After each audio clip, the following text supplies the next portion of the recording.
baggage, I'm boarding the plane. Leaving everything bad in the rearview and taking whatever remains. Whatever been good for my spirit, the rest I've been setting ablaze. Burning it down to the ground, I started refreshing the page. Till I rest in the grave, I'm making a mark and etching my name. I get it, you feeling the way, but when you try throwing your shade, we throwing grenades. Growing with pain, it helped me turn into the man I became. I'm better with age, forever the era, I cherish the phase. But some things are better left back in the days. We started a wave, then parted away. A part of me feel like it's part of the game. The parties don't hit like they used to, it's cool. We did it already, it's hard to complain. I got no agendas and plans that mean more to me nowadays. It started to sway, the way that I look at the world. I'm only in places where putting my heart on display. My heart on my sleeve, the blood on the leaves. Been working to sharpen the blade. The darker the day, the brighter it is. When you find a way out the part that decayed. Dimming the light, but you gotta fight when you feel it starting to fade. Don't cover the blind, cause how can you shine if you keep a star in the shade? Hey. Look how far that we came. Hey. Gone away, flown away, gone away, flown away, gone away, flown away, gone away, flown away, gone away, flown away, gone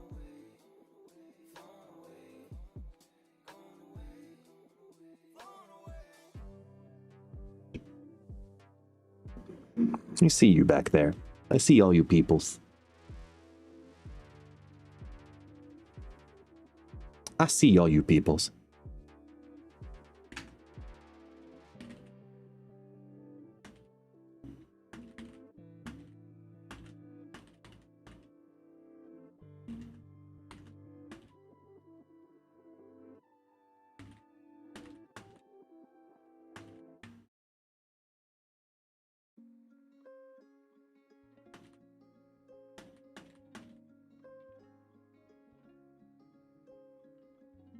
Schizophrenia is getting an early start today. Uh-oh. Like legitimately, or am I missing something here? Or do you just not like Shakira?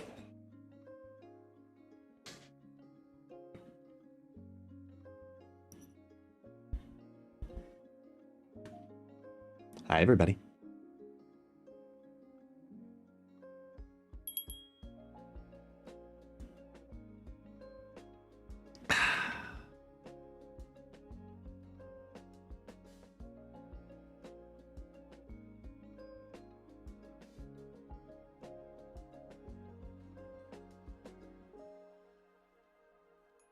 So, what's up?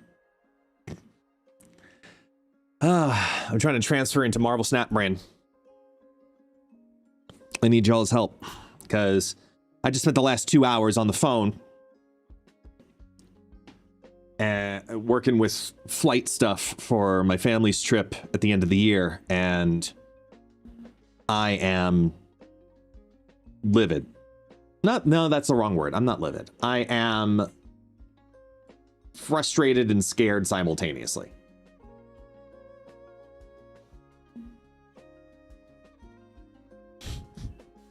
TLDR, flying with taxi is causing a huge problem for us. And potentially a huge financial problem for us. So we're still trying to figure out what to do.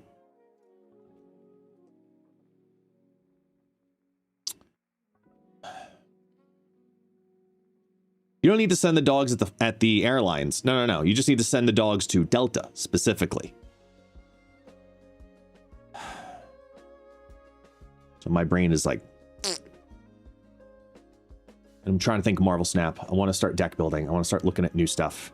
I got things to do because this is the last stream before the Golden Gauntlet, because I'm not going to stream tomorrow.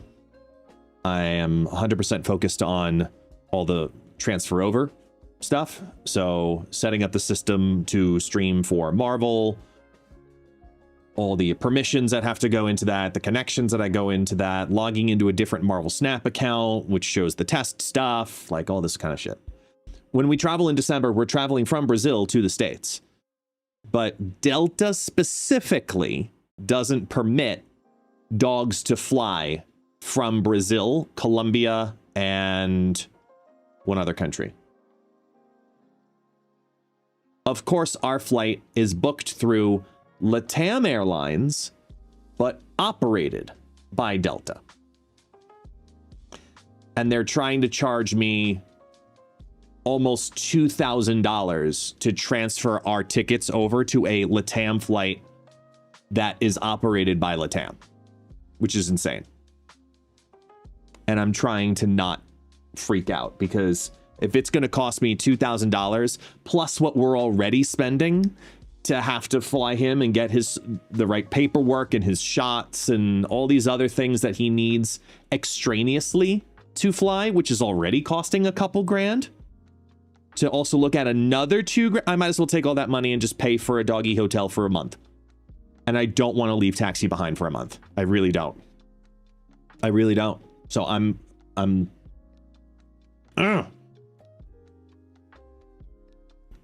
not happy.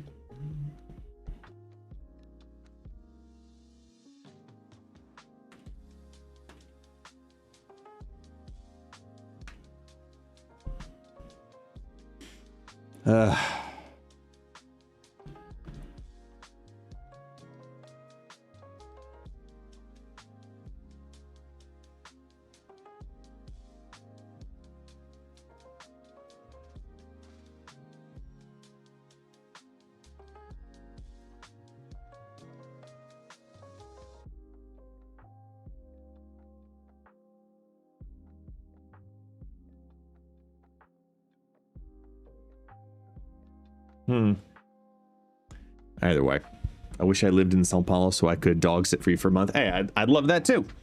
But yeah.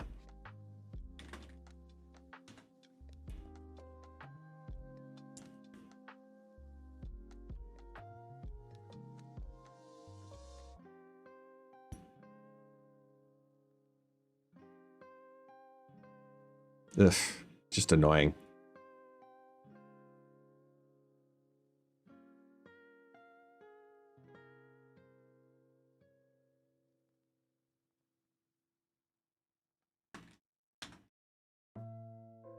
Yeah. I'm gonna just start playing. Get my brain into it.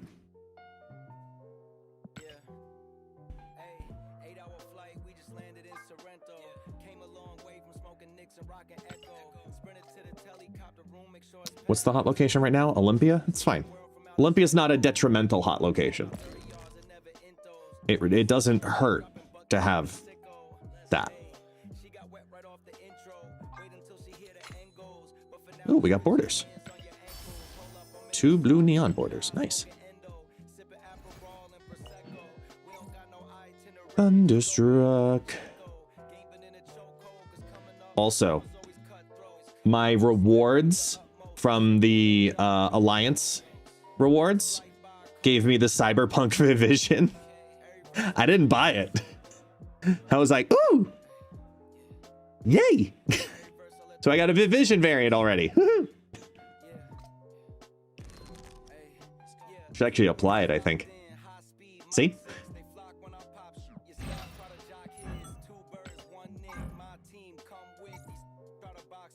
Bananas.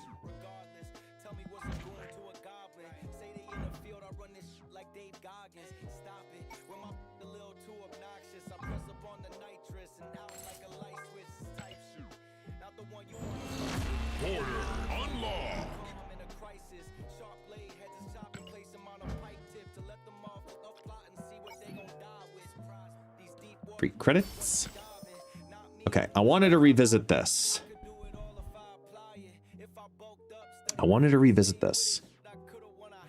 I had a couple of options and ideas and trying to figure out what I wanted to do here that we were talking about the other day. So I wanted to finish seeing what we could do to make this work in some capacity. What that is, I don't know.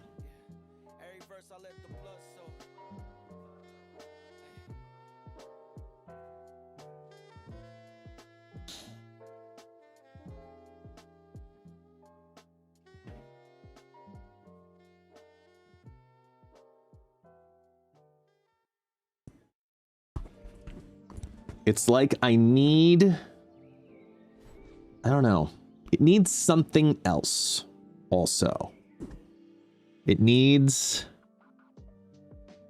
I don't know what.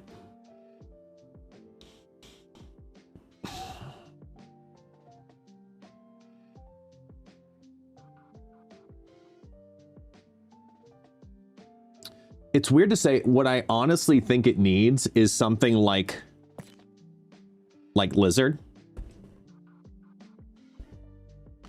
Because the benefit of Lizard specifically as an ongoing with this is it's a target for Venom. And it makes it very easy for Venom to become at least a 310, which reduces down Scar. So I'm thinking about Venom. I could also look at Rhino in the same light, because Rhino, more importantly, would give me 2 pieces as a 5-cost card. So just playing Moira, Rhino, Venom, that gets me my 10, but it also gets me an extra destroy as well. So there's that option.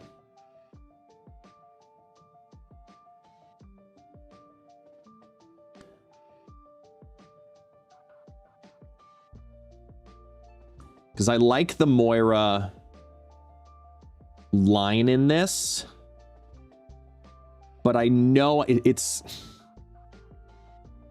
missing something. I'm not 100% sure what it is yet, though.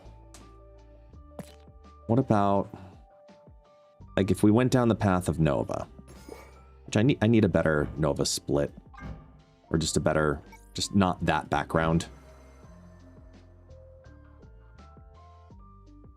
Inked. Cosmic. Kind of like Cosmic.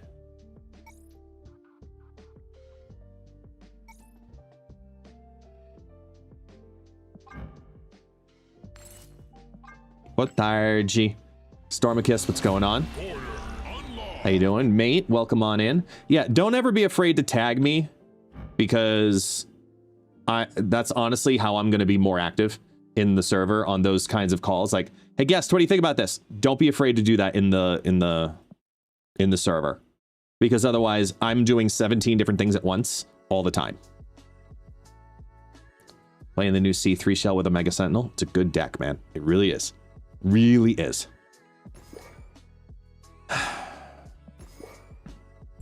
Okay, let's think this through.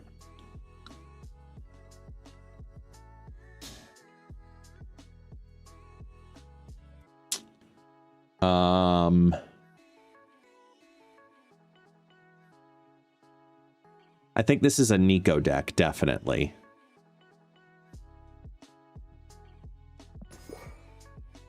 Good cards to destroy. Cards. So the ones and Rhino are your target destroy cards. I think what that also does is it makes me think about possibly Angel.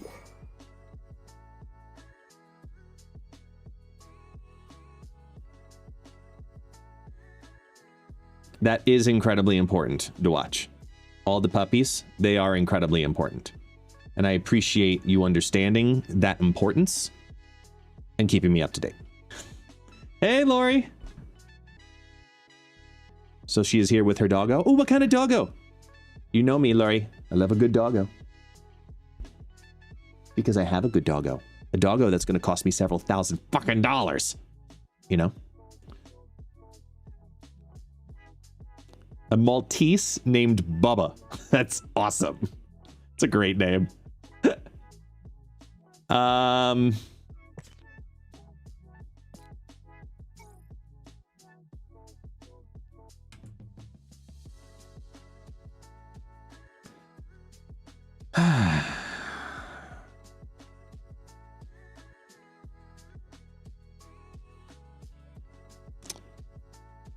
Yeah, Matuna, the devs are aware. We have no idea why.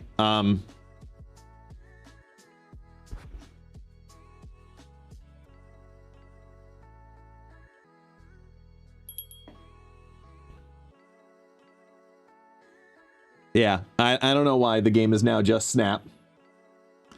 Hey, is it also, does it also just say like Rivals or Mystic Mayhem Or is there like, or is it just Snap that dropped the Marvel?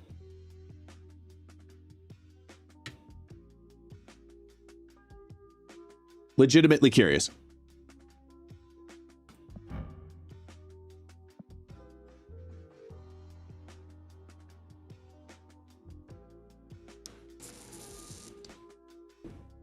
It's just Snap. Rivals says Marvel Rivals. The fuck, man? I don't know. I don't know. I don't know. I just work here, guys. Okay? That's all I just work here.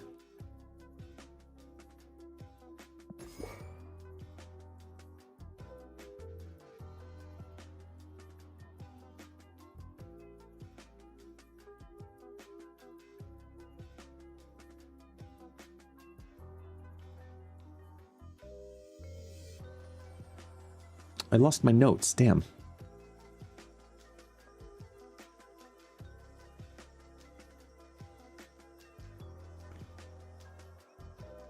Hey, Alan. Things are going well. Things are going well. Mainly because coffee is in our lives.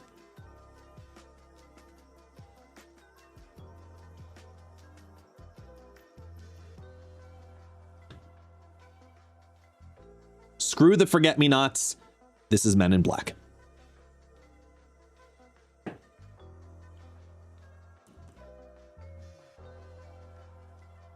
Actions. Add.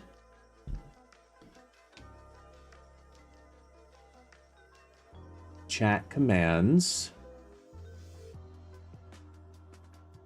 Use command.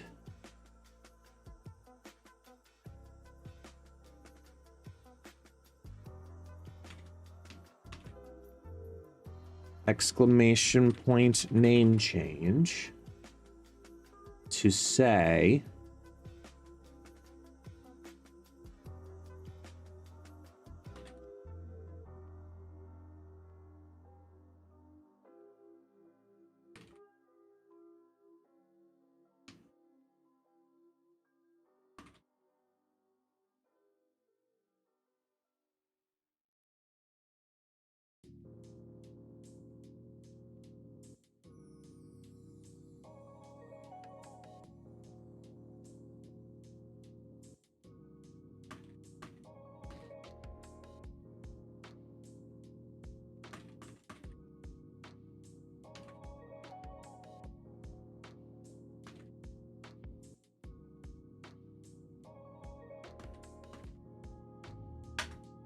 there. All right, exclamation point name change now works.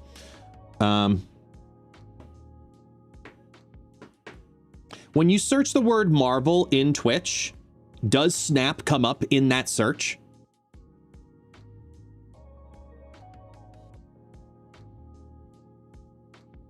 Second dinner Snap coming to a Twitch channel near you.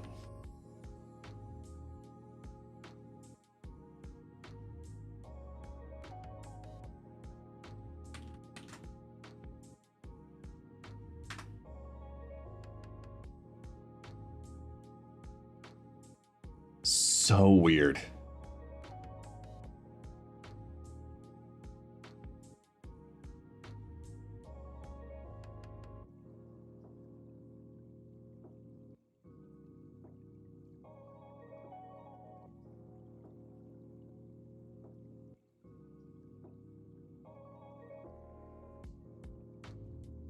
So weird. There we go.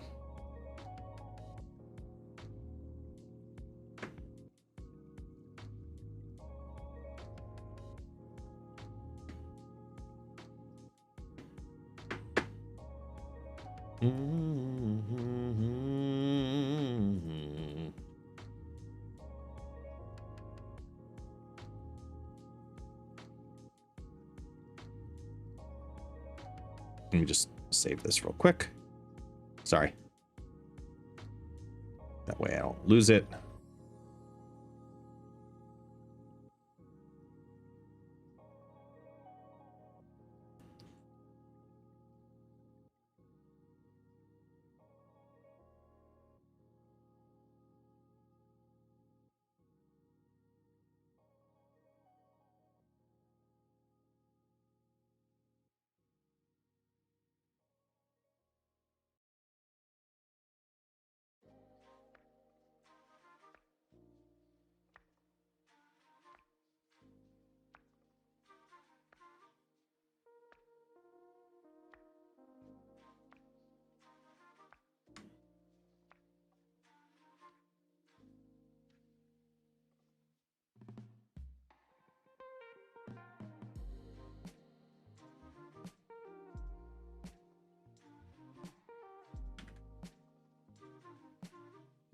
Ooh, let me I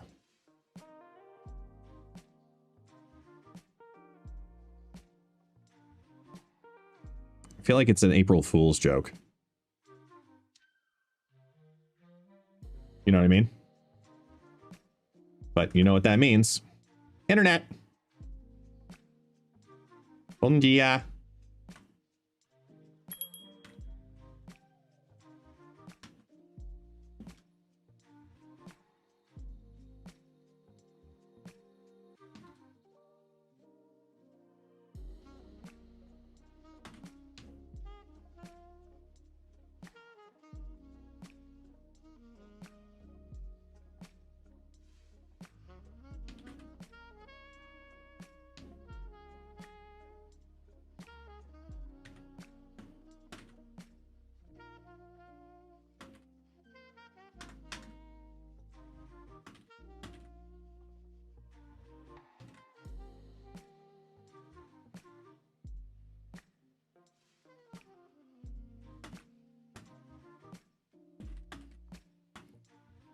Let's have some fun with it.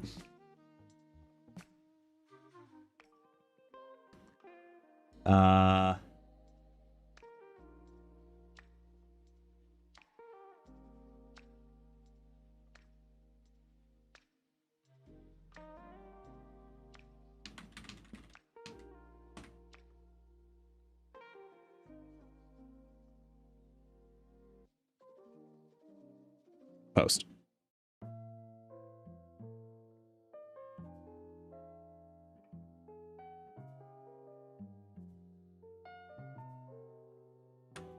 All right, there we go. All right, let's keep going on. Let's keep going on. See what we can do here.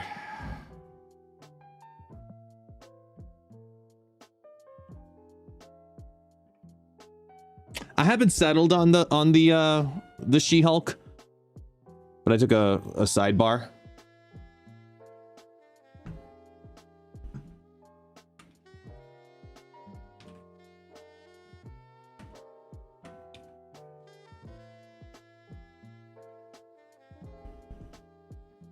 Tuma? No.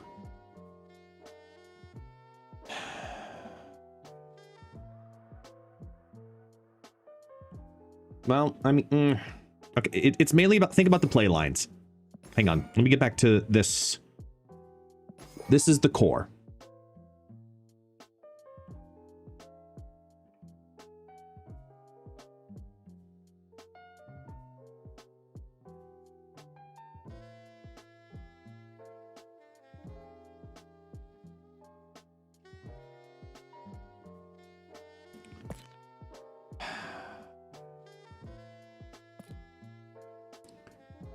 I don't even know if this is right, like...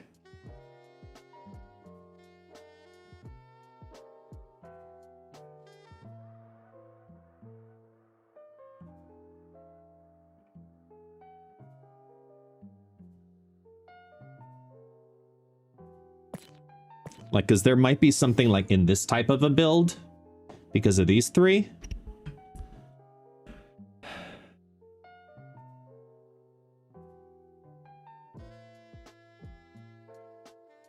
I'm just trying to see, because I know what the vision is of this. I don't know if it's Scar, right? In this style O build.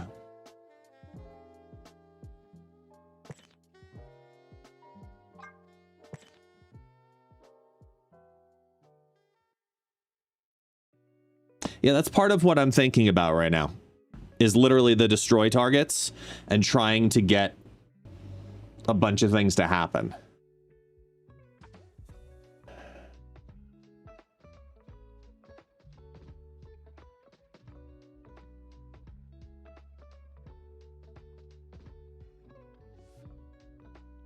Hey, the WWB.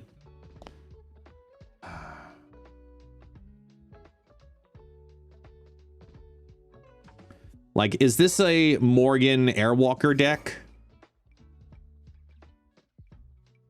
Instead of V-Hand?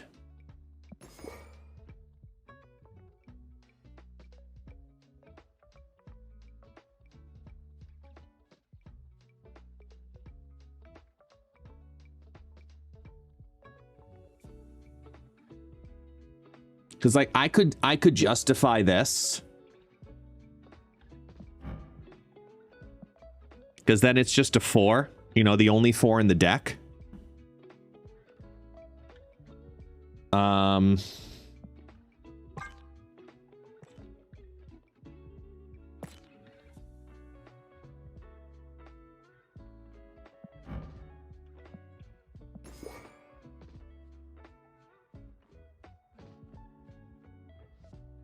What's nice with Black Cat is either you play it down and destroy it, or it just discards and you bring it back anyway.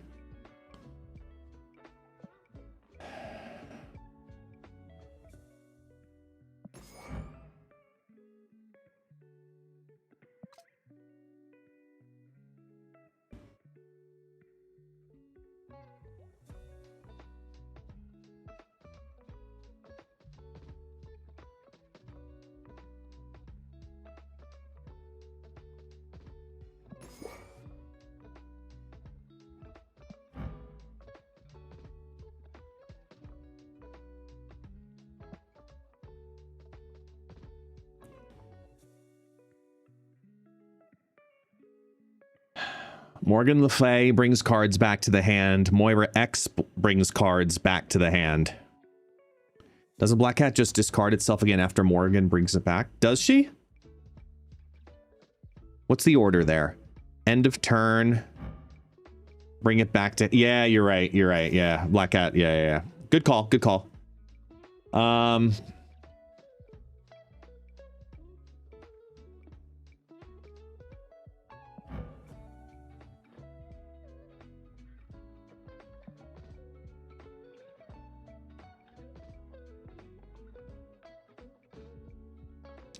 I'm mainly looking for like just a large stat card.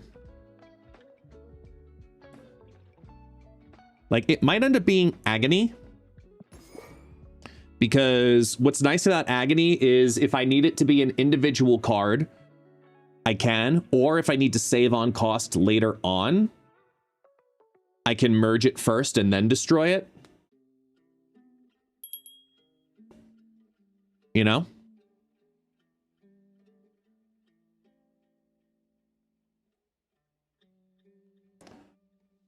Moira, Morgan.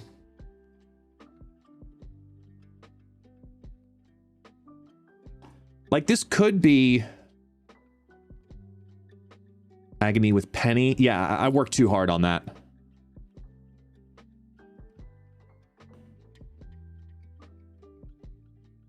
Collector, I could see working, but I feel like we need one more card to benefit Collector other than Moira and Morgan. Like a single card that puts a single card in the hand. So I'm leaning Hood here. Merlin's too much.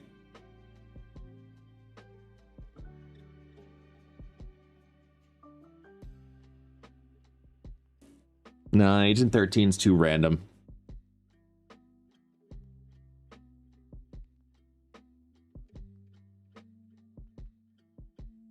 It could be... Actually, you know what? Instead of Hood, Chavez.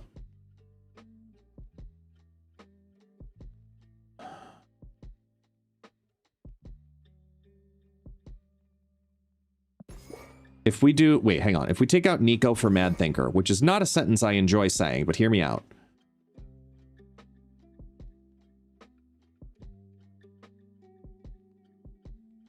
If, for example, if Mad Thinker goes down on 1, the earliest we could see cards going back into the hand to fill up, right? Mad Thinker on 1.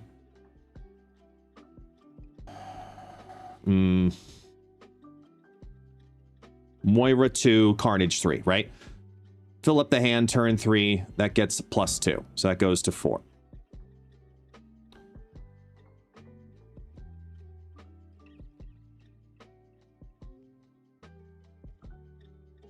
Yeah, you kill Mad Thinker with Killmonger, but you kill all of those with Killmonger.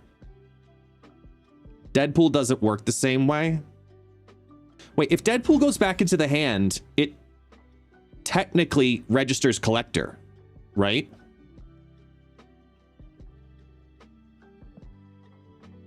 Is it just Deadpool? Like, do we just do Deadpool here?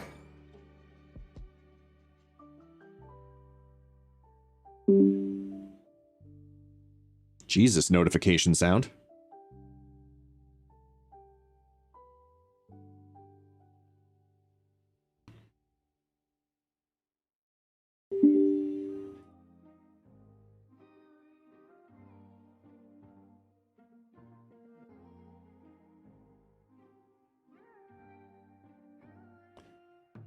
Deadpool's good with collector, but no Morgan benefit. Yeah. Hang on. I'm oddly stuck on Mad Thinker. Excuse me. I'm just trying to think what the total value of him maxes at in this deck. Because even if you destroy him and bring him back, right? Say you put him down on 1. This is a card that wants your hand to be full by turn 3.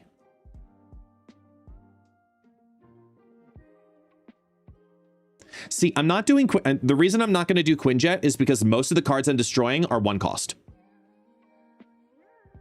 These are the cards I'm looking to destroy here. Not destroy Carnage, not destroy Collector, not destroy Killmonger. If I get the Airwalker, great, awesome, magical, but it's not the 911 of the deck. And the problem with Moira X copying your opening hand is you need to be able to empty your opening hand again. Empty your hand, I should say, next turn, right? So it's one of the things that I'm constantly looking at here is I don't want to brick myself. Yeah, Makari might be good here because of Morgan. So that way, if we destroy it, it goes back into the hand and then just drops down again.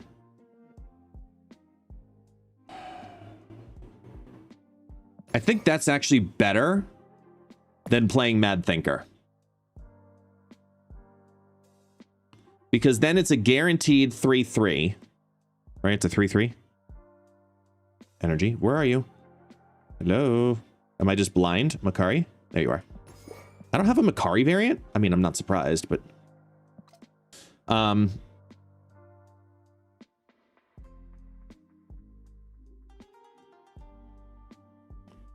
Yeah, because Makari is just free hand space.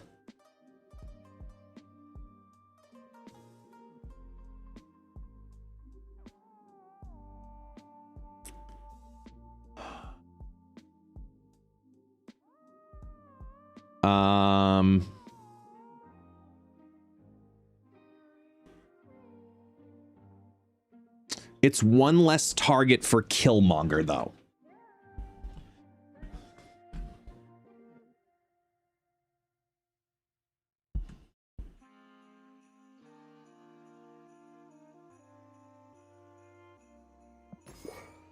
So if we go get rid of Agony and go Mad Thinker.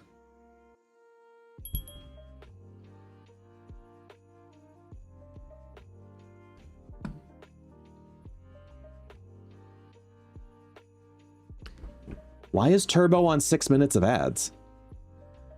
That's not right. It should be 3.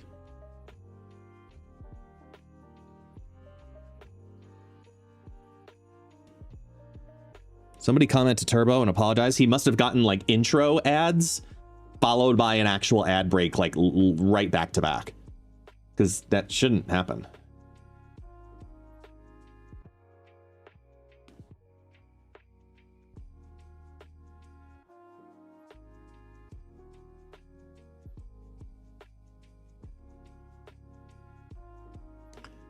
It should be 3 minutes of ads roughly every half hour. That's what I have running. And I have to have that running. I can literally cut the ads in half if I can get to 300 monthly subs. I'm not even kidding. Like that's how impactful ads are for me to make revenue. I'm playing the wrong deck. Okay.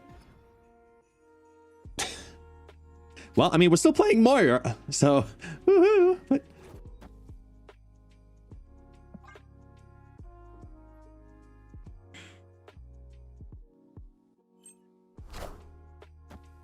Hello.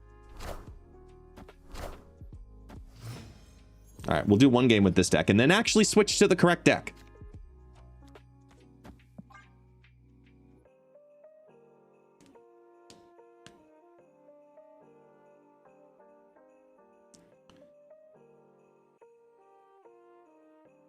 I mean, is it, how far are we? We're 37 minutes into the stream, so it's probably the first scheduled ad break. But it's not 6 minutes. I know that for a fact.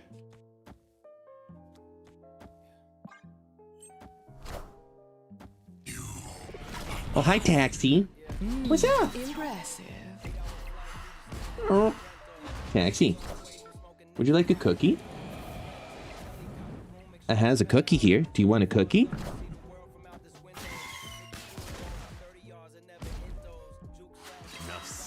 You do? You want a cookie? I brought them today.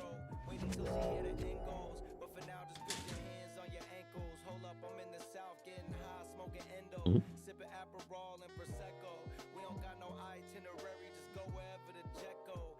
Have it. Good boy. Nice and gentle. Good boy. So gentle.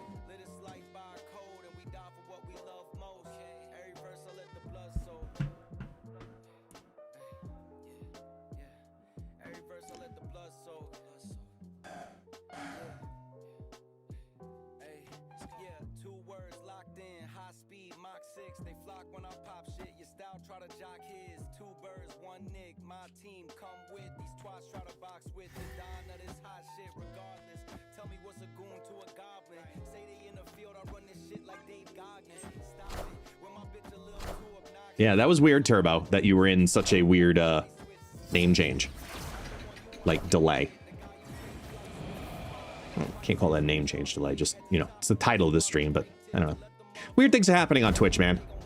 We don't know.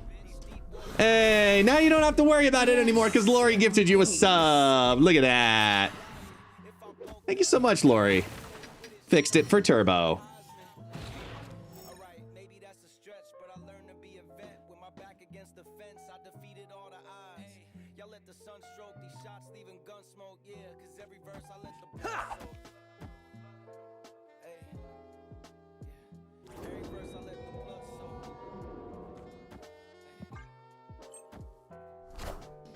Cut off one head, two more. In peace.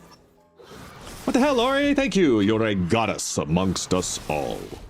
Enough said, bub. She only earns that true title when she comes and visits me in Brazil for the first time. Lori, time to start planning your 2026 vacations. Come on now. Or save yourself money and just fly me to Chicago. One of the two. Okay.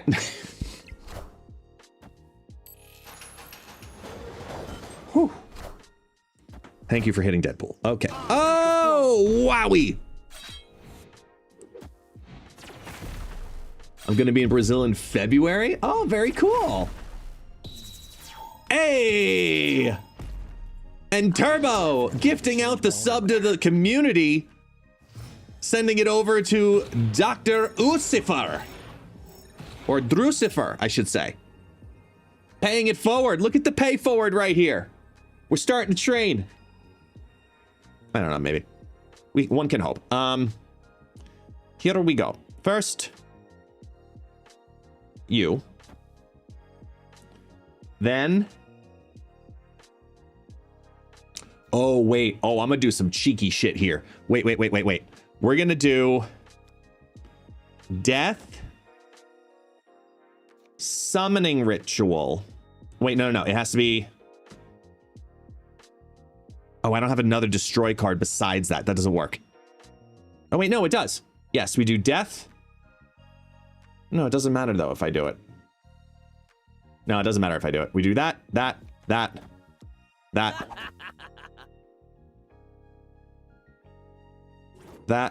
Hello. That.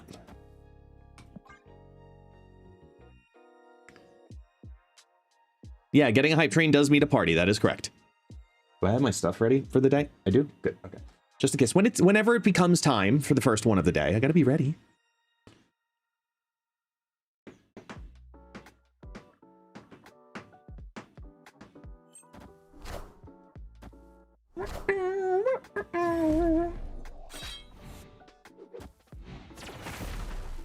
Enough said, bub.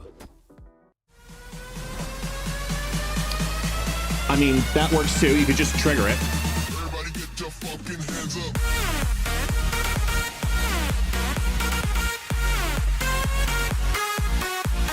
Go now!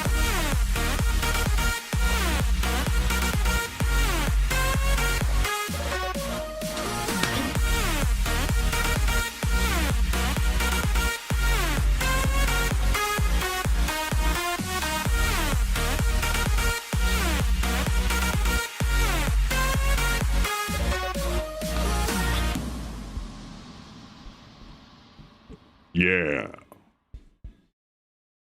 So for some reason, I don't know why, my system has problems pausing the music before going into parties. Okay, let's go to the actual deck I wanted to play. There we go.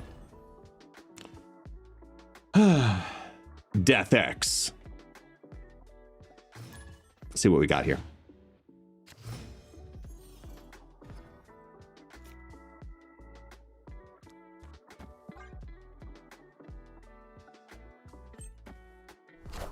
Hey, Nico, welcome on in.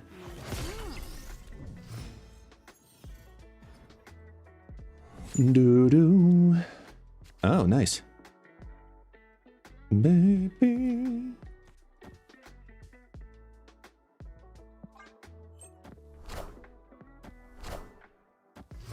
Viv Vision on the right.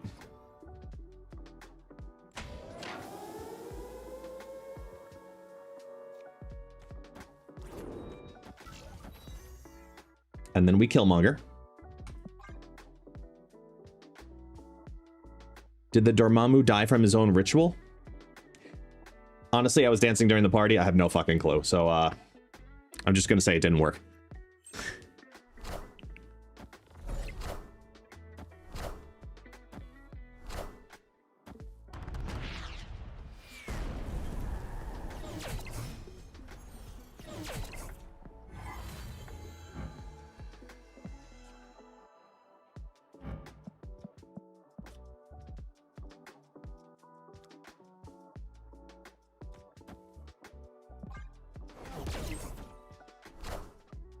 Make my dreams come true. I want the throne. Impressive.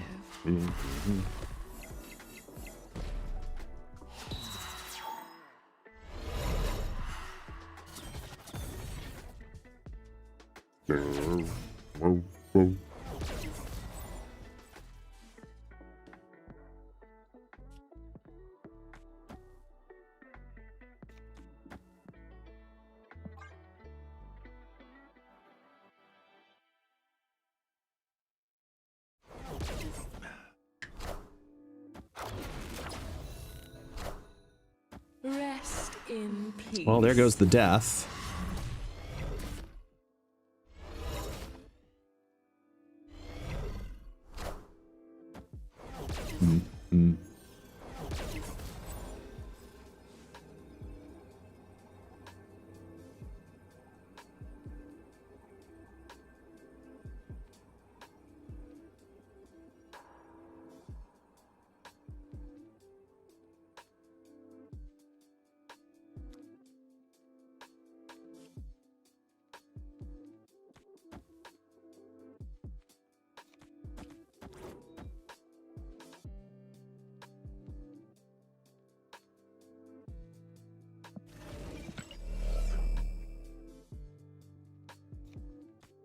Opponent snapped.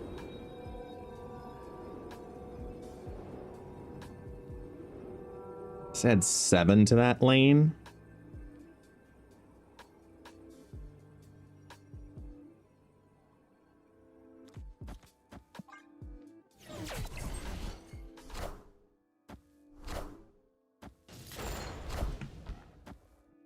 want the throne.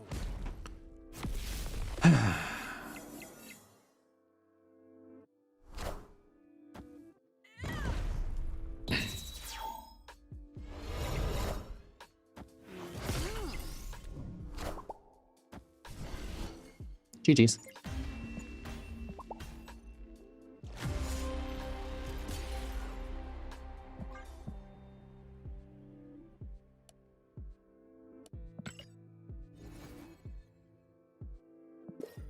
Yeah, the devs have said that the name change of the game is not intended, so yeah. Oh, pixel or nah. Sorry, shiny actions. Where are we? Boom. Integrations with Twitch platform. To do a prediction. What do y'all think? Refresh the past predictions and rerun. Come on. Come on. Run again. Pixel or not? Go. Very few times is it worth it. Dormammu, it had some benefit, but that was like it. Honestly. Pixel or not? What do we think for the mystery variant?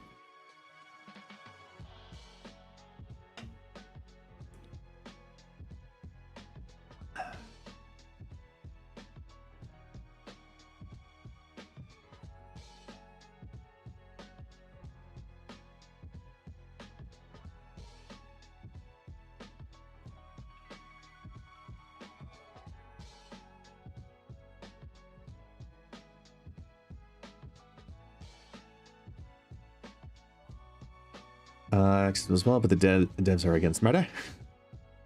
Say that to White Widow. Ooh, yeah, true. True.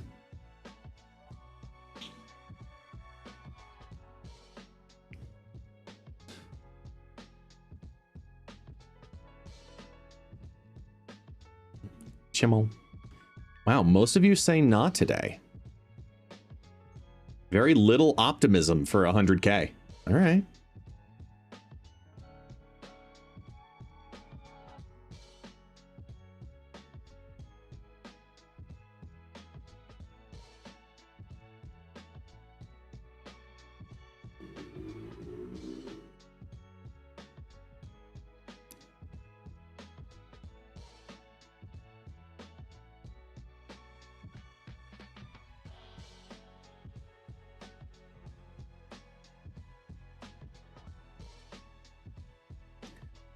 Do.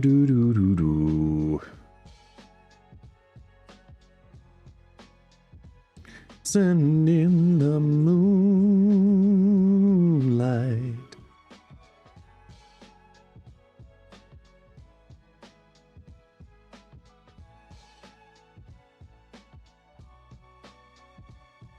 There we go. All right, here we go.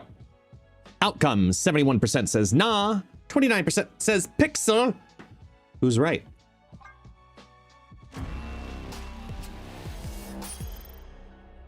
It is the nah, and I'm kind of okay with it, because if you're going to get a Namor variant, at least it's a cool one.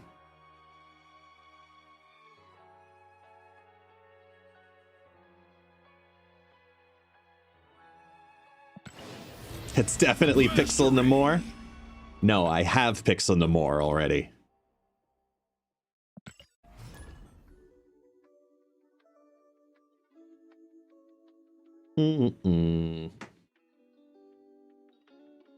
Yeah, a lot of the 1602 variants are very sleek. Like the dagger one, awesome.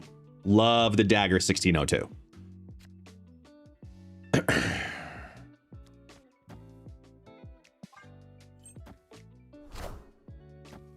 Blade.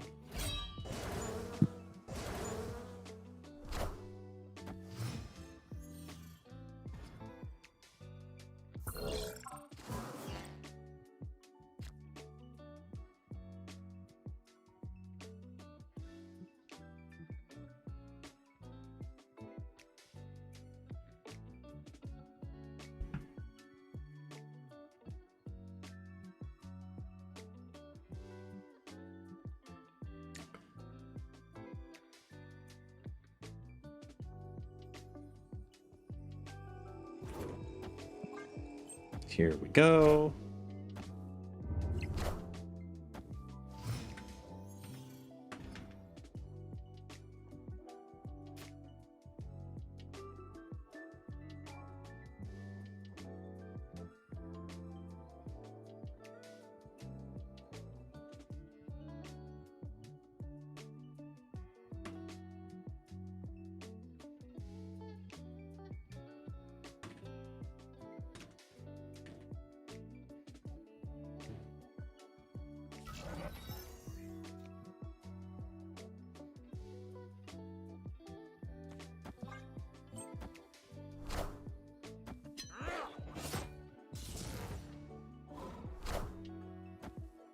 want the throne.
All systems go.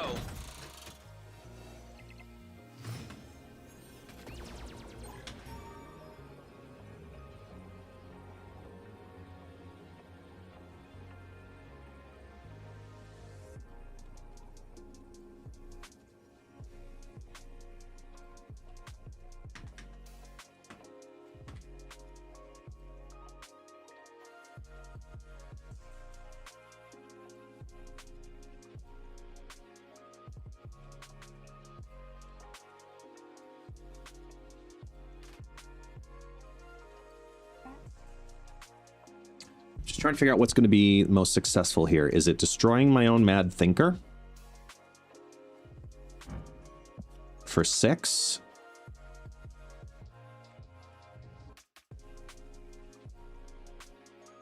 Because if I do this, it saves some potential.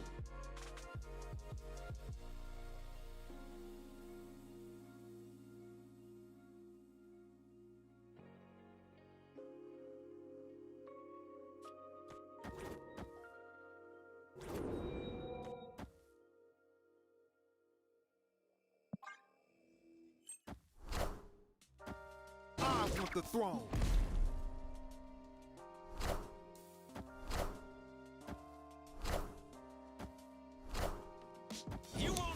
5 cards in their hand and 8.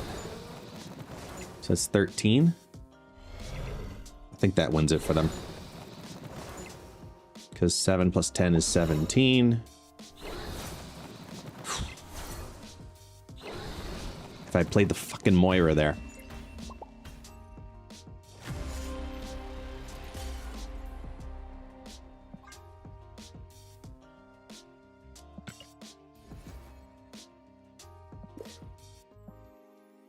You know what's also really interesting? When you're distracted because you're answering tickets. Because we're 2 days out. And I gotta say this. To the world of gamers. Normally, whatever your name is, don't really care. I'm publicly apologizing for the amount of people that have such random, obscure names that because it's a Marvel event, I have to be incredibly picky about making sure that if any name progresses into the top 16 and makes it to the top 16, that every name who registers for the tournament is not profane, an IP concern, self-promotion, all of these things. I'm so sorry. Because I have no choice but to be that guy. And it sucks.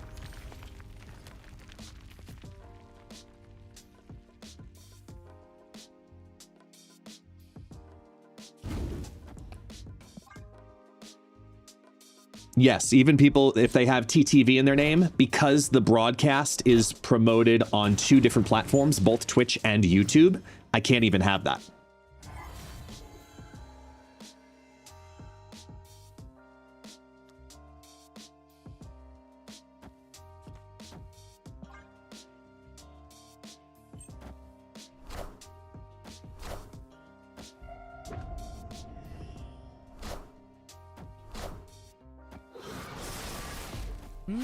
Impressive.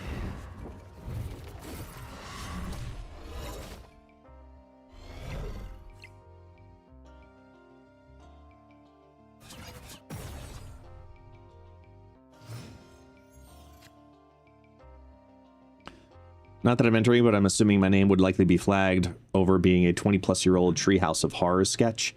Possibly, yeah. If the guy's legal name is Bruce Wayne, those are the types of things where I have to, like, actually then ask for confirmation and proof, so that way we have it legally to protect.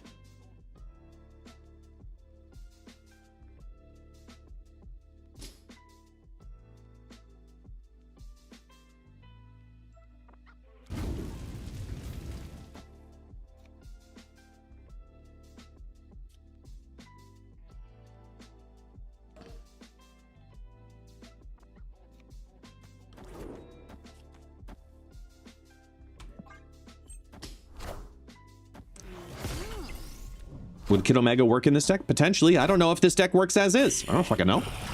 I'm finding out right now.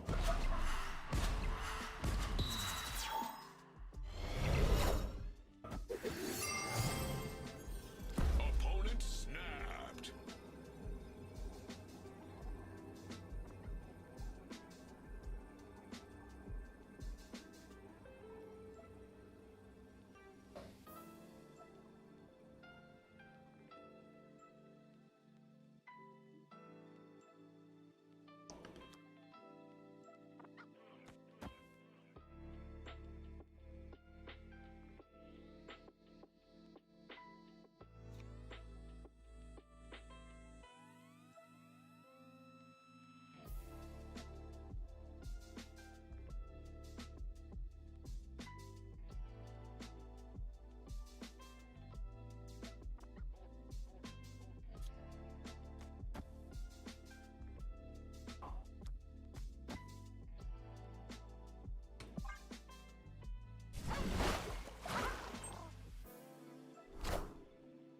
Got him.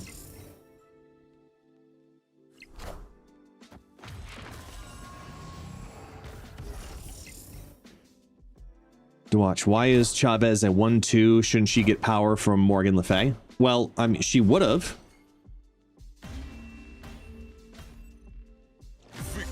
But do the math.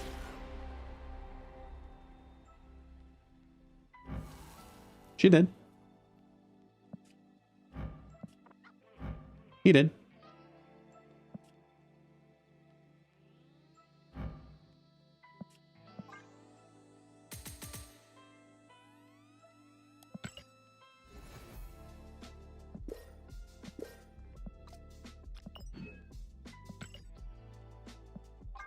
Yeah, Morgan, it's weird with Morgan.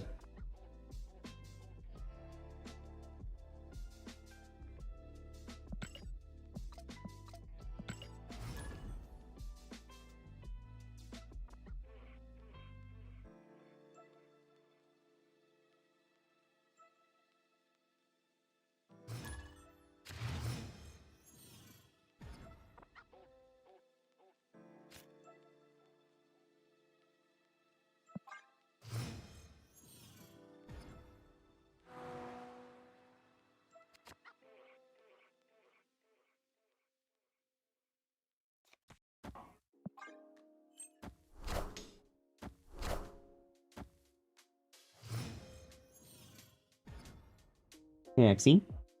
Hi. Sitting in the sun? Good boy.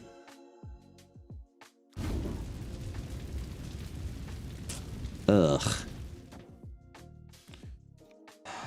Shit.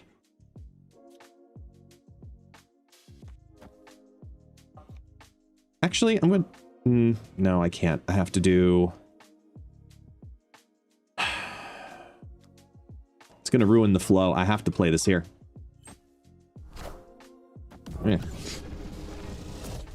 Something tickling my nose. Ah! Ow. Opponent snapped.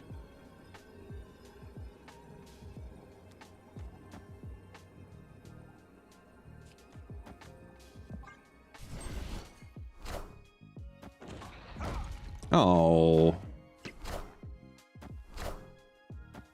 I want the throne. Rest in peace.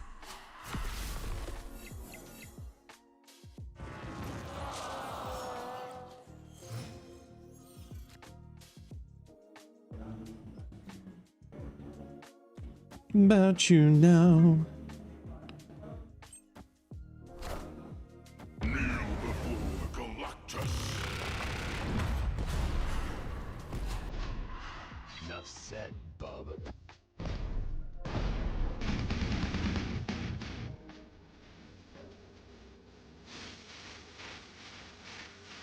Yow.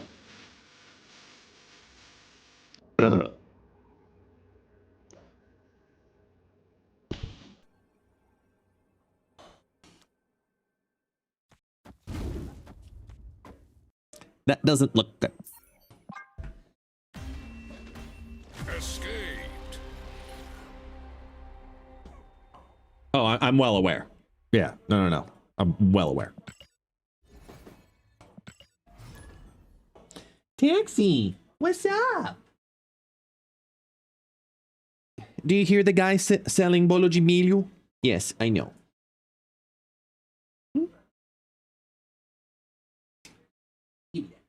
I want this. I want you, Jeffrey. Come on. Get it.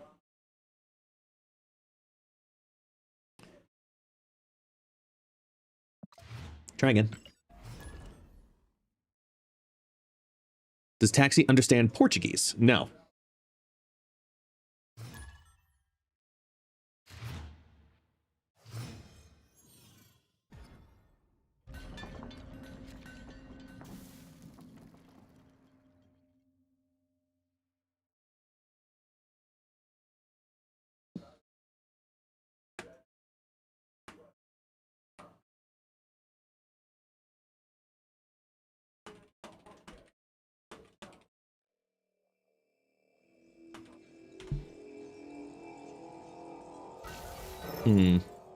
This first. Selling what? Bolo de milho. Bolo is cake. Milho is corn. But he sells corn juice, corn cake, pamonhas, which is basically Brazilian tamales.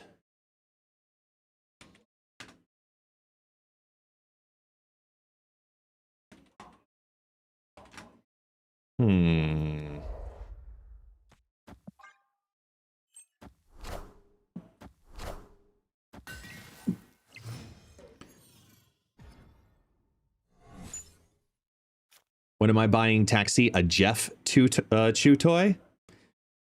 When I get paid. he does. Look, Taxi desperately needs new toys. I am more than well aware of this. Let me be really clear here. Taxi absolutely needs new toys. Like, really badly. But I am waiting. I have to wait about another week. Then I get my major paydays. And then once that's all happy, hunky-dory, set and good and golden, then I'm going to be getting Taxi new toys. Because he is owed new toys.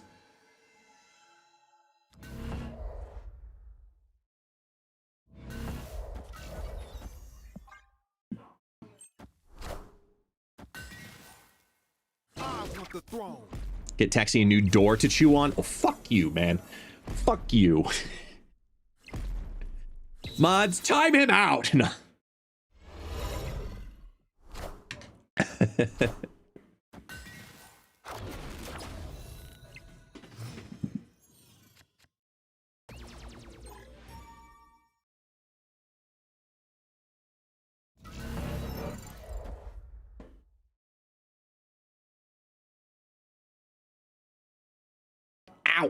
Taxi, you're standing on my foot with your claws.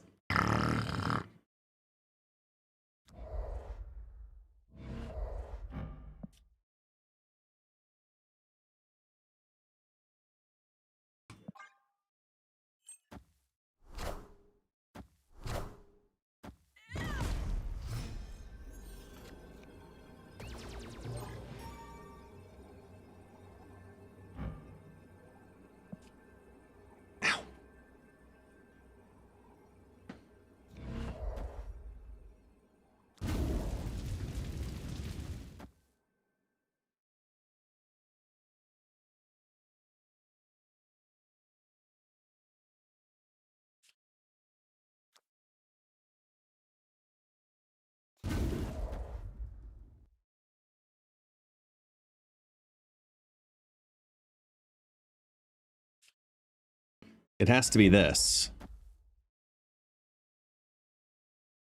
And I'm just going to try to get Makari mid. Oh, it's Stardust. That's why it's not doing it. I forgot about that.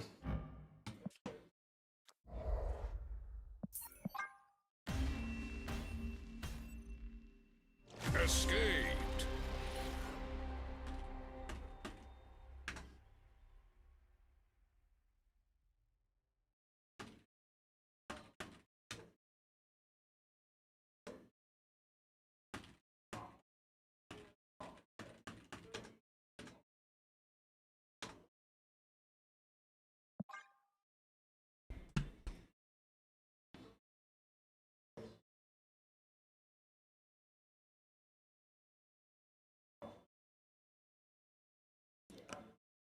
All right, here's what I need. We have a community challenge. I'm trying to help Griffin, the community manager, with something. Alrighty, y'all, here's what I need. I need the first person possible to find me a screenshot of the Conquest Metal Shop from April 2025.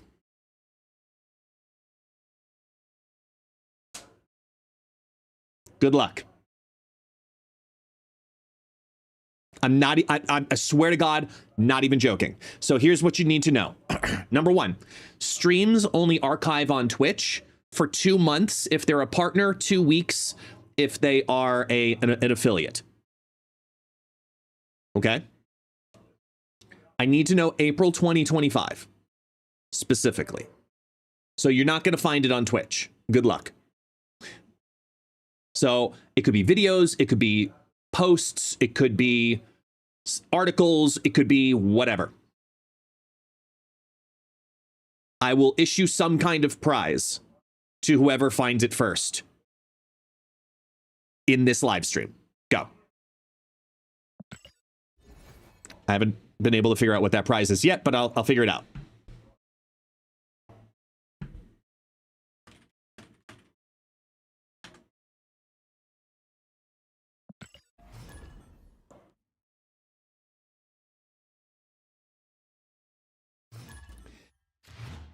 I can actually answer that question. How do they not have records internally of that?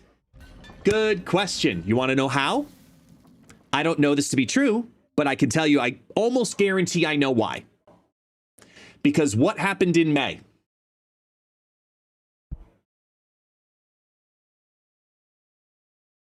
What happened in May? Ask yourself that. Bingo. Yep, exactly, Gabby. Publisher change. So the records, apparently they didn't have those very oddly specific in-game ones. So we're backtracking, and we're a great community, so we're going to help people out. Damn it.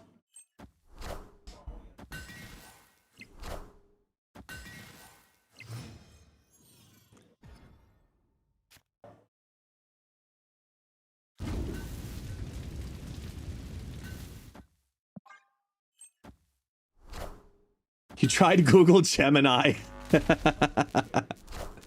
That works. Wait, past stuff. Wait, hang on. You actually have it? Wait, I need links don't go through that way. Here, do this. Yeah, either go to the Discord or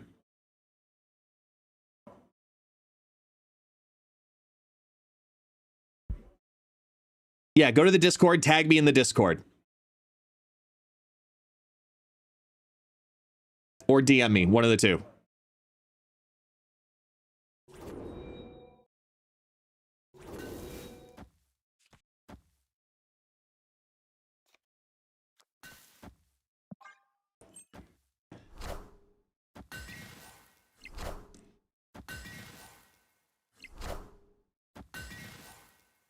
I want the throne. Impressive. Great power comes. Can we ask why Second Dinner needs this specific thing? Records. And I'm helping out my man who hooks me up with everything, who is able to hook you up with everything. Okay, so yeah. Opponent snapped.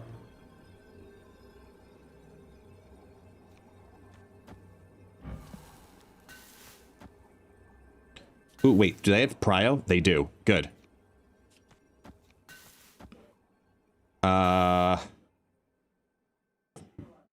Yeah.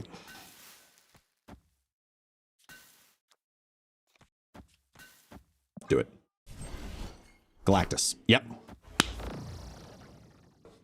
Kneel before Galactus.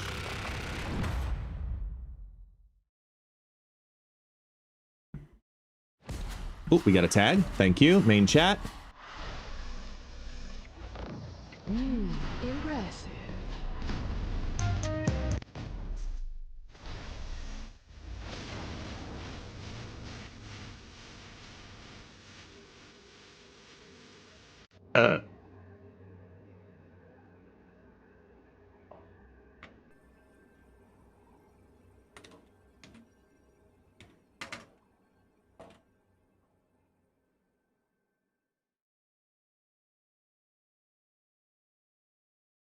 I mean, that's some of it. Do we have more? I need the full shop. That's the problem.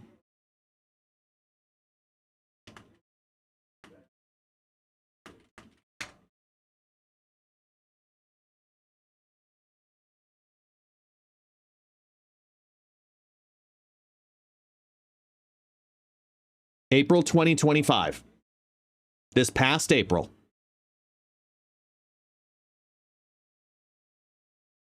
The video is this year. Yeah, I just noticed the one that you sent me. That's the Bast. That's last year. Yeah, no, I just noticed it too.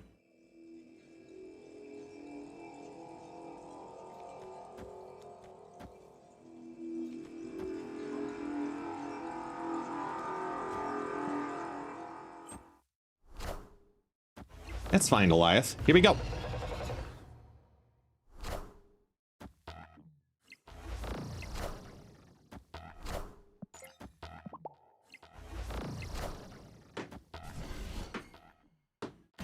The full Conquest Shop contents from April 2025. Go.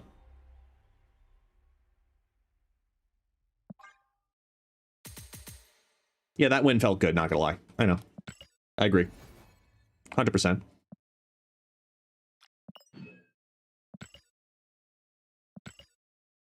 I know, I haven't cared about Conquest either, but I'm trying to help the person who helps us. Epic. I don't care if he was pissed off.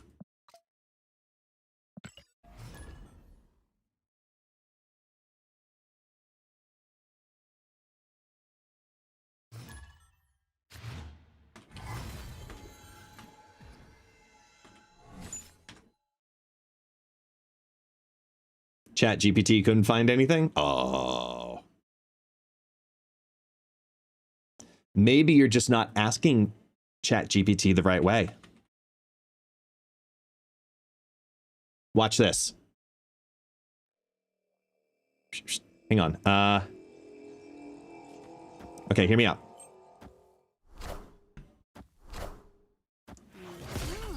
I need you to do deep thinking and deep research on a very specific topic for me.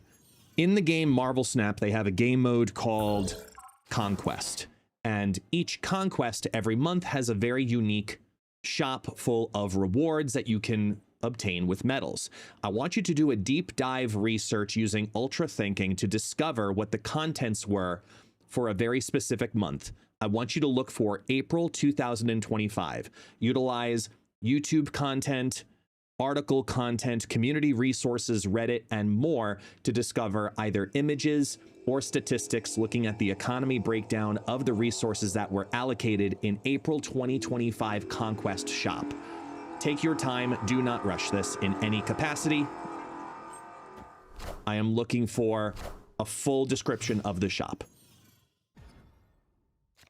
Source material as well.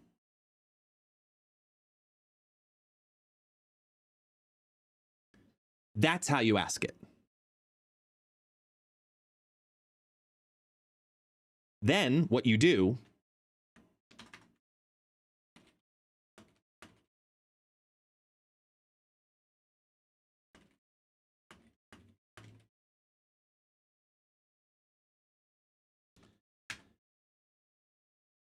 Sorry, this is a Wendy's. No, here's what you do. So anytime you need to do a prompt with AI, whether this is Gemini, you use Claude, whether you use ChatGPT, here's my tip to you. Never, keyword, okay? Never send the prompt however you want to do it. Always write the prompt however you want to do it, and then go back to the very top and say, optimize this prompt. Then it'll give you an optimized prompt with a load of detail. Then run that prompt. That's how you do it. Ask ChatGPT to make your life easier.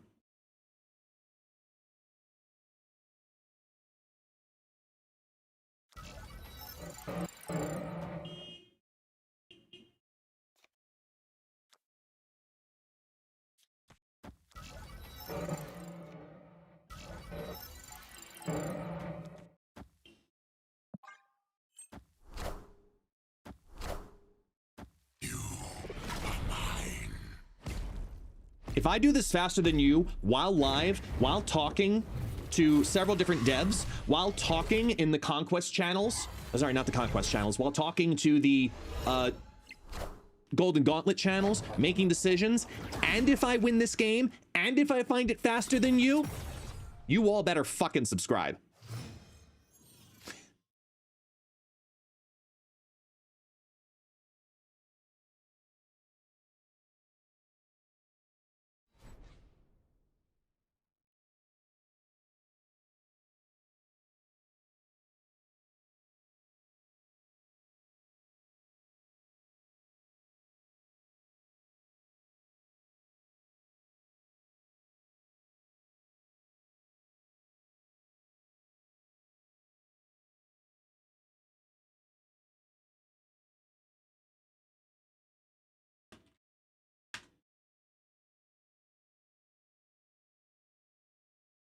It's thinking.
No, and past us, the one that you got was the wrong year. No, we're still working.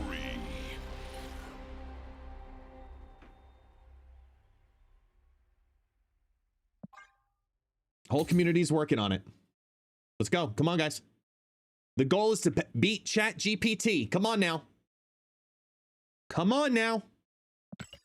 And I'm doing this while playing Snap and streaming and talking, so come on. Somebody give a recap.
If it's Negasonic, I think I got message. Should I message you on Discord? Yeah, L Money. If you think you've got it, send it.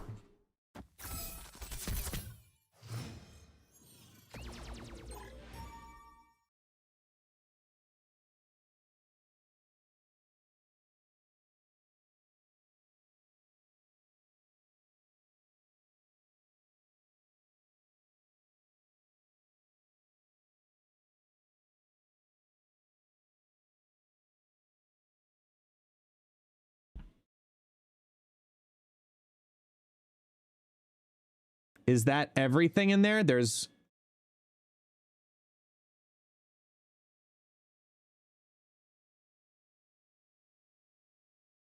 Week 1, week 3.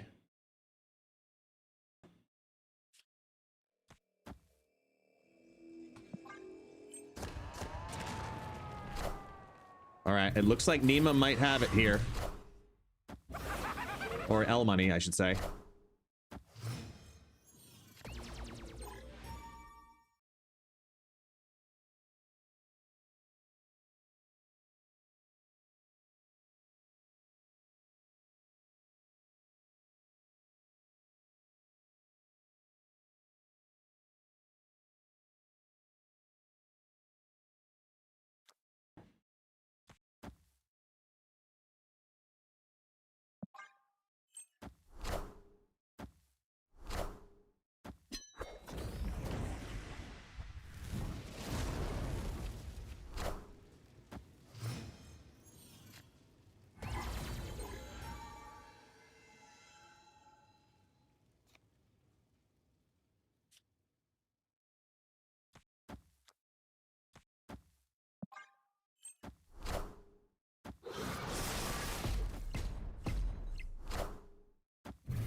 Boom.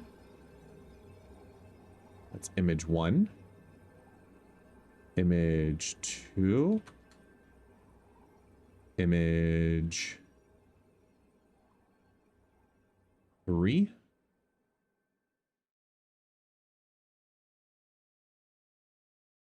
Image 4.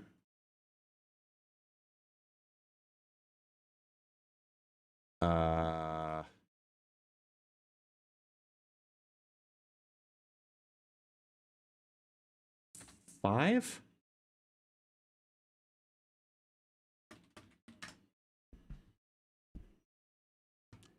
final turn. We've got Moira to work with.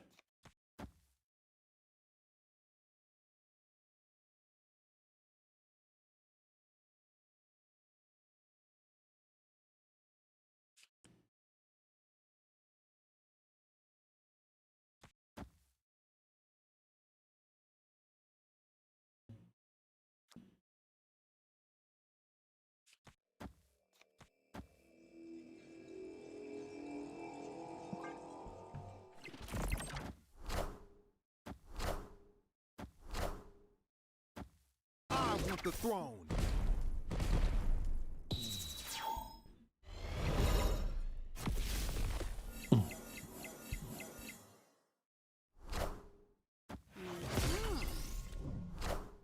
Power must be controlled. Left? Do we win left? Oh no! Oh no, the Shadow King!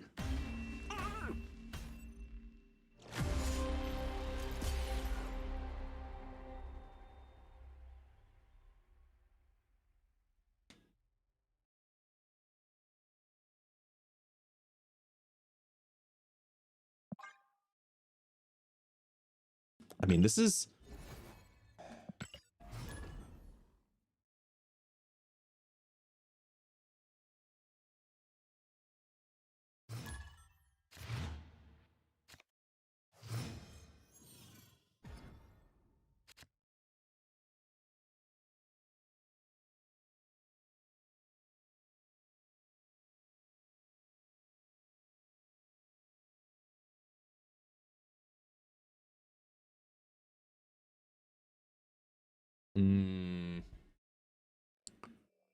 It was a 5-week month.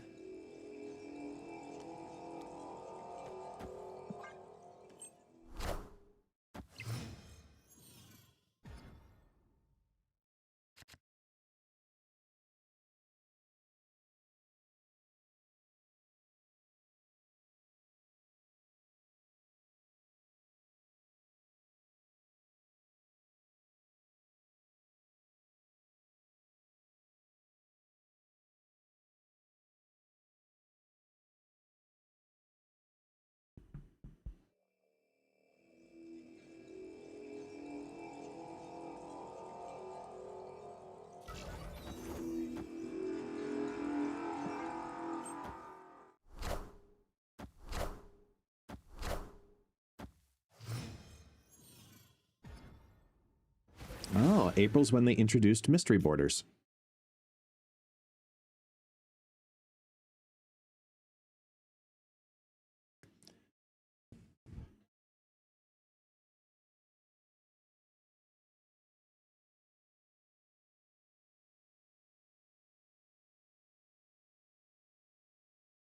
Sink a cigar like the music goodbye. Just bite it. It's for the love. I don't like it.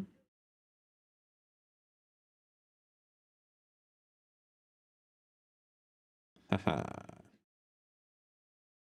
Jiggle with it.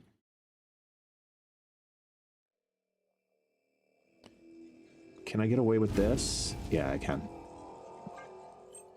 There we go.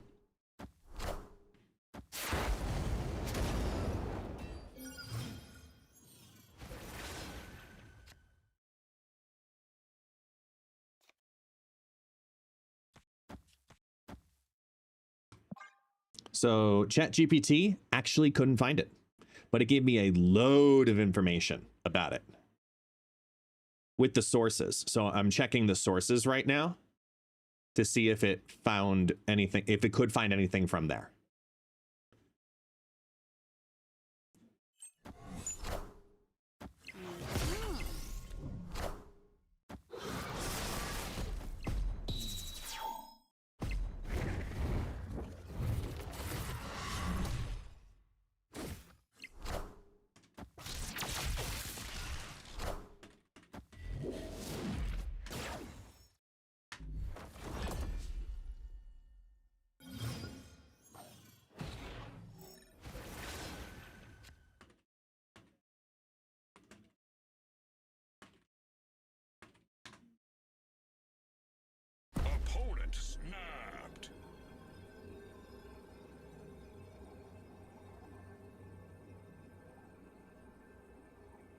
Huh.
There. Okay, we got a lot of fun.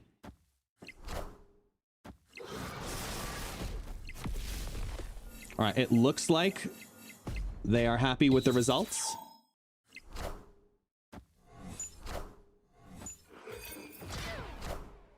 I mean, we're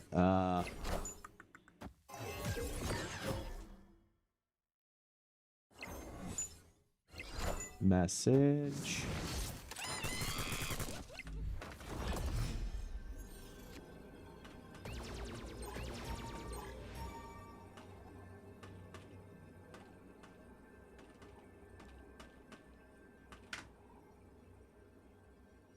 There you go.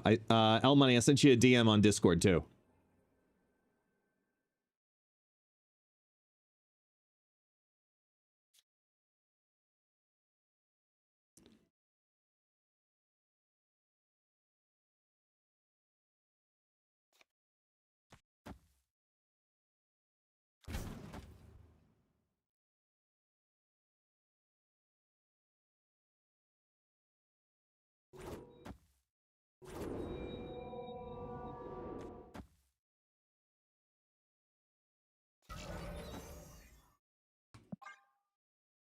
Boom.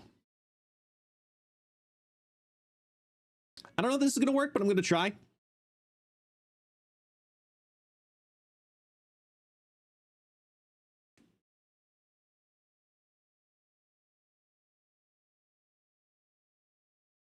Hey, L Money, thank you. Thank you so much.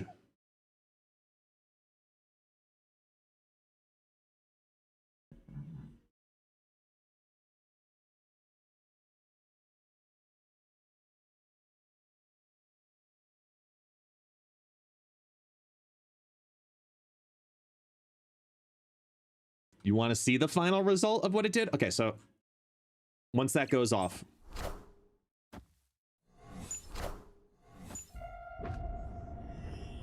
Hang on. Yeah, we got what we needed. I'll show you what ChatGPT did though. Bada bing, bada boom. Just making sure there's nothing here. Okay.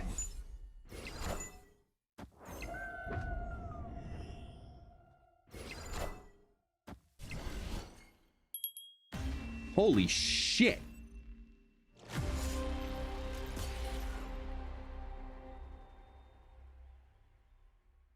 I mean, I'm sorry, what? How did we lose that? All right, so this is what ChatGPT did. ChatGPT did. Okay, let me show you here. Let me go to the other window so you can actually see the whole thing.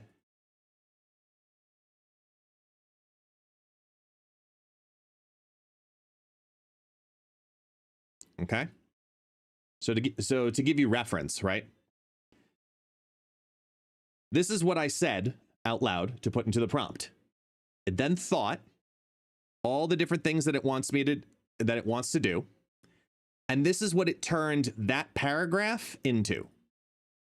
What it wants to do. Yes, I have named my senior research analyst and SEO ops brain Karen, because I use ChatGPT for research.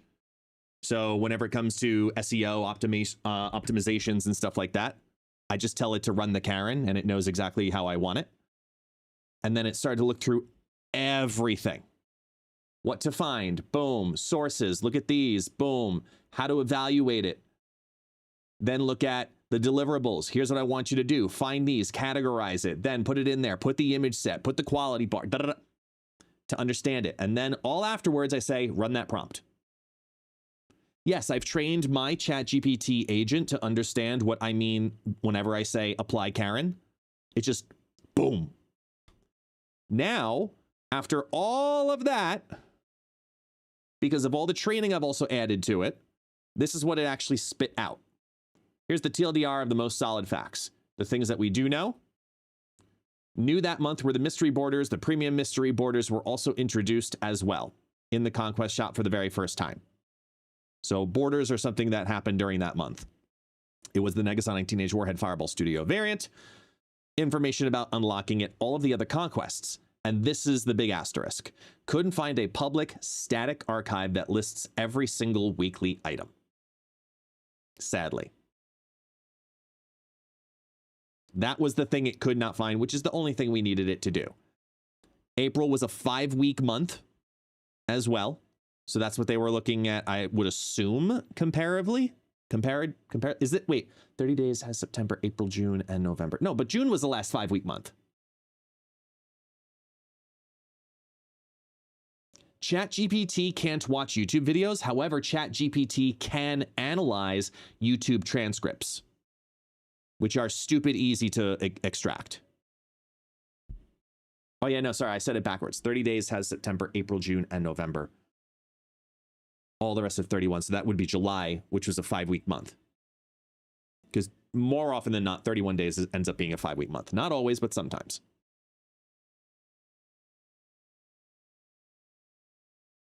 Can it scan through screens of YouTube videos? If I submit the video, it doesn't necessarily scan the video for the visual. But what it would do is it would scan the transcript that I upload, because extracting a transcript from a YouTube video is very easy. What deck would ChatGPT run for the Golden Gauntlet? Let's find out. New chat. Hi, Karen. I need your help. I'm thinking about competing in the Golden Gauntlet tournament series for Marvel Snap coming up this Saturday, and I need a good deck to run given all of the changes that have happened. So here's what I want you to do. I want you to utilize resources such as snap.fan and untapped.gg to look at current metas, trends, and changes that have happened since Tuesday, because we had 5 new cards drop into the season, which means the entire meta has transformed. I'd like you to utilize meta conversations happening from YouTube as well, from popular Marvel Snap creators, and also resource images that you might find on other methods of social media, such as X, Facebook, Instagram, Blue Sky, etc. I want you to think hard about finding archetypes that are considered competitive and relevant in conquest play as well as tournament play.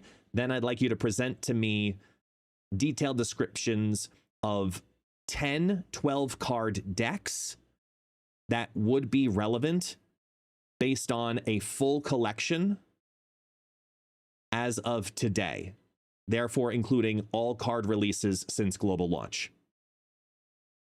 Look at the meta and create 2 different groups of decks. The first group is playing into meta-relevant decks. The second group is playing against meta-relevant decks. Be sure to include cards and releases that happen in series 2, 3, 4, and 5.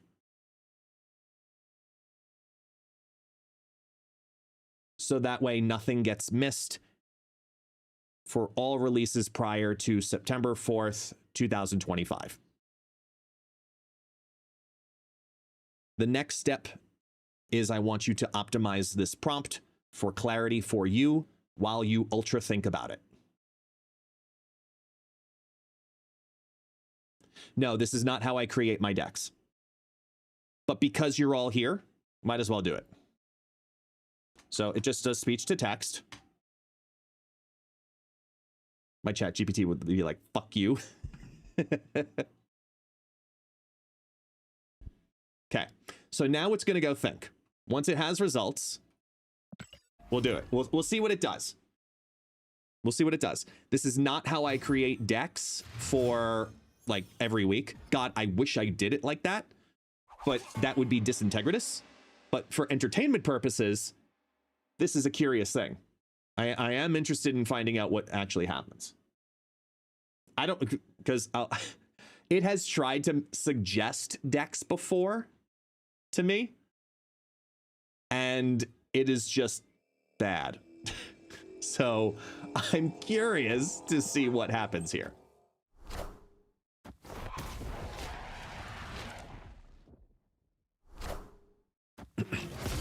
You've named your ChatGPT Ori? Nice. See, I actually have several different names. I have Karen, which is my YouTube SEO specialist for optimization. Then I also have Steve. I've trained Steve specifically for legal documentation for my stuff, like creation, like investigating on, you know, hey, analyze this NDA or analyze this contract or etc. And I've taken that service offline so that way my information doesn't go out into the world. Put this here. And I have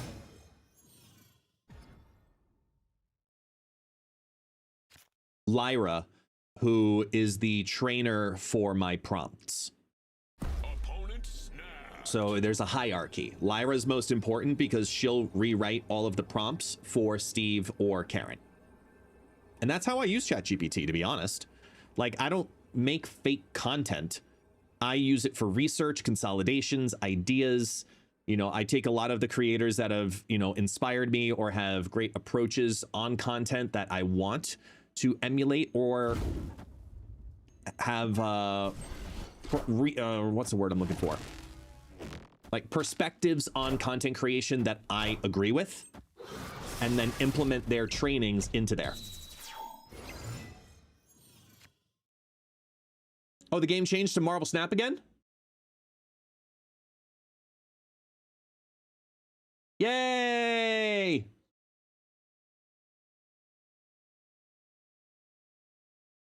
Yo, tech. We ended up in an AI conversation, and we're testing the limits of how I've trained my chat GPT to create decks for the tournament this weekend, which would be really funny if that actually creates some decent decks. So I'm curious. I'm curious to see what happens. But I am going to ask...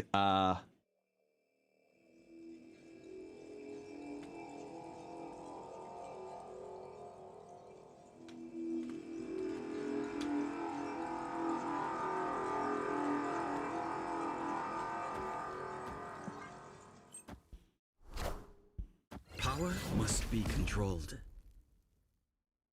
The old name used to be exactly Marvel Snap, so all caps is different, but at least it's better. Actually, legally, the game is named Marvel Snap in all caps.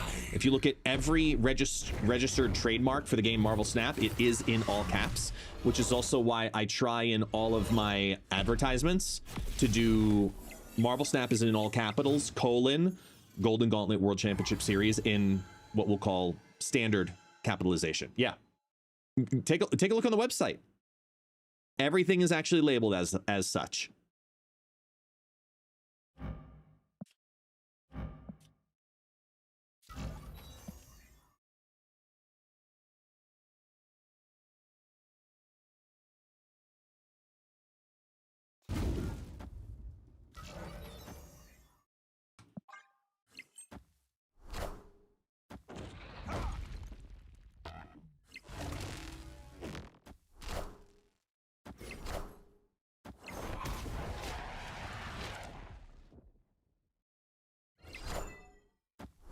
Ooh.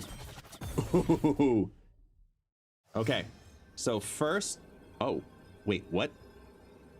Ah, it's writing them. All right.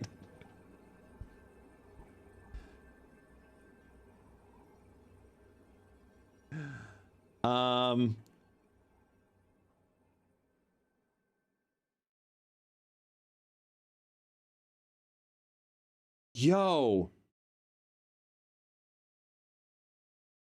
I'm not gonna lie. It actually did a good job. It did a good job. Oh my God, I cannot wait to, oh wow, this is awesome. Okay, okay. I swear to God, it did a good job. Looking at it quickly, AI may have actually created awesome decks for the Golden Gauntlet, okay? Now that this match is over, let's go take a look. Okay, so I gave it that prompt, and here's the optimized prompt, right? It redid it, play the meta and beat the meta, with a game plan for each of the decks, and the TLDR for everything, okay? Here are the decks that it created. I can't believe this, man. This is awesome.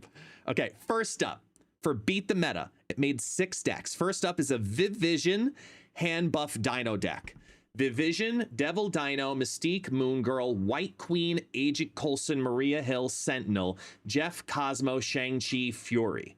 This leans into hand size and quality, where Viv Vision passively grows hand power while dancing lanes to keep her winning, relocating correctly. Curve pressure via White Queen and Coulson, then Dino Mystique as the closer. Cosmo protects the stack, and Shang-Chi for the tall decks. Your flex option, it gave you flex options, is to swap out Sentinel for Agent 13 or Nick Fury for America Chavez to smooth out the curve with 1 costs.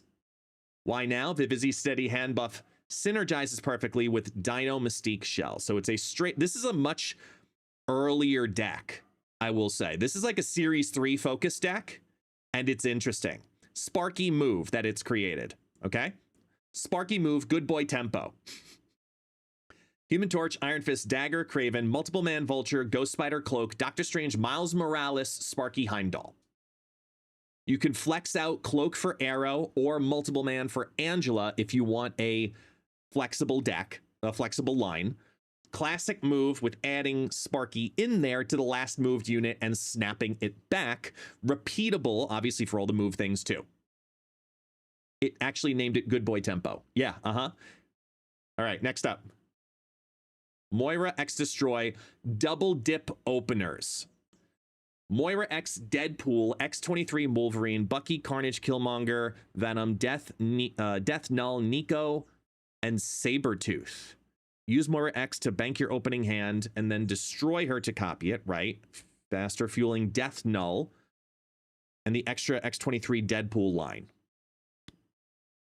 You could flex out Sabretooth for Taskmaster or Nico for Forge. I definitely run Nico, though. Definitely run Nico, though. Okay. Sarah Control with Omega Sentinel. Oh. Wait, this is new. Okay. Nova, Angela, Lizard, Scarlet Witch, Polaris, Mysterio, Omega Sentinel, Killmonger, Enchantress, Shang-Chi, Shadow King, Sarah. It's literally straight up Sarah Control, but with Omega. Omega Sentinel's -7 checks the single tall threat all by itself, while Sarah lets you deploy multiple answers. So your goal in that deck is straight up Omega 4, Sarah 5, rain chaos down on 6. All in counter because they're low power cards. Okay. You could flex Mysterio out because of the Angela synergy for Spider-Ham or Shadow King for Rogue. I'm not sure if that seems right, but I see what it's doing. Oh, hi, Taxi. You want to join me? Here, come on, Taxi. Come up. Here we go. Oh, there we go. Good boy. Yeah, I'm getting that feel too. And then there's Shuri Scar. They called it the Red Line. I feel like I need to rename it to Roxanne. Zero, Ebony Maw, Lizard, Armor, Shuri, Sauron, Typhoid Mary, Red Skull, Scar, Taskmaster, Vision, Enchantress. Yeah, by seeing this makes me think a much older list. Much older style list. This is a list from like a year ago because of the Scar introduction with Vision. It's still a good deck, don't get me wrong. But I'm not sure about that. And then Patriot, Ultron, Wide is right. Wasp, Misty, Shocker, Squirrel Girl, Debris, Patriot, Mystique, Blue Marvel, Khazar, Onslaught, Doctor Doom, Ultron. I would never personally run all 3 6-drops in a zoo deck, but I see what it's doing. Debris for Goose, maybe. Khazar for Wave, definitely. Definitely. You did. You called it destructive, that it would run Ultron. All right. This is what I'm more curious about, is the beat the meta. Yeah, the beat the meta is what I'm most curious about. Okay. Anti-move lockdown. What did I say? I've been saying it for the last 2 days. We got to experiment with Omega Sentinel and lockdown.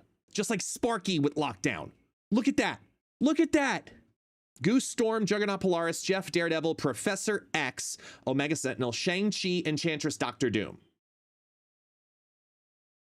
Oh, that could be fun. Daredevil, Prof X. Goose could be Armor, and then Enchantress could be Shadow King. I'd probably do Shadow King over Enchantress in this, but I do like this. I do actually really like this list. Sandman Ramp, Anti-Bounce and Spam. Sunspot, Daredevil, Electro Wave, Sandman, Prof X, Arrow, Doctor Doom, Odin, Shang-Chi, Jeff Cosmo. I mean, that's a pretty straightforward Sandman Ramp deck. Taxi. Oh my God. Do you want up or do you want down? You don't want anything. Fine. Okay. Next up, Junk Control with Anti-Dino and Hand Buff. Viper, Black Widow, Spider-Ham, Goblin, Debris, Polaris, Wave, Shang-Chi, Enchantress, Valkyrie, Doc Ock. This seems like a 2023 list. Does it not? This seems like a very old list. At least it feels that way. Darkhawk, Sarah, Anti-Toolbox. Korg, Zabu, Scarlet Witch, Polaris, Rockslide, Darkhawk, Jeff, Killmonger, Enchantress, Shang-Chi, Mysterio, Sarah. Yeah. Yeah, that's an old one too. Hazmat, Cage, Control. Ironheart, Mystique, Absorbing Man, Wong, Zabu, Hazmat, Luke Cage. A lot of Polaris. Yeah, these are some older lists. Shang-Chi for Thanos Control. Shang-Chi, Valkyrie, Shadow King, Omega Sentinel, Enchantress. Okay, so it fucked up because it said the 6 stones are 6 cards. But I do think there's something to that. Thanos Control with Omega Sentinel and Valkyrie. Valkyrie's really an interesting call. I see what it's trying to do. I like the idea of it. Notes for Saturday's Conquest Tournament specifics. Expect Activate, Move, and Destroy to be overrepresented. Prep a lockdown deck or an anti-wide list in your lineup. Scouting. If you see early Ghost Spider Kraven, pivot to deck 7. Oh, this is giving you all different flexible options. Oh, I misjudged how it laid it out. Think of it as an offensive and then a defensive group of 6. This is thinking that you should have all of these in your back pocket. I didn't prepare this to be a single deck list thing. I didn't prepare that. I will say that. I didn't prepare that. You can only use one deck and you register it early and that's it.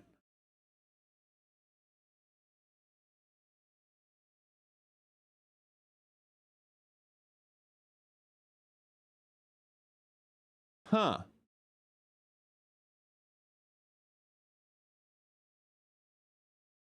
Very interesting. And again, this is the sources, right? So sources, it pulls from Snapzone, Snapfan, Untapped, and YouTube Script. So it can do it when you give that information out to it.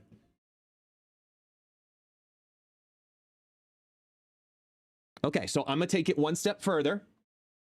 I'm gonna take it one step further now. Ready? And then while it thinks, we'll play another match. I need to elaborate on the rules of the tournament because I do think that changes how I want you to create decks. For the tournament, each player is only allowed to bring one deck.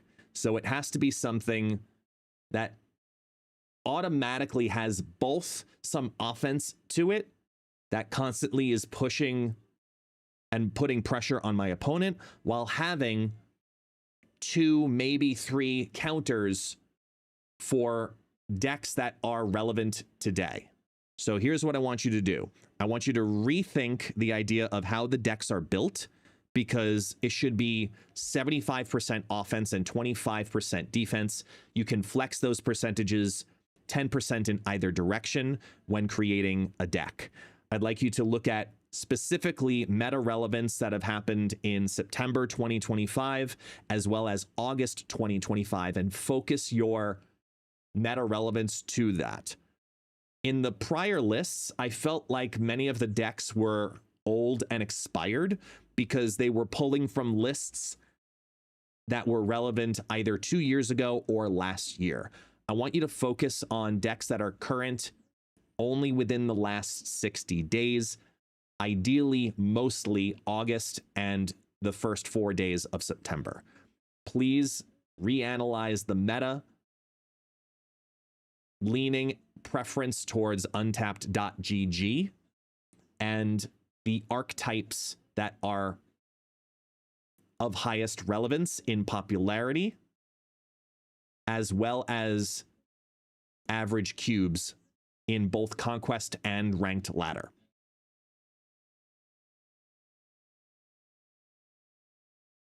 Once you've determined a smaller time window to do your research, I want you to ultra think for as long as necessary to pull meta relevant information from those websites as well as x.com and transcripts from Marvel Snap podcasts and YouTube videos from the last 2 weeks that are of relevance to you from the top popular creators. Karen can help you determine that list.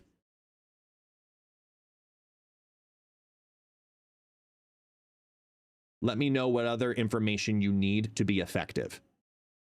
Now, I'd like you to rewrite this follow-up prompt.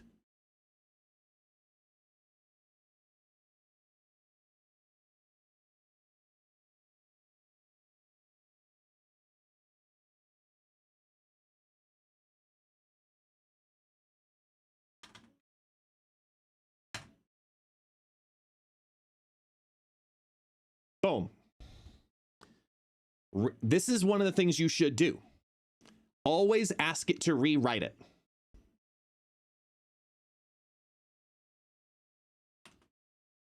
Run that prompt. Thank you. The purpose of rewriting the prompt is because you're creating clarity and elaboration, right? So right here, it makes it less likely that the information gets jumbled along the way.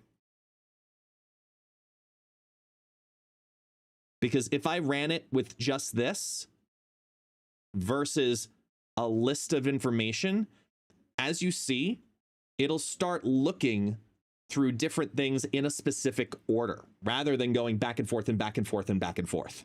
That's one of the important things about redefining the list. So tune in. Hold on. Let's find out.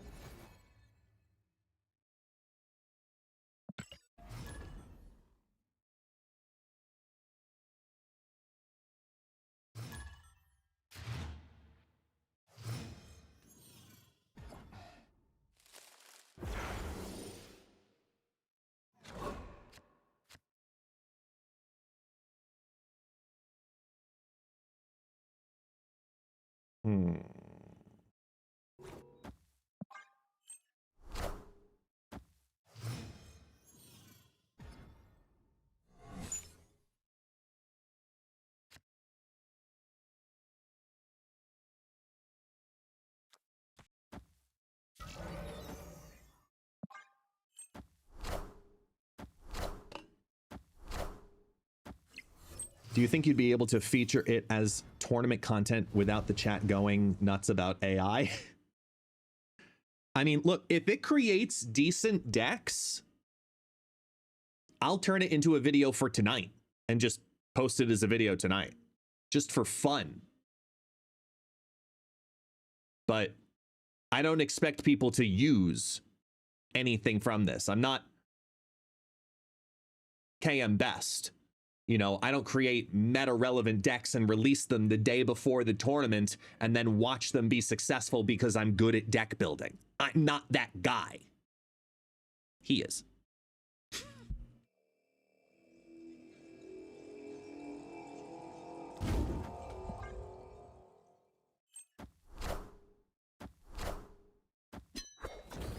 They're not shots fired. He's good at deck building, and people play his decks. I play his decks. If I was looking at a tournament, like if I was going to compete in the tournament, I hope you understand, I'm absolutely if you can't tell, I'm a research nut, right? So I'm going to research videos from the 2 days prior to registration, because that heavily influences deck selection. Be ready to counter the most popular decks. Durr.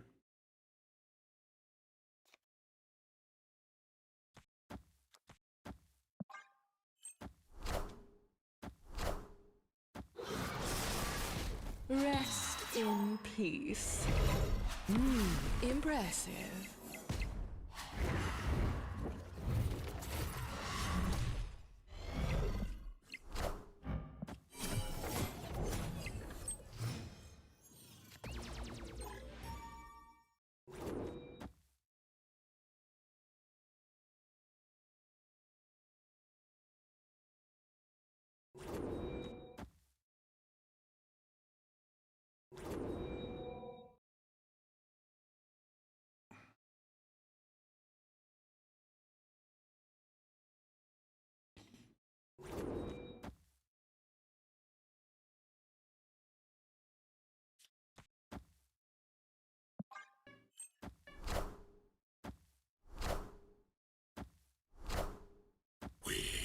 Oh, it's writing. It's writing. Rest in peace.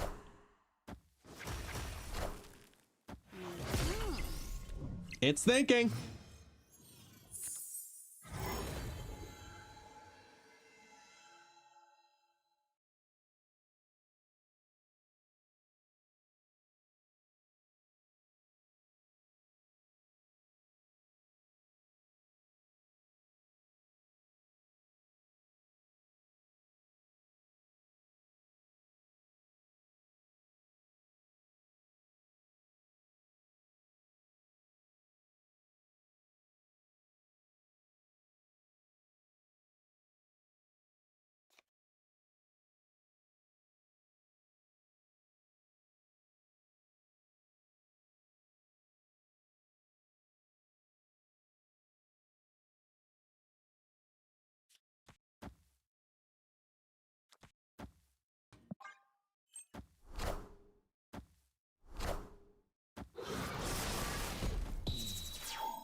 Behold my mighty hand.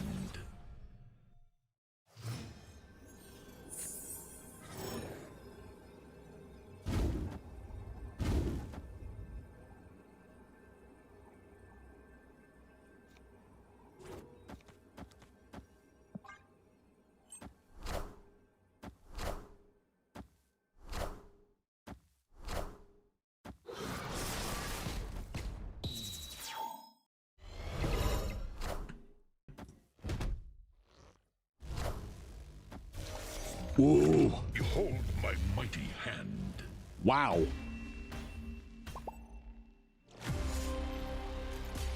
I haven't seen that one before. All right, you ready? Here we go. So here's what it did. Emphasis on untap.gg. Look at YouTube posts and podcast. Look at the ranked archetypes.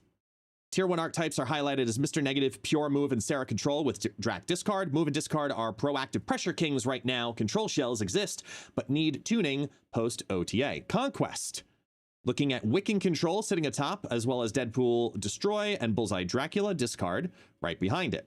So you must be able to handle tall payoffs like APOC or Null Death, move spikes, and value control packages such as Red Guardian, Cannonball, and Mobius. Okay, with that said, the new season presents new cards like Viv Vision and Sparky. So here we go. How do we do this? Given the tourney is a one-deck tourney, and you want 75% offense and 25% defense with 2 to 3 live counters, here's the build I recommend. 12 cards, full collection friendly, and a mix of series 2, 3, 4, and 5 cards. It has gone with Sparky, Bounce, Move, Aggro with Tech, Human Torch, Iron Fist, Dagger, Ghost Spider, Cloak, Sparky, Craven, Vulture, Doctor Strange, Shang-Chi, Shadow King, Heimdall. It got the numbers right, but got the numbers wrong, but you get the idea. And the shell still is interesting. Why this shell? In the last 10 days, Move has been trending tier 1, trending on ranked with strong cube rates, and Sparky specifically propelled a Bounce Move hybrid back to rank 1 on a day 1 shatter. You get Relentless, Proactive Pressure, plus flexible answers via Shang-Chi, Shadow King. Exactly the 75-25 split you're asking for. The only thing that I find interesting is that they call this Sparky Bounce Move, but it's not bounce like like Beast and Falcon bounce. It's more bounce in the sense of like bouncing around the board. Interesting. Yeah, it didn't get the Vulture Human Torch. It got some old information there. And it also said Ghost Spider was a 2. So that's running old information as well. Game plan, offense first. And how to go about it on each one. I'm just going to leave this one on the screen. If you want to read this one, you can pause. But like, interesting that it's looking at very specific counters based on meta relevance and conversations it's had. Key turns to keep an eye on. This I'm going to have it rewrite because those numbers are wrong. It flexes it. Yeah, look at that. Look at that. That's how you know it pulled some older information, but I don't know where it pulled it from.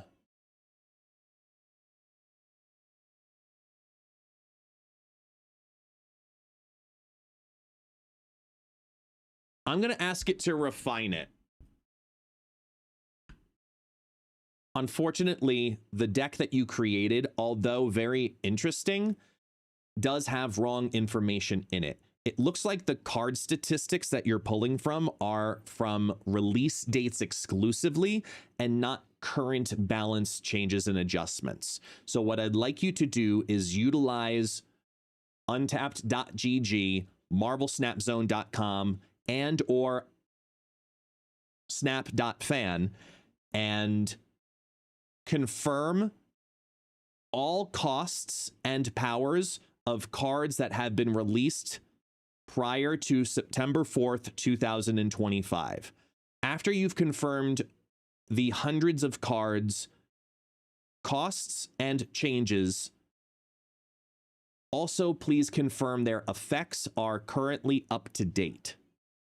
Once those have been confirmed, I want you to reevaluate the one deck tournament choice and make proper decisions based on that.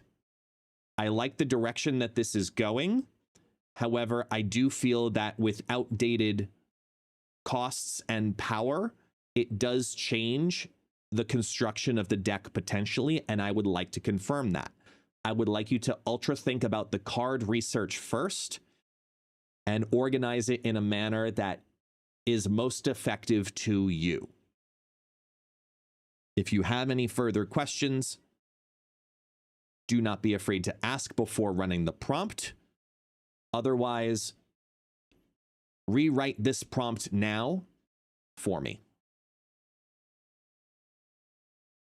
Okay. It's close. I do like some of the direction of where it is. It really is close.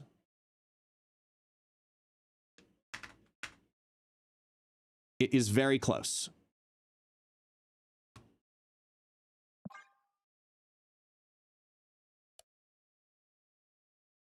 Yes, I know, but I don't want to do that. No. I'm trying to let the whole website do its thing. I don't want to paste page links. Because if I train it to do that, I'm going to show you the best AI trick once all of this is said and done. And it has been one of my best friends when it comes to research. Once we get it where we need it to be. It's now optimizing the prompt here in the background.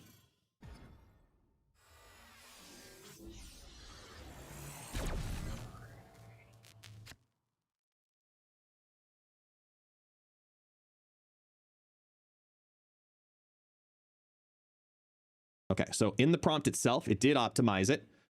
Phase 1, phase 2, phase 3 of how it's going to do that. It's first going to do the card data verification, must complete before analysis, then look through the meta window over the last 60 days, then build the one deck. Ready? Go.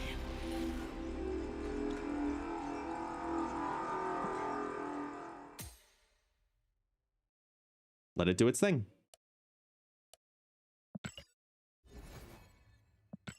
Oh, wait, hold on. Let me grab the thingies.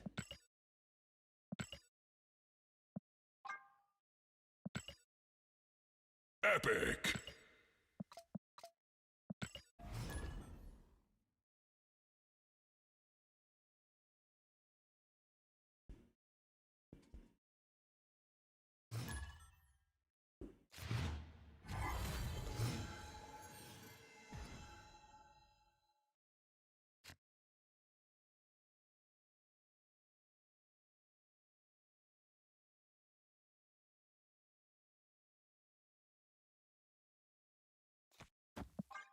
Come on, Makari.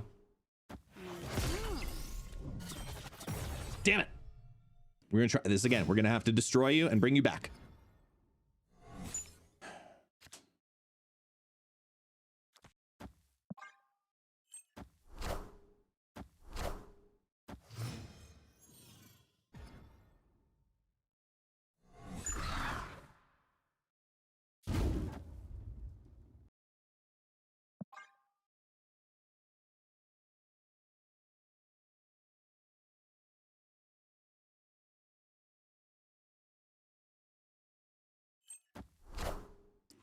Oh, the original, the Prof X lockdown deck. I'll pull that deck list up here.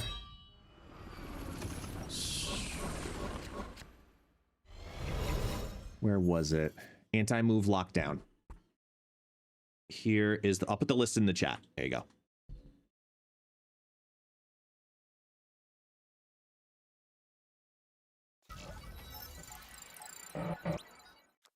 As much as I want to play that, I'm going to wait.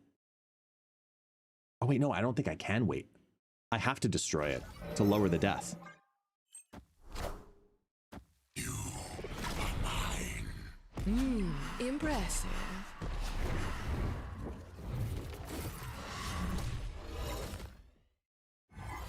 Come on, Makari. Do the right thing, Makari. Thank you.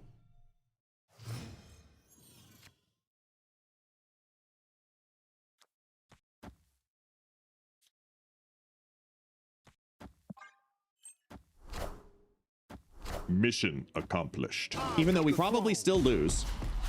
Oh, actually, no. Now we tie. Now we can tie it. Because here comes the, oh my god, what's her name? 4-7. Bleh.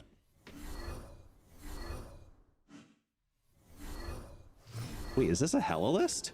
Proxima Midnight, thank you.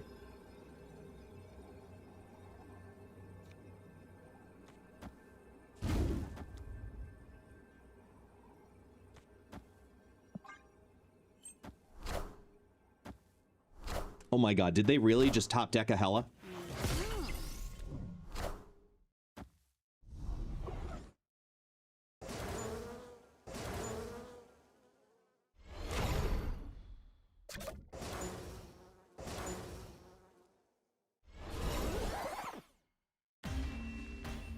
mean, they did some nice ramping, but no.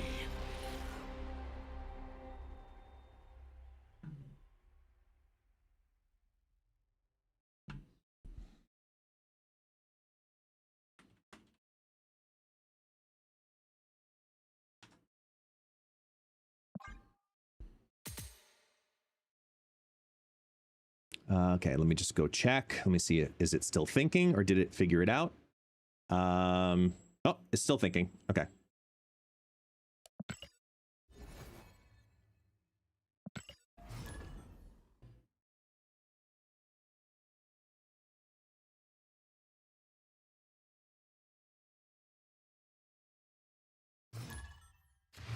I'm really curious to see what this does. Like, if this ends up being, like, good.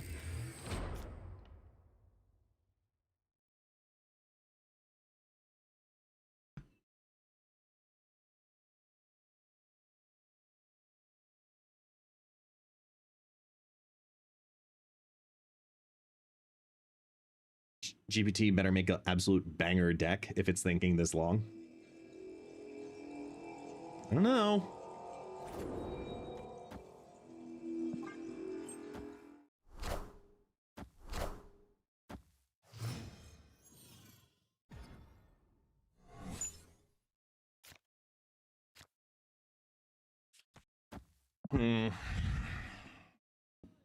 Let's see what Spider Ham hits.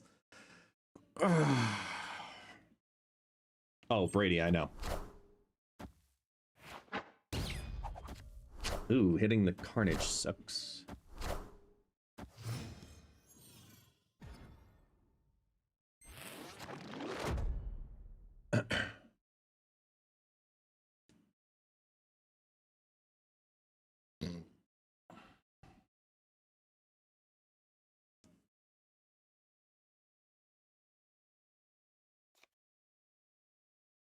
Baby.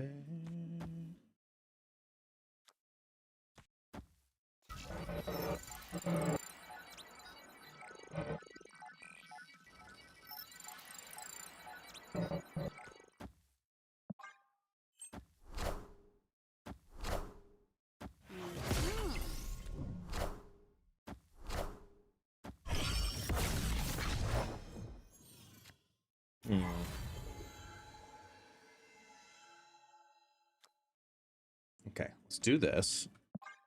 Give me.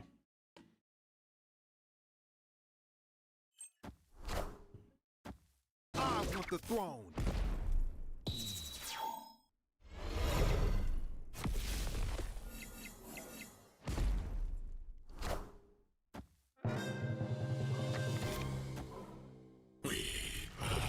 And then there's that.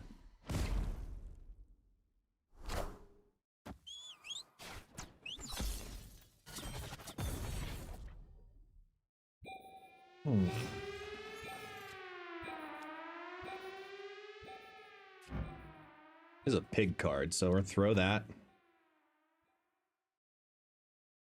There's nothing left in the deck. I have no other destroy mechanics. So I can't get Collector to ramp up.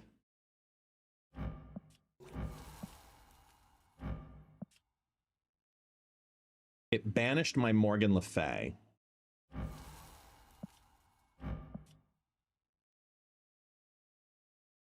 So I think I'm just doing straight power here. It doesn't feel right. It has to be like this. This. 2, 2, 3. It's all about the left. We have to be up by 4, and they already put 2 cards in there, and we're kind of screwed. That's the tie, and then... Oh yeah, no, we're done.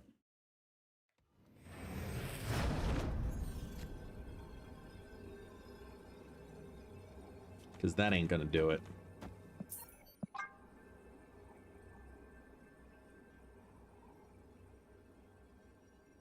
Okay. It has finished. It has finished the assessment. Here we go. What changed in the last 60 days that actually matters? Okay, now it's actually looking at things that were nerfed, packages that were changed, fundamental shifts like Human Torch being 3/3, Vulture to 1/2. There we go. Conquest metas. Still Wiccan control. This is what we saw earlier. Fresh card and staple audits. Cost power. Text confirmed today. Sparky, Moira, Awesome Andy, Omega Sentinel. Good. Because we already know about Viv. High impact tech you'll probably see and that they'll potentially use. Brrrah. All the numbers are right. Cannonball 5-6. Good. Good, good, good, good, good. Move pieces rechecked because of the OTAs. Power finishers or the glue of Series 3 Plus. Okay. One deck choice for the Golden Gauntlet.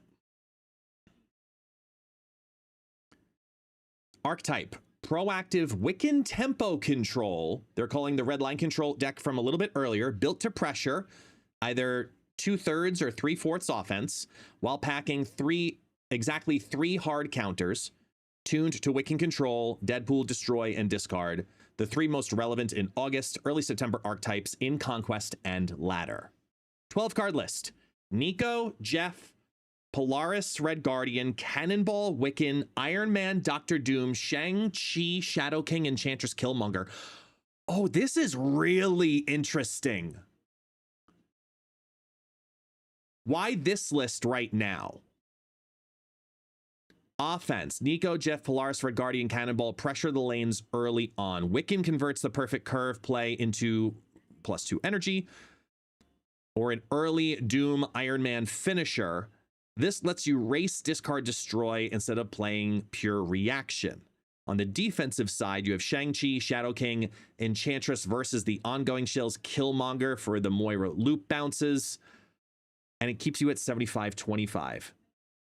Matchup prep, Wiccan control, how you go up against these big focused matchups, mulligan play patterns, keep Wiccan only with a smooth curve.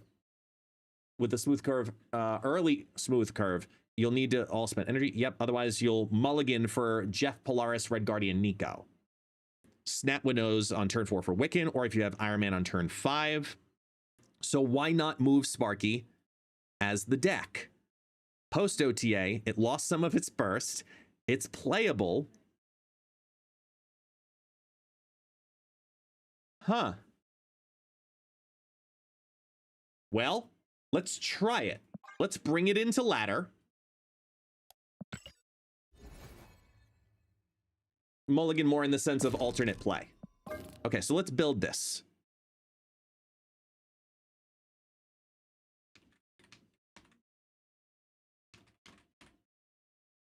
Okay, let's build this list. Sometimes looking at it is also really important. So Nico, Jeff. Okay, Nico. Yeah, I mean, I could have asked for it, but I don't know if it would do that. Jeff. Polaris, Red Guardian, Cannonball. I have to look through it to see if this makes sense. Polaris, Red Guardian, Cannonball, Wiccan, Iron Man, Doom.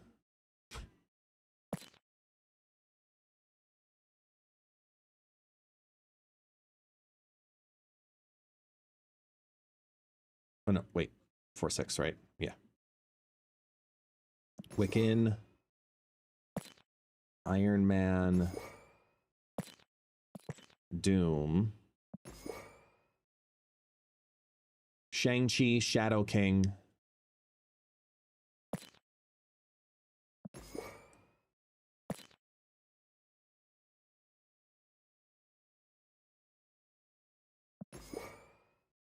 Enchantress, Killmonger. This is what it's saying. Whoops.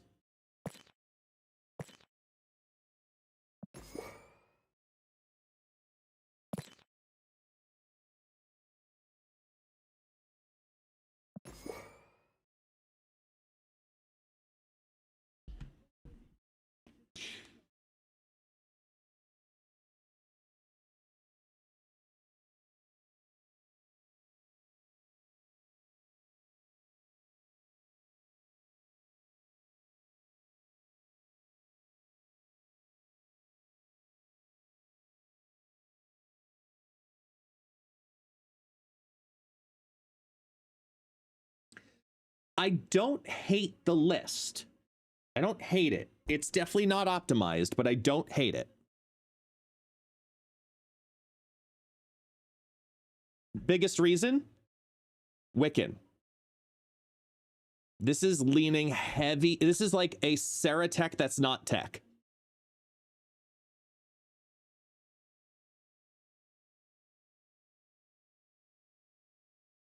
You know? Like, it's all Ceratech without the reduction. It's focusing on Wiccan. Your chance, exactly, your chance for actually hitting Wiccan on this is too low. So now if I do what ChatGPT can't do, it's how do I take this list and optimize it? Now, because I'm not against Iron Man, Cannonball, Doctor Doom as a top end. I kind of want to preserve that just to say that it's the list it said. So I want to lean heavier into the Wiccan side. So for me to do that, what do I need to do? I need smoother pieces, right? I think it needs Quicksilver. And based on the current metas, yeah, I agree. Exactly, Turbo, I agree with you. Based on the current metas, I'd say Enchantress goes out. So if I were to take out Enchantress first, because I don't think that's going to be as needed or relevant. Let's say we go down the path of Quicksilver.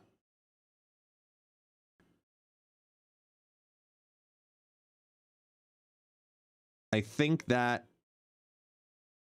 it's a nice start, but Jeff ends up becoming Kate Bishop. Wherever that little pizza girl is, there she is. Okay. That's a start. That already feels a little better. I think the last piece, though, is actually switching Nico for another 2-drop. I think a different 2-drop that more importantly, a 2-drop that wants to be on turn 2. Yeah, I'm gonna leave the Polaris, and I'll tell you why. I'm gonna leave the Polaris because if there's anything I did agree with that from my testing of Sparky, it's that we're gonna see a lot of move, and when you mess up the order of when effects happen against a move deck, like for example, Batrick, you can completely screw a move player. I'm probably leaning towards either Iron Patriot, Sam Wilson,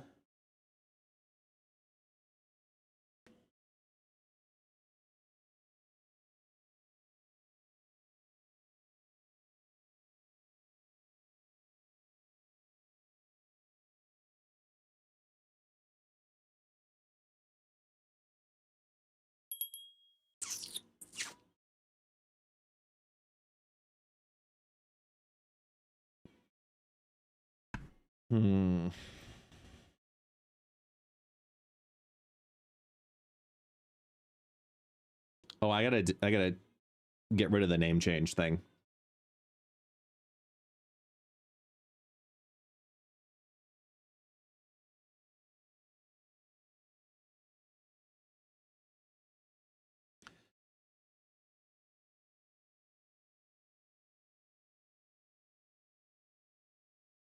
I'm actually gonna play Valentina.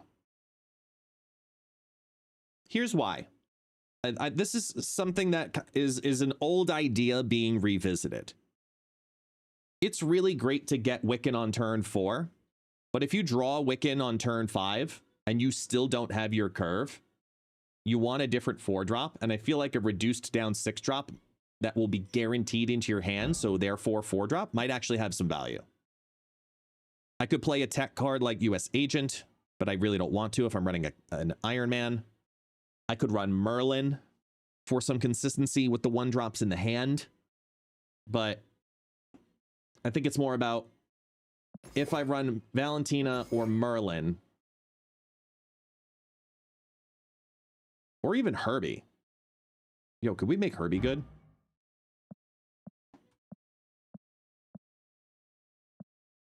Could we make Herbie good, do you think?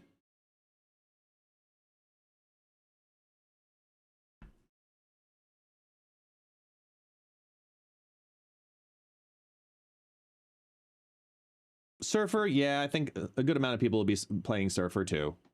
That's every tournament. There's always a good amount of Surfer.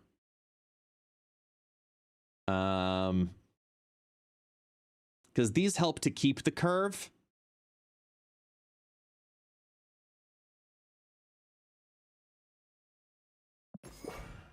Yeah, no, I can't. I'm sorry, ChatGPT. I want to lean into what you're doing. I just don't see it, though.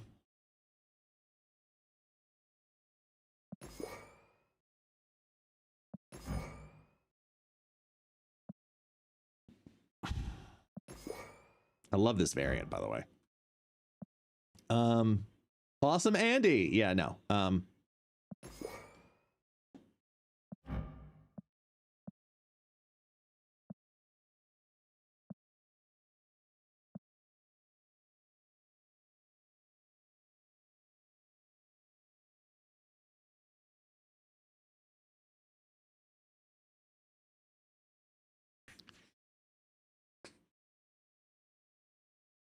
Yeah.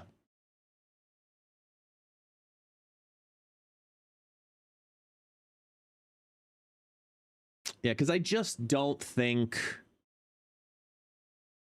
the list is there. Like I see what it was doing. I like the idea. But you know, a player is a player, and ChatGPT can only do so much.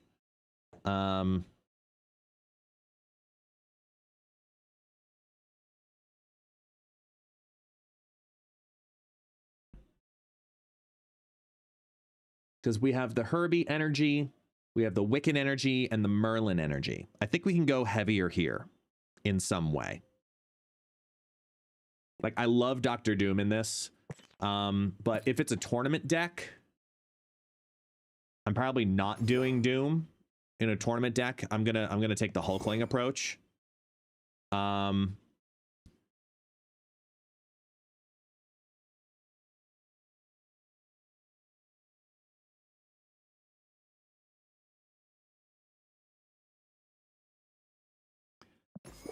What we could do if we don't do Herbie is obviously we just do Merc, because less for Cannonball, more for move counter. Where is Mercury? 2/2, right? Jesus, yes. Yeah, no. We're 100% changing it. The idea is not to build a deck that ChatGPT says is good for tournament, because it clearly wasn't. Now I'm building a deck of what I think we could do that would be tournament competitive.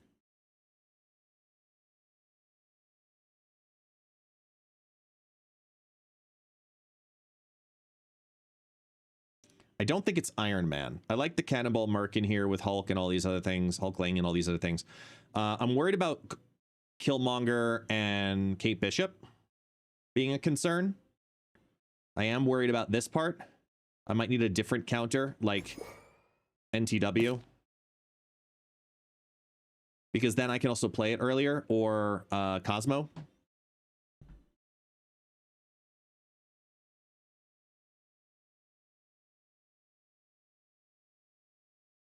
Unless Agamotto gets a little bit more consistency in there somehow, I can't recommend it. I want Agamotto to win the tournament, but I don't think so.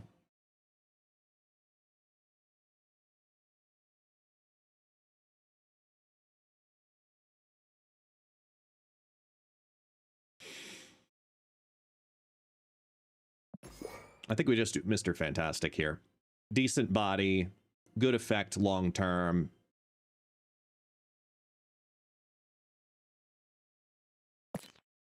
I like a lot of what's happening here. It just needs a little more oomph.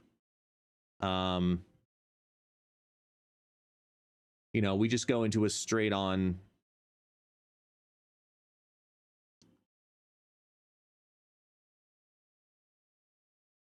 Is the final card Cosmic Ghost Rider or Stardust?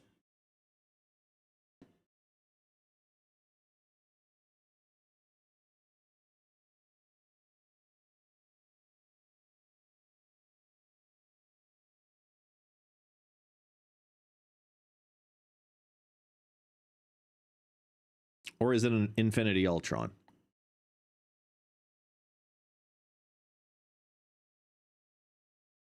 Yeah, I'm just trying to think with Stardust, who does it hurt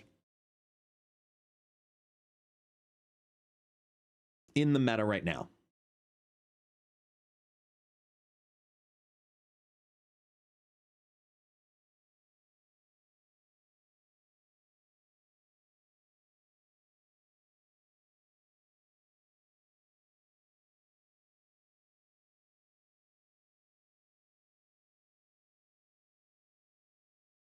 Yeah, and again, Stardust is a card, though, that on ladder, it makes more sense to have due to popularity, but in a tournament, does it? Right? Do people don't bring Hella decks regularly into a tournament?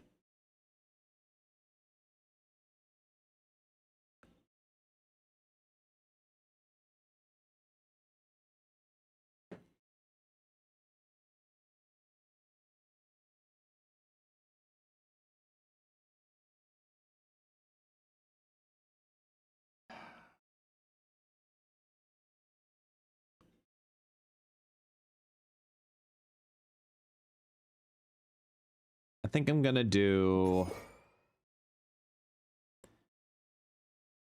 Stardust, though, over CGR, because I think it's more important to actually. Oh, wait. I could do both. I'm gonna do something different here. I'm gonna do like.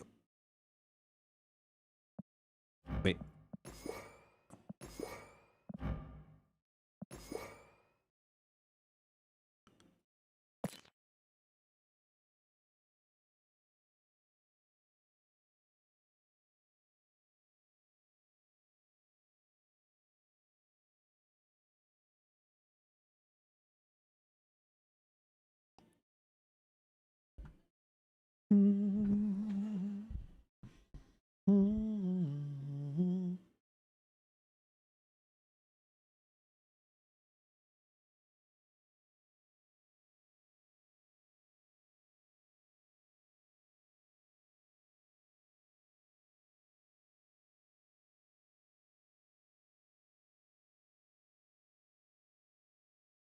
Changing the direction here.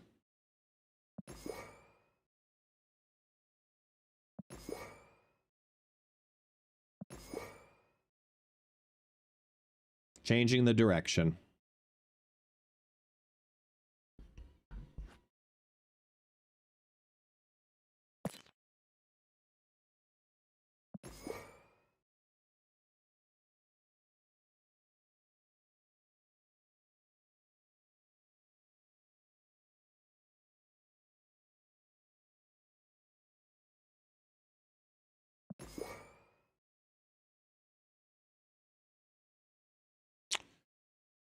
I love the Shadow King Domino as the only twos.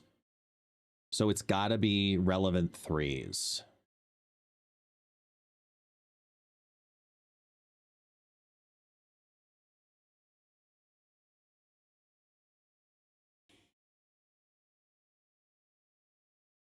You always have Shadow King in your opening hand. Sorry, you always have Quicksilver in your opening hand. You always draw a Domino on two. It needs to have 4 3-drops.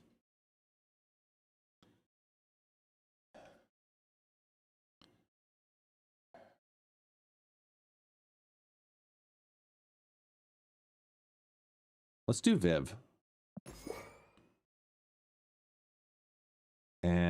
copy. Yeah, it was like Nocturne, copy, Sage, like big power pieces, but I think copy is just too good.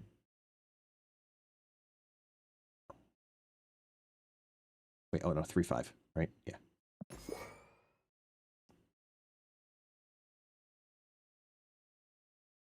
Yeah, and you have one variance piece, which is nice.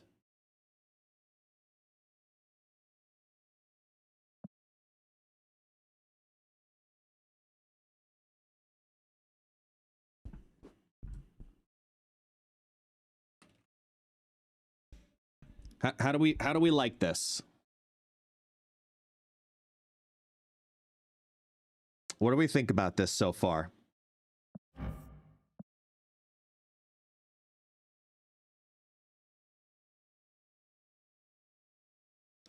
I guess the only, like, there's tech against, there's stack. Copycat's right there. I love, see, the thing is I love Hulkling because in a tournament, you need to have unbalanced information. In my opinion, it is the #1 thing that a tournament deck should have, and that's unbalanced information. So for example, even something as simple as Kate Bishop does that, because you might know there's 4 cards it could be. It could be these 2 or these 2 or these 2 or these 2, but it's still unbalanced. Agent Coulson, same way. Your card generators that show Iron Patriot, that show unpredictability, those have incredible value. I might actually do Iron Patriot over Hulkling.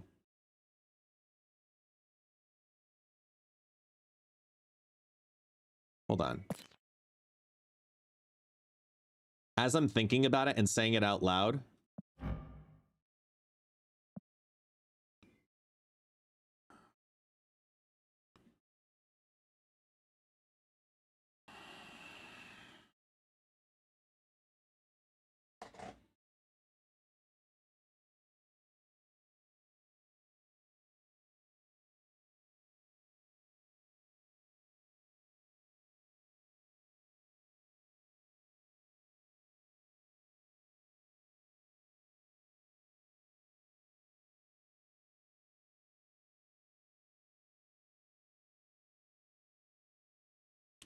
nah.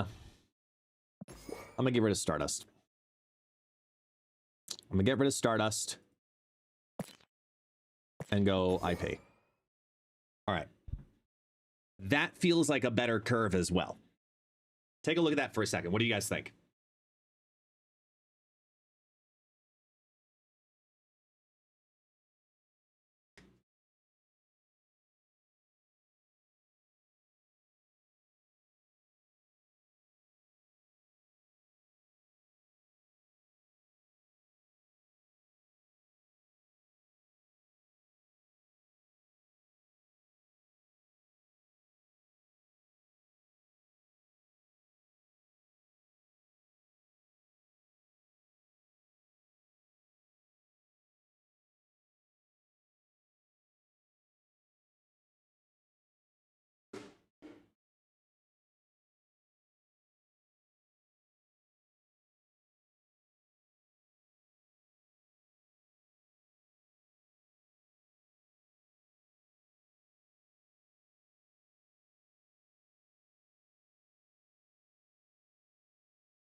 Sorry about that.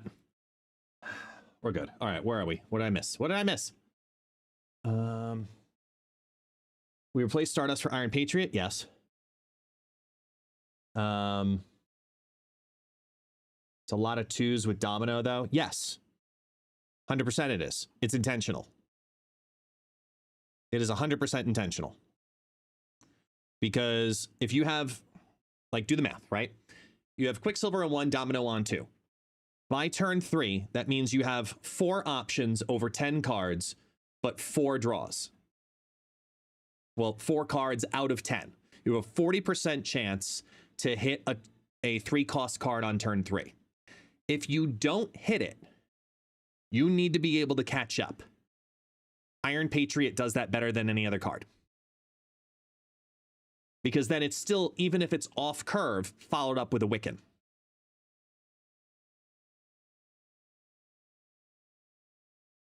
I don't think Destroy is going into the tournament, though.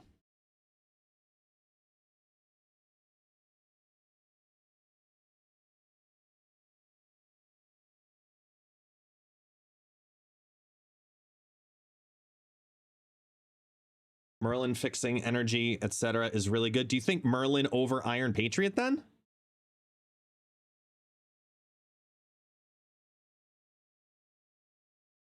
Because remember, it's also a Viv Vision deck. You've got to have a little bit of oomph in there.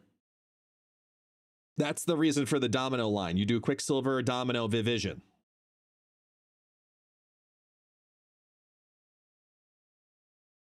Silver Surfer First Steps can give you double Wiccan, double Fanta, double Iron Pat. Ooh, that's good too.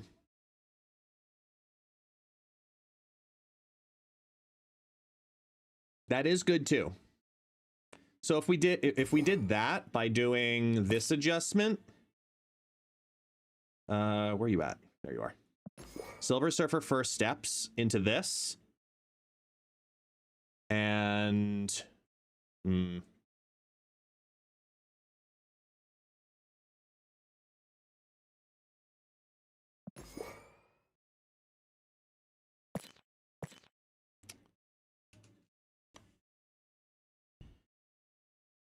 where are you, buddy? There.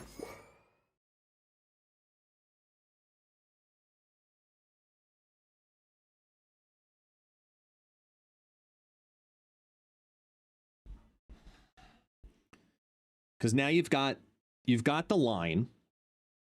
All of those 3 drops you feel comfortable dropping on turn 3. And you have catch-up mechanic. I think my last question is, outside of Wiccan, do I need to have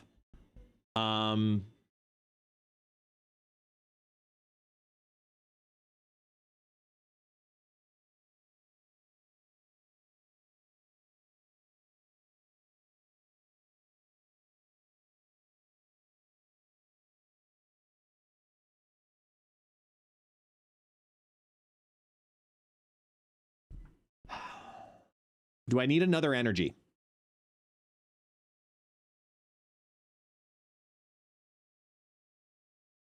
Do I need another way to put another energy on the board in case if Wiccan doesn't play out?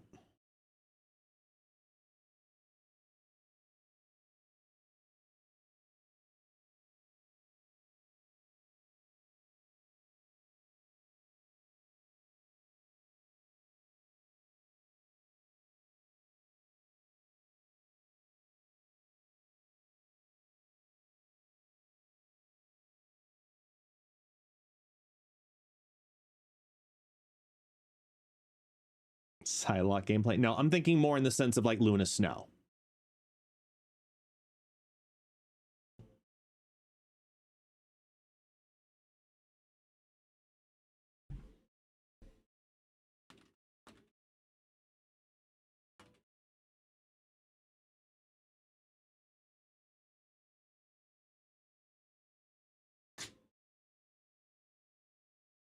Yeah, it would be Merlin. Merlin's probably the best suited for that job.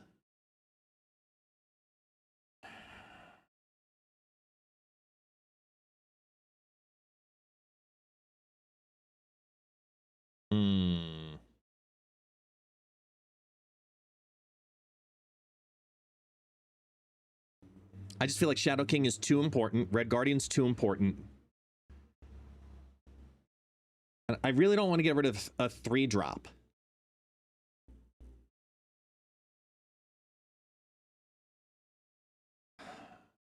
I think it's Shang-Chi. It feels weird to say that, but at the same time, it makes a lot of sense. Like, if we're building a deck that's going to do what this deck wants to do,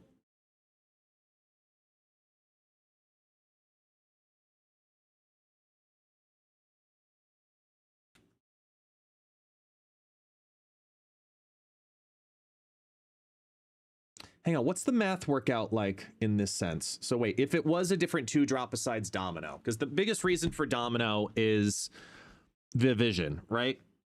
Viv Vision, consistency, and Wiccan. But if you run a different 2-drop, you have 3 2-drops by turn 2 out of 4 cards out of 11, because you guarantee Quicksilver on 1. So out of the 4 cards that you have on turn 2, out of the 4 cards on turn 2, you have a 3 out of 11 chance 4 times.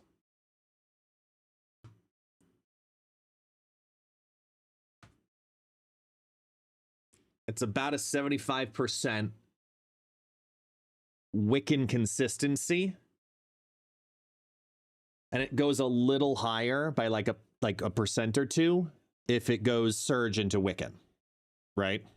Just because of that like edge case. On the one end, hand draw simulation.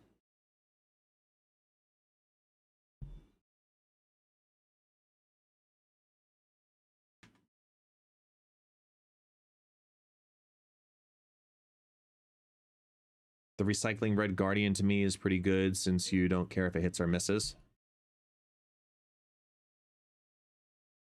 Yeah, true.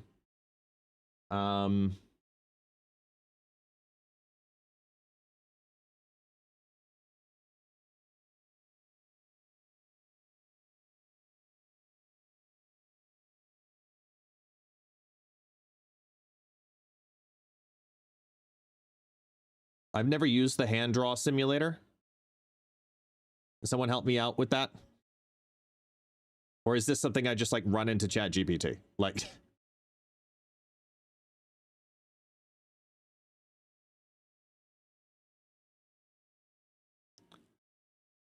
we aren't concerned that Red Guardian and Cosmic Ghost Rider are too redundant.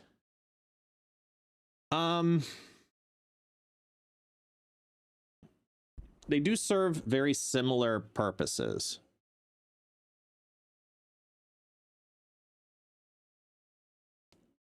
What do we think? Does Red Guardian need to be a different card?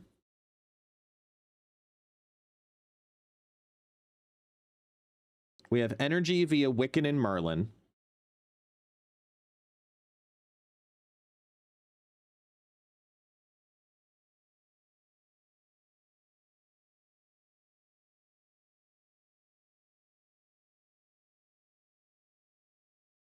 Mobius is better. Yeah, you know, you might be right there. It's a really good point, Pixie. I know we're thinking really hard about one specific deck, but it's also a very important one. Because you don't mind if that goes down on turn 3, right? Snapfan Deck Builder has a hand draw simulator. It does?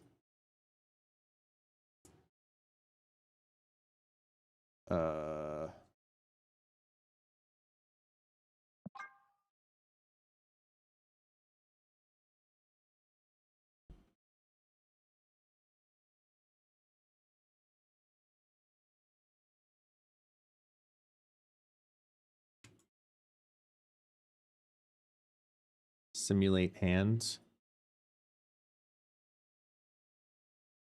Well, yeah, no, I'm looking for chance statistics, not like literally into the hand, like give me random cards.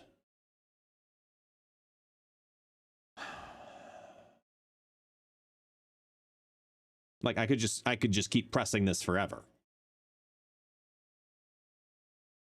You know? And it just gives me a bunch of random stuff every time. Yeah, no. I'm trying to figure out what the math is like. Like, what is the chances?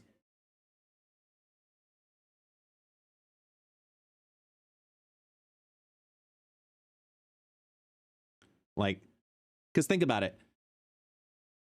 If you always draw Quicksilver on turn 1, and you always draw Domino on turn 2. If I were to build a deck instead that always had Quicksilver on turn 1, but had 3 different 2-drop or 2-cost cards in it instead of running Domino, what is the percent chance out of a normal 12-card deck that I draw at least one of the 2-cost cards into my hand by turn 2? Like,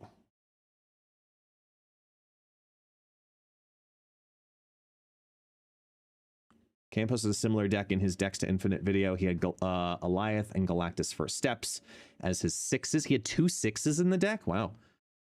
Stardust, Negasonic Teenage Warhead. I think that's too heavy. I think a good solid 5-drop might do it instead. I don't know. I love the Surfer First Steps being a 3/5. Gwenpool putting so much power. Like, I do like that.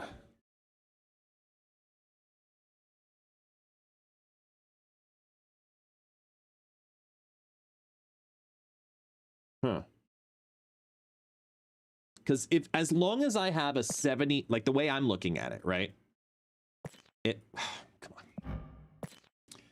If 3 2-cost cards give me at least a 75% chance, then I think it's worth running rather than Domino. I mean, it could be literally anything down here. Any 2, 3, or higher. I think that would be fine.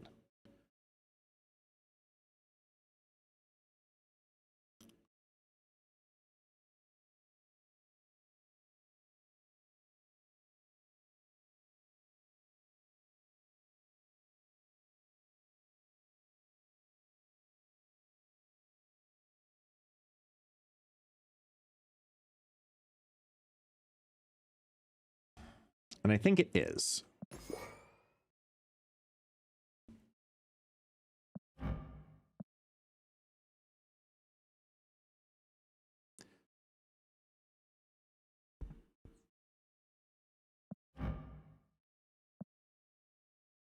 That's weird.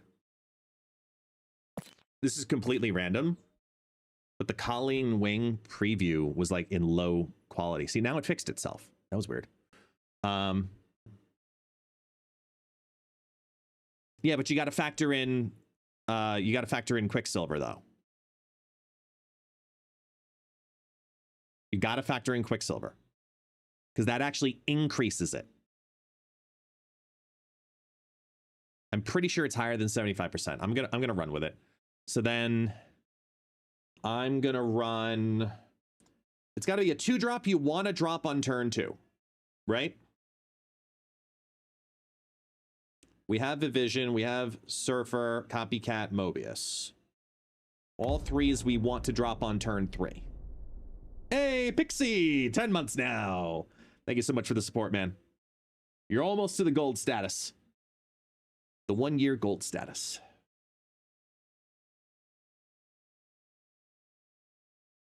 I mean, is the answer Cobra? No.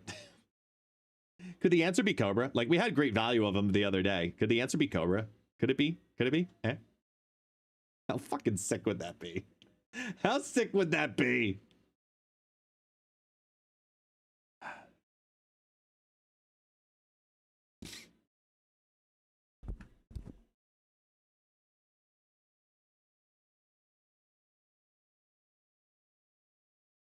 because here's my perspective on this. If we go the route of Surge, I'm taking out Viv Vision.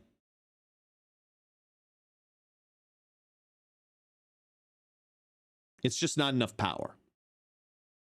Because we could do, instead of that, like the way it looks then, is Surge, no Viv Vision, and instead we play...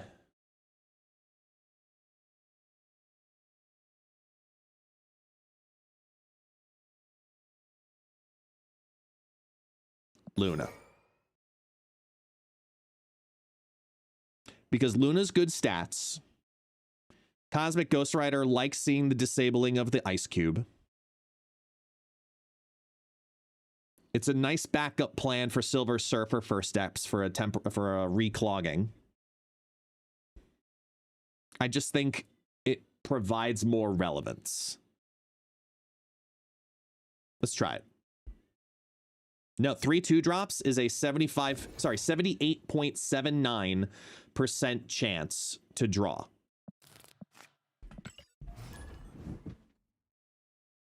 So on those games, you lean into the Wiccan curve.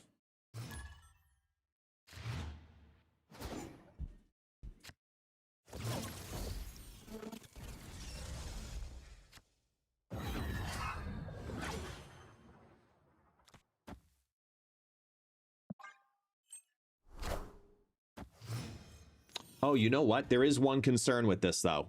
There is one concern with this. I already see it.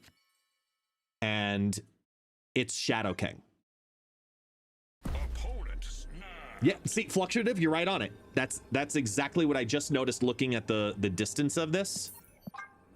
The distance of this shows me you're either playing Surge or Merlin, and Shadow King's actually going to hurt me here. So I'm going to quickly just switch Shadow King for Iron Patriot.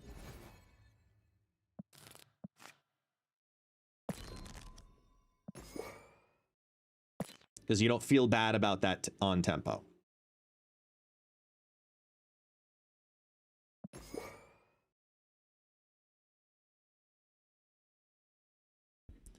So for first step on 3, Wiccan turn 4, Prodigy and Gwenpool. I don't want to do Prodigy. It's too inconsistent with as much move as there will be.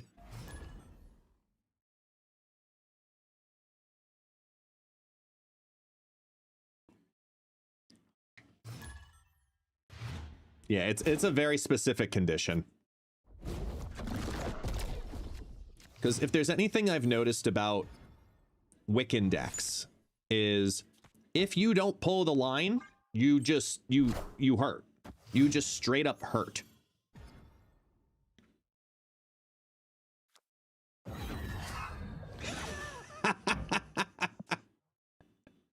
I love it.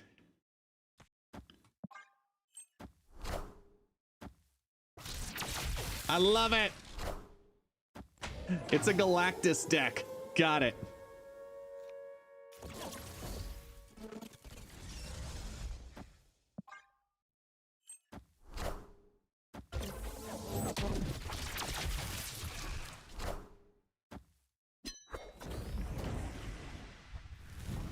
Daredevil, Kang, Magic. It's okay. Maybe they're building it in the left.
Like, of all things, 2 of the Gwenpools could hit. It really didn't want it to be that one.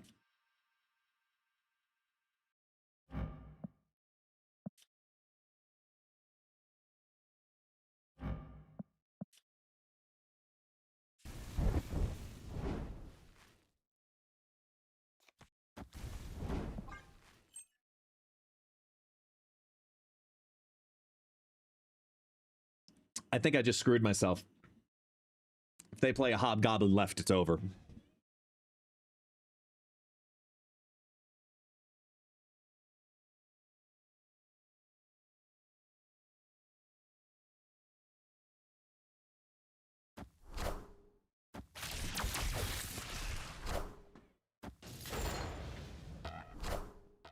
Wakanda forever!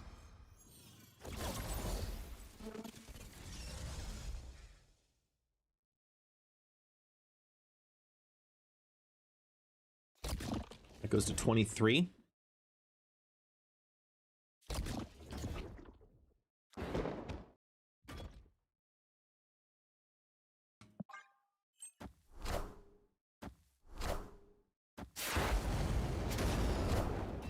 All hail Hydra! Wakanda forever!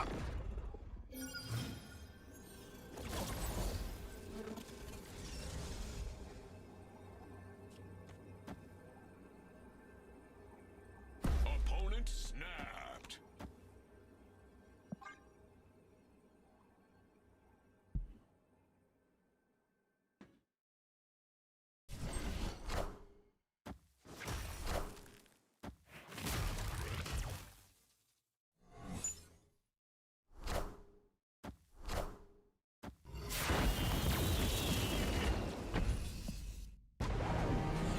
Time isn't what you think. And now we get to throw it right back in their face. Ready?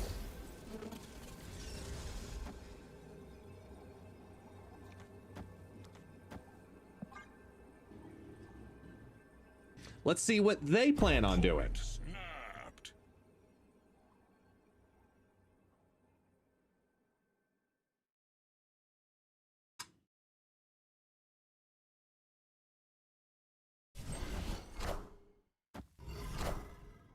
Odin left. Are ye worthy? Cut off one head, 2 more shall take its place. Are ye worthy? Wakanda forever!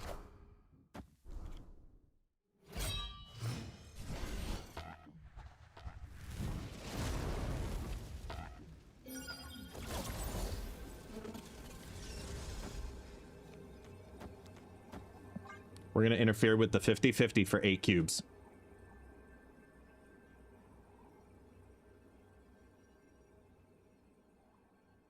Opponent snapped. Oh, wait. Wait. If they Odin right, they win.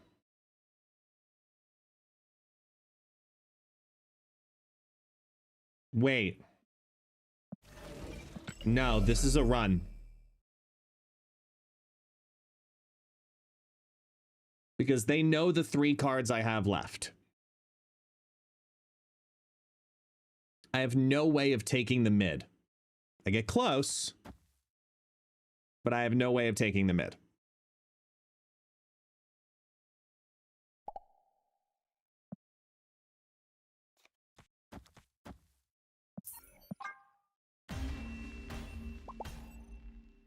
Escaped.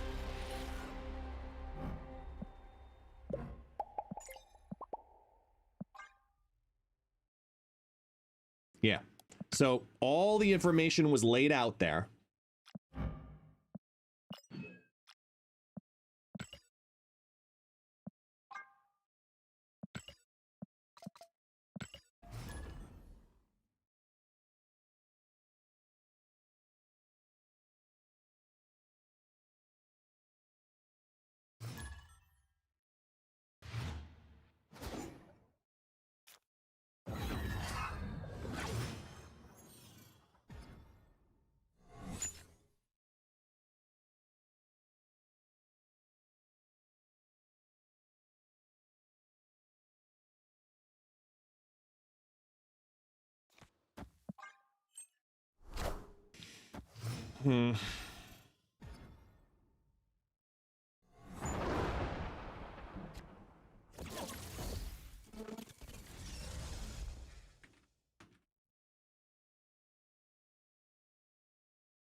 Sorry.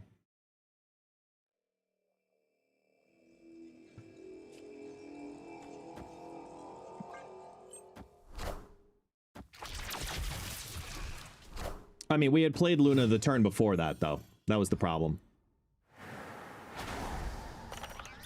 And I couldn't have not played it. Oh, that sucks. I'd love to get that for Wiccan, but I cannot.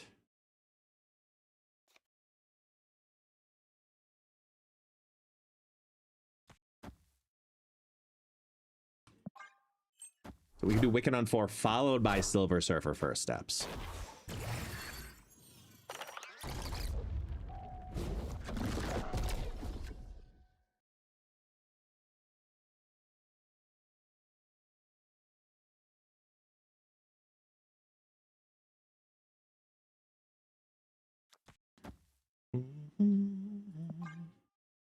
Thank you, Arnie. Appreciate you.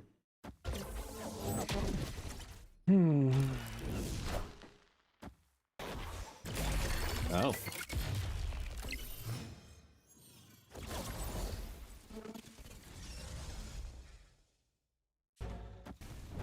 Oh, snap.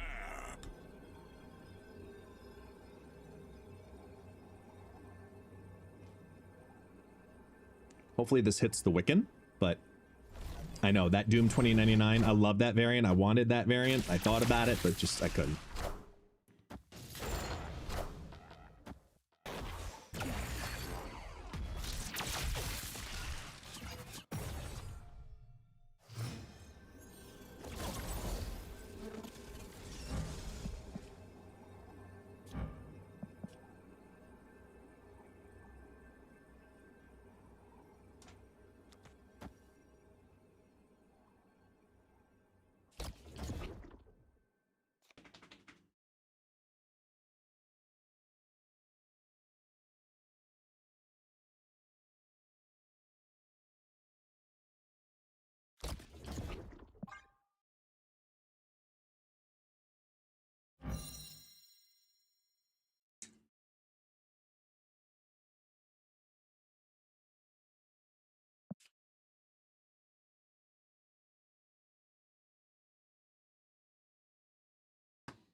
The Sunspot's not weird. It's a straight up end of turn. So, oh, they DC'd. Interesting.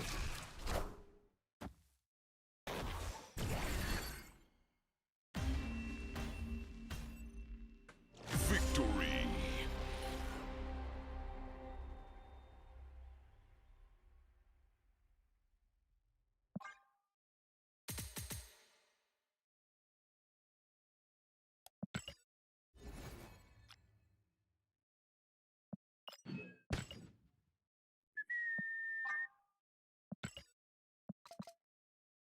Okay.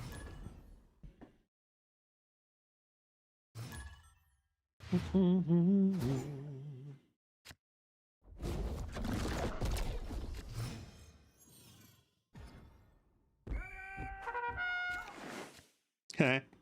Okay.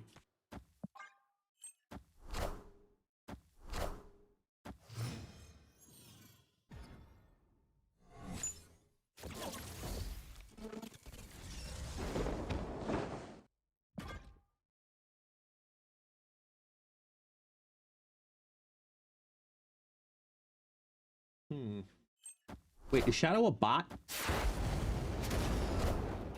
Yep, I think it is.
Here we go.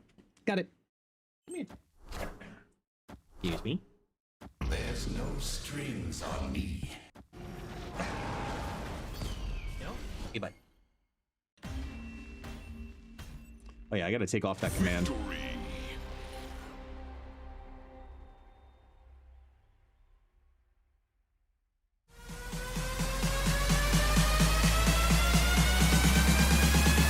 Everybody get your fucking hands up. Took me a second to find my sunglasses.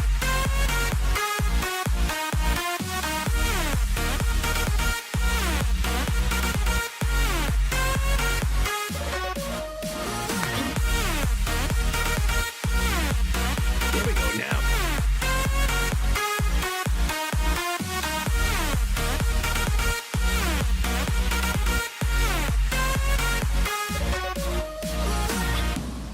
Yes. Thank you, Liege. Thank you, Liege. Thank you, Liege. Thank you, Liege.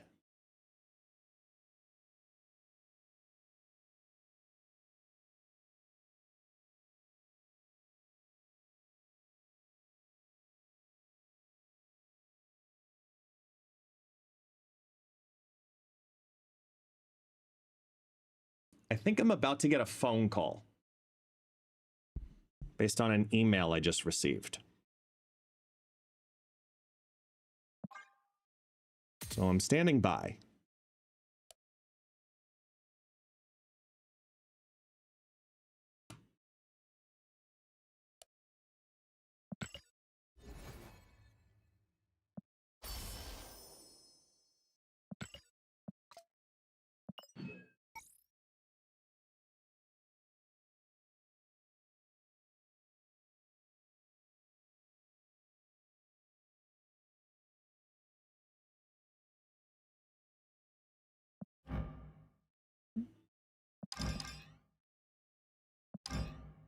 Eh.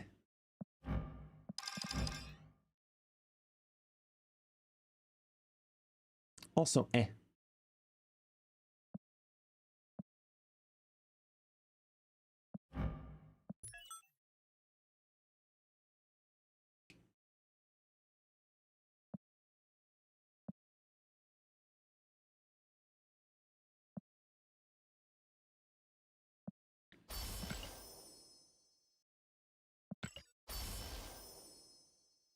Hmm.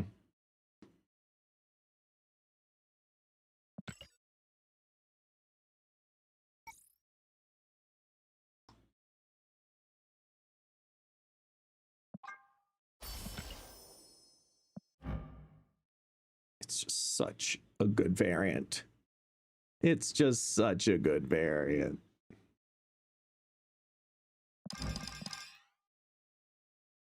Fantasy.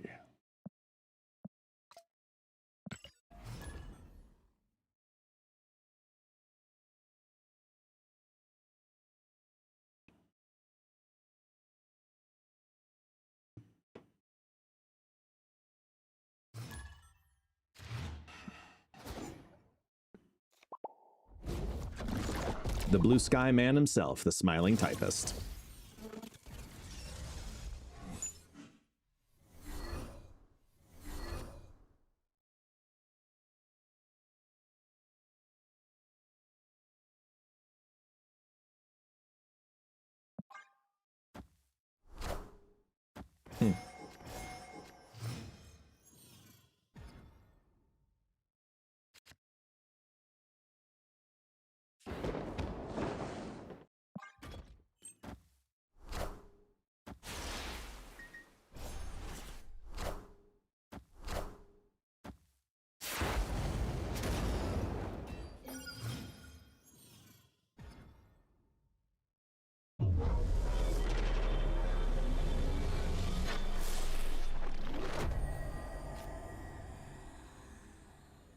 I did not know that could happen. I didn't know that you could get two of the same location.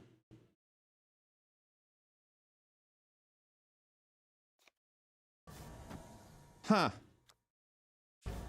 I'm gonna ruin the card just to keep the curve.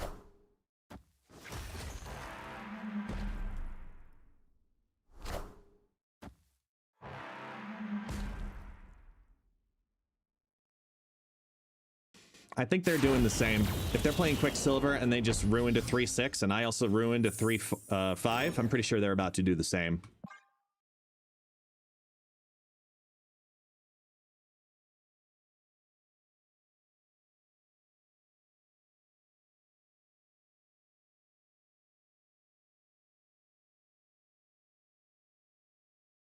Hmm.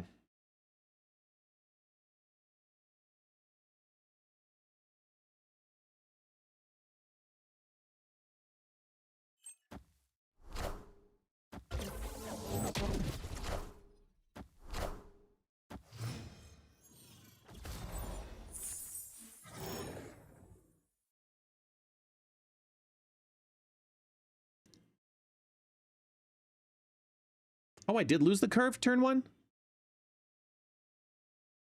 Oh, shit. Oh, well.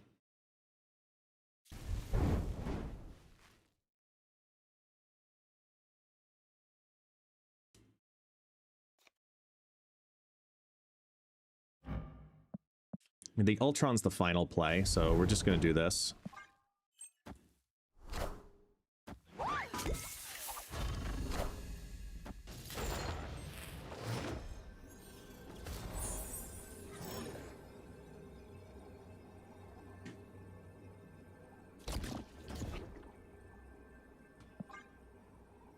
That wins the mid, too.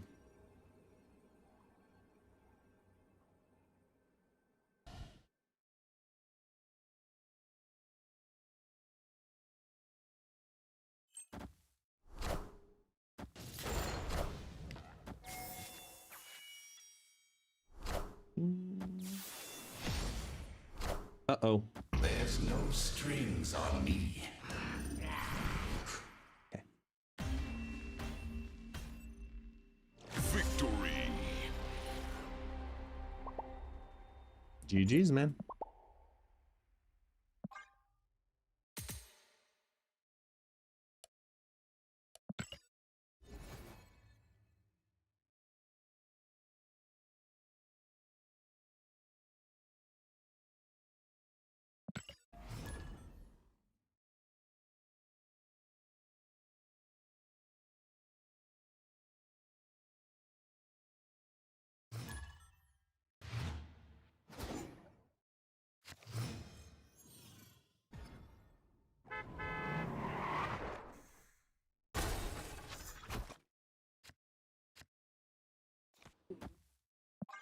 Hi, Taxi.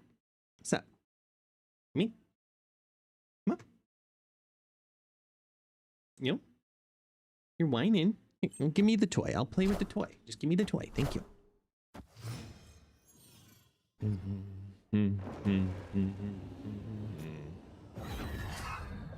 Copycat is copycat. Okay, so now we're looking at a catch-up.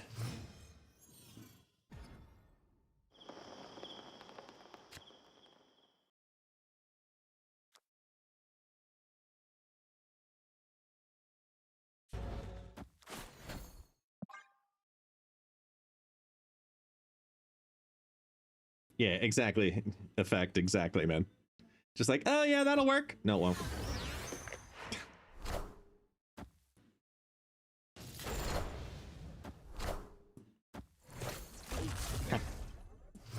Come on, Taxi. Get the rope. There you go.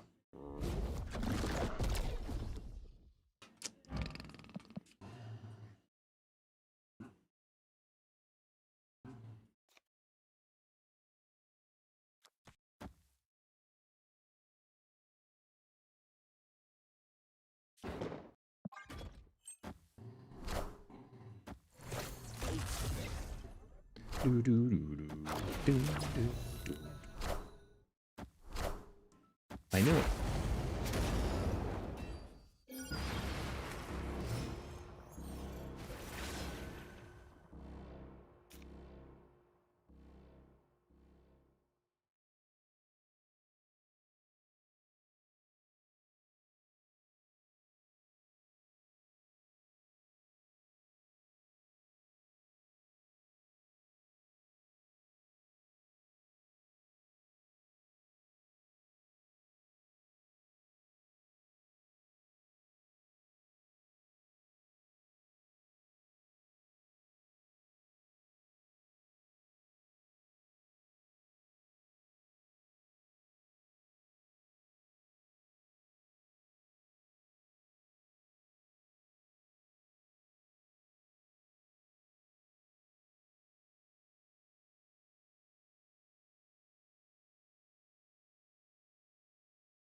I'm here, but I have to send a message out, so I'm not here yet.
Might have been the longest BRB ever.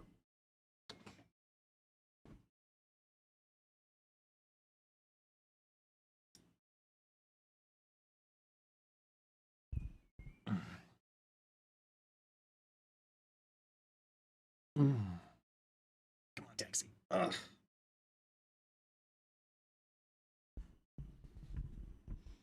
Two hours later.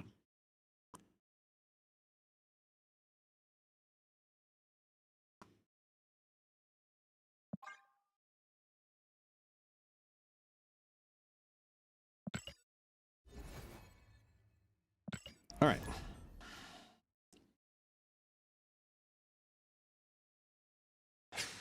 You know, sometimes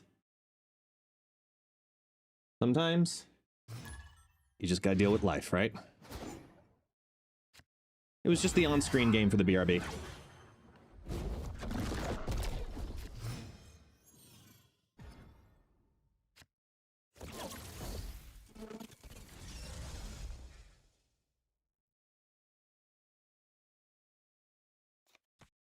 So we start here. Miles is nice. Yeah, I know. Sometimes you gotta do what you gotta do. That's all. Plain and simple. Sometimes you just gotta do what you gotta do. That's all it was. Gotta do what I gotta do.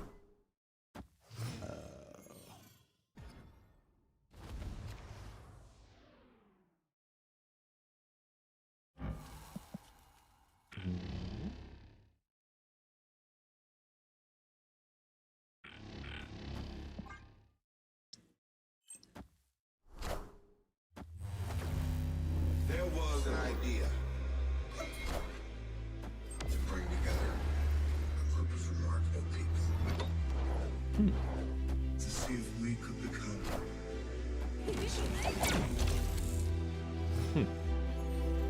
so when they needed us, Well, we could find the balance. I mean, okay.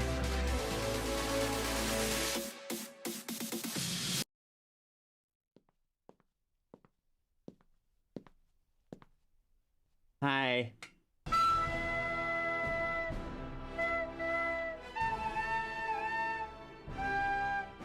Let's move!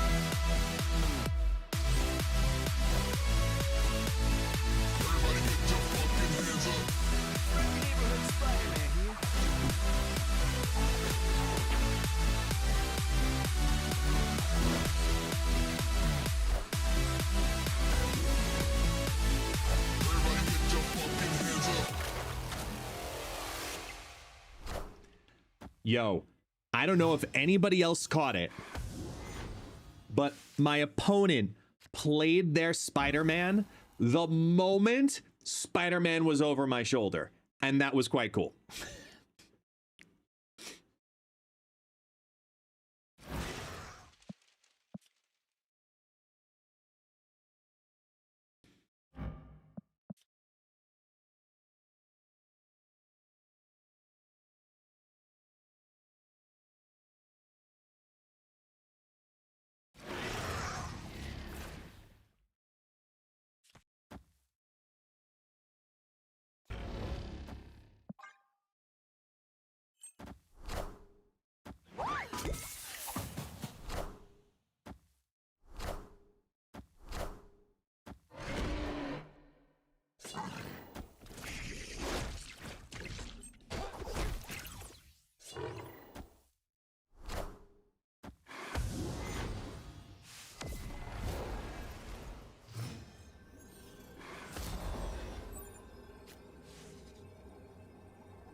Damn Magneto, it's just not worth it. Escaped.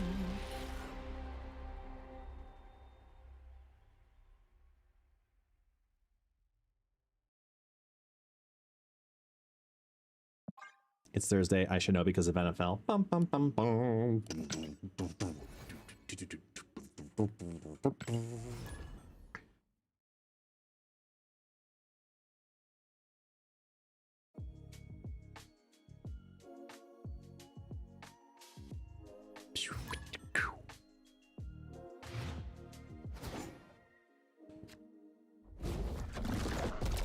Ooh, good hit for the Hulkling.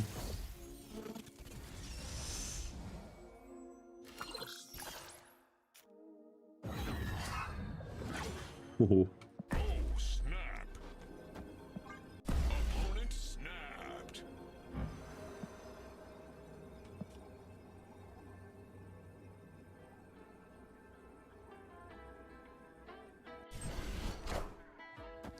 Guess I just opened a Series 5 pack and got Kyera, Werewolf by Night, and Black Knight. You got a triple? Fuck you, man. That's awesome. That's a good problem to have.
Yeah, my team is the New York Jets. I've been a lifelong Jets fan just because I am a glutton for punishment.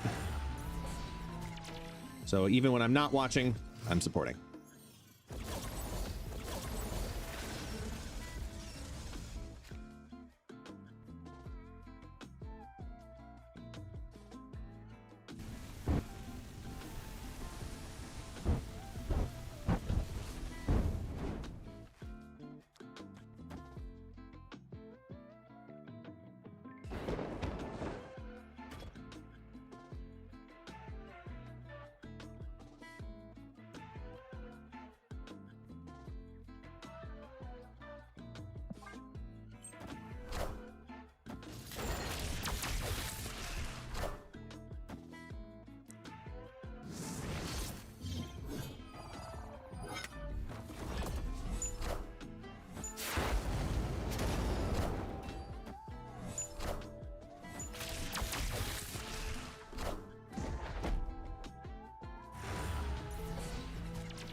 Doom rules all.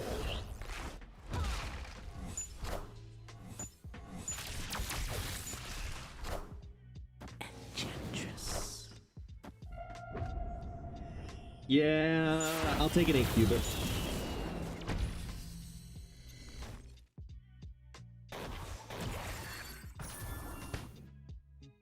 Higher, further, faster, baby.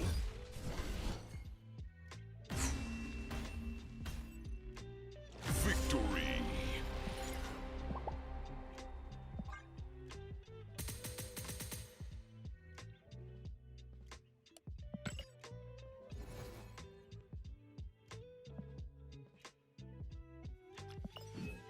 Grab.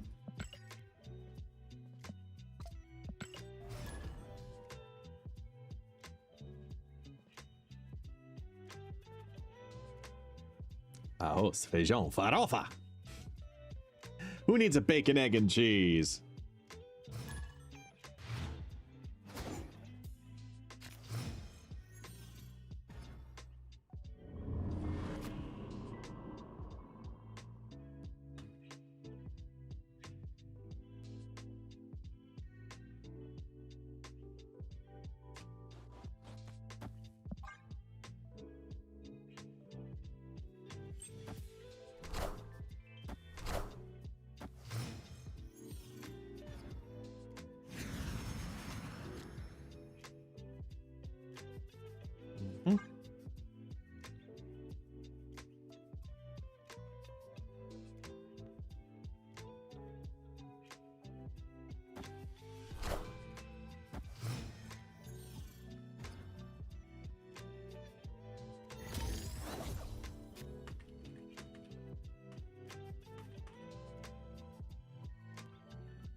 Ooh.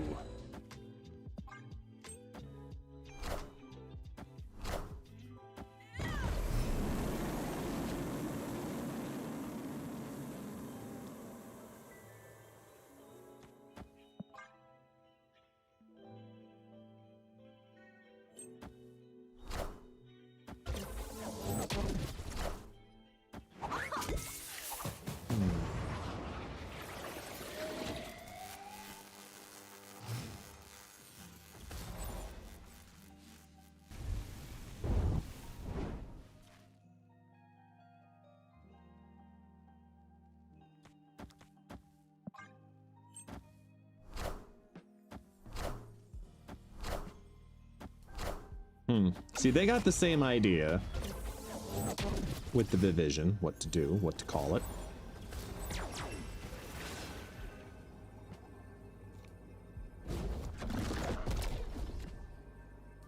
They have 10 energy, right?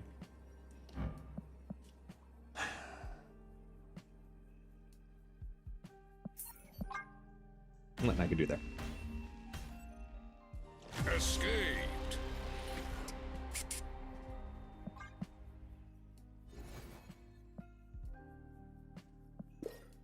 Doom, doom, doom, doom, doom, doom, doom, doom, doom, doom.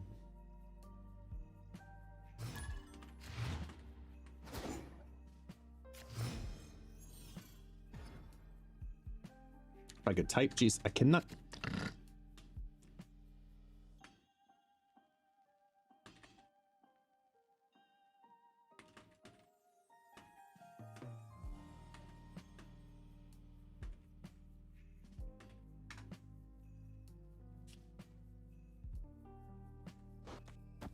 I was like, do I want that there? Nah.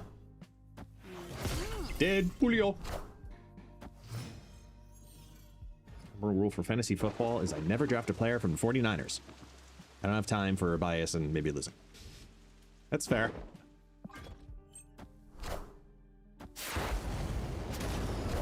Ooh.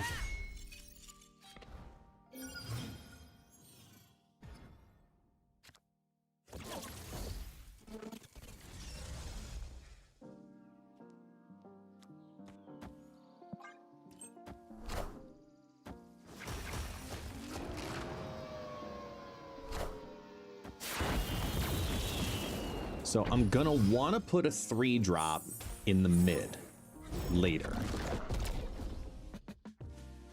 Oh, that could be fun.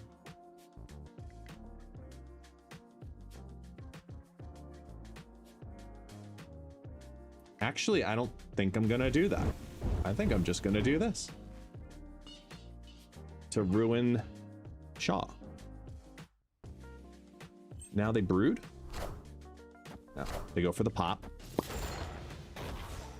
So he only goes up 2, not 4. Now they have to invest heavy in it.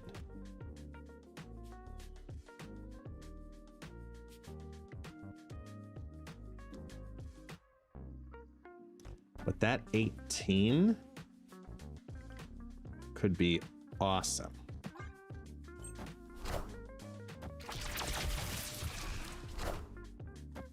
Oh, I should have Eliathed that turn.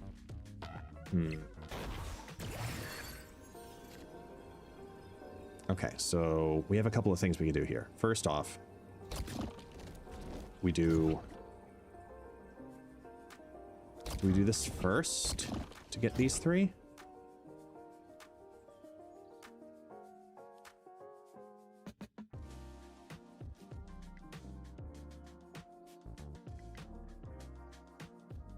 Opponent snapped.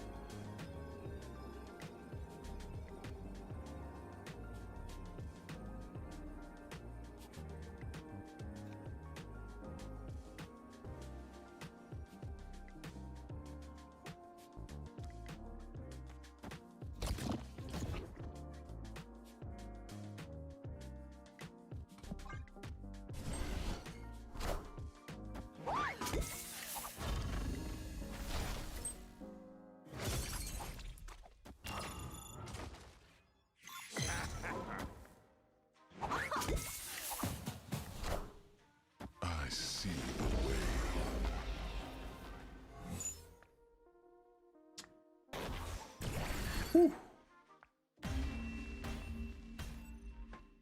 Victory.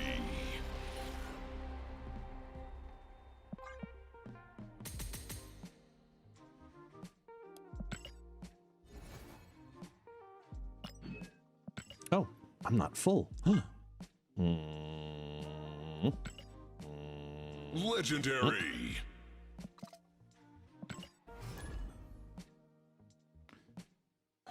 I don't like that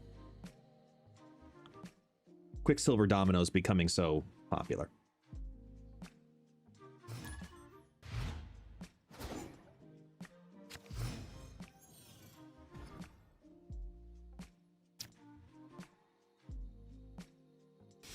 Disruptive. Oh man. See, this is the one, that's the one thing I will say from producing the tournaments. It's the one thing I do miss when in producer mode. Being interactive with the live chat, because like we're talking, you know, we're watching the casters and the gameplay and we're looking around and we're working and we're all like super immersed in the world of Marvel Snap, and I can't talk to chat.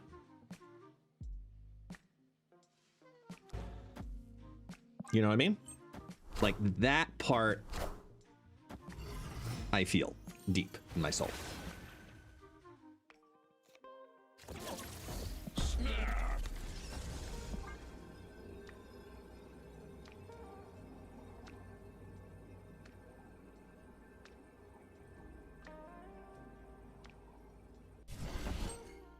Even if it was a live broadcast destructive with no delays,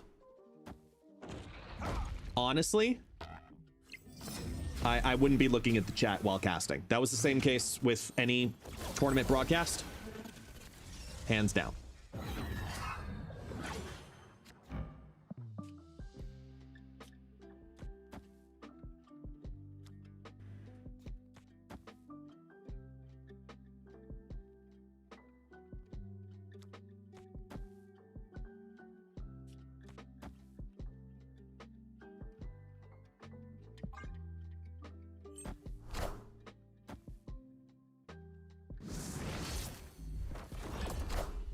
All right. I mean, it's a power upgrade, so whatever.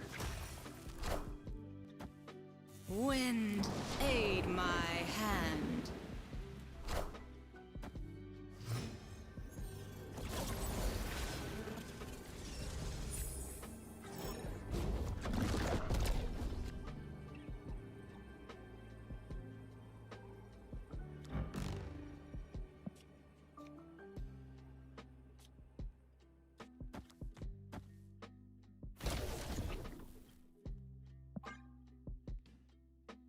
Give Merlin 4 more power, throw the mid, play Hulkling in a lane that they can't really contest.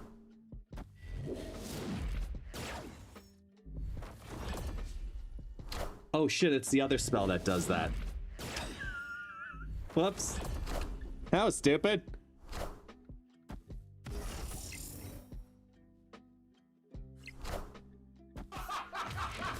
But wait. Oh no, they do win. The activating of the Lasher. I'm like, how do they win that though? But then, yeah, all that chaos involved.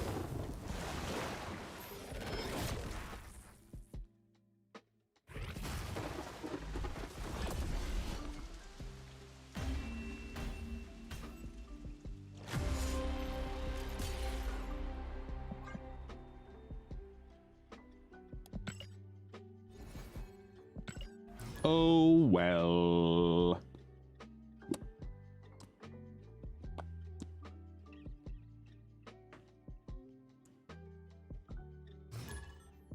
Right now, like from a tournament standpoint, I'm like me of if I would suggest this deck, like the Hulk, it's the Hulkling thing that's kind of throwing me off. Like if there was a better way to deal with Hulkling,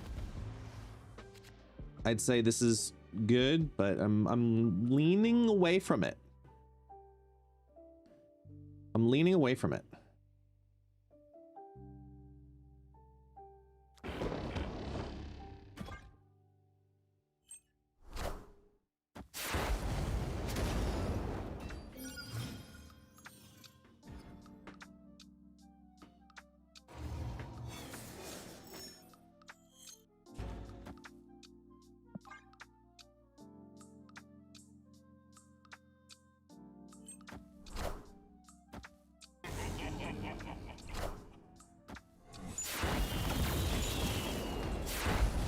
See, but meme card is not the word.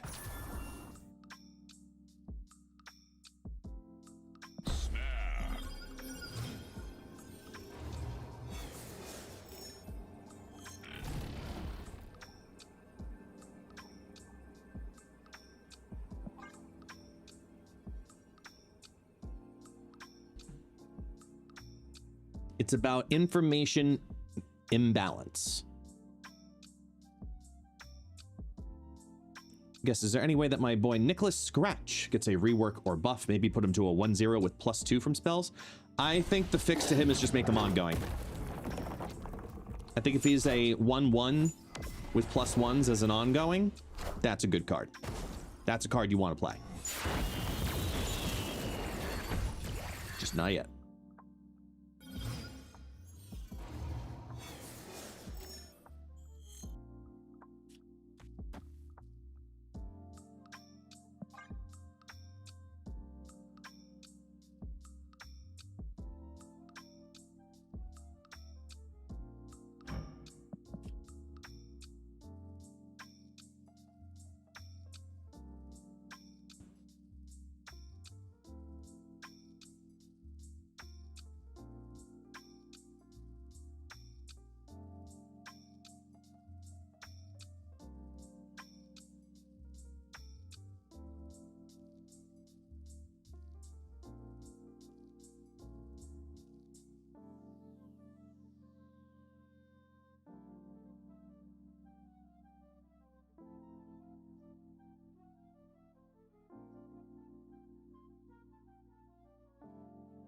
Mr. Max, you there?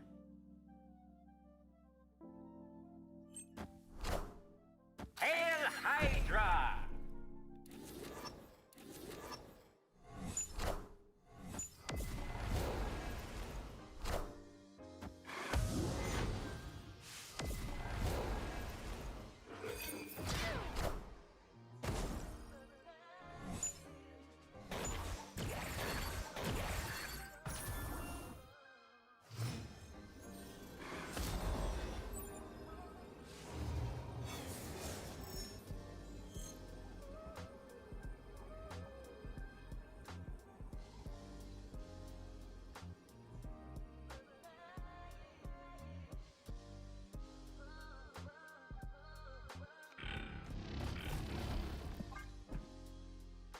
Let's put it back.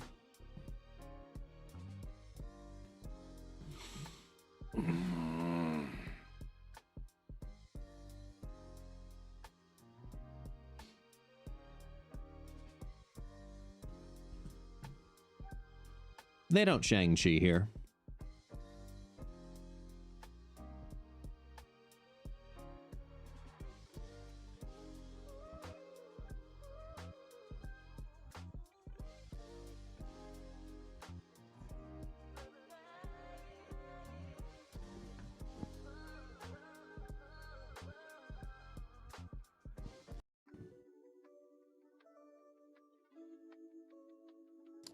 I wanna switch it to this.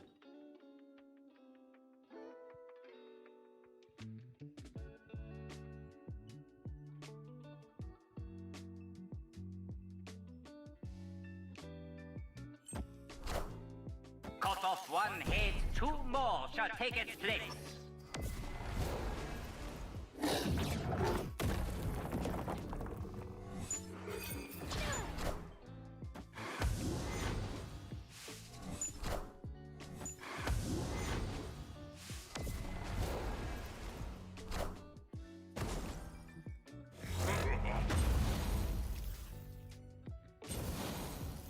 Wow.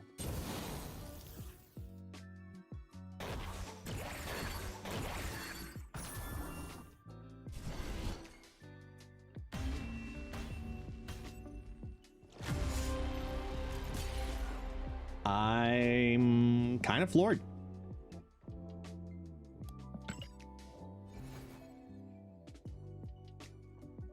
Not gonna lie, kind of floored there.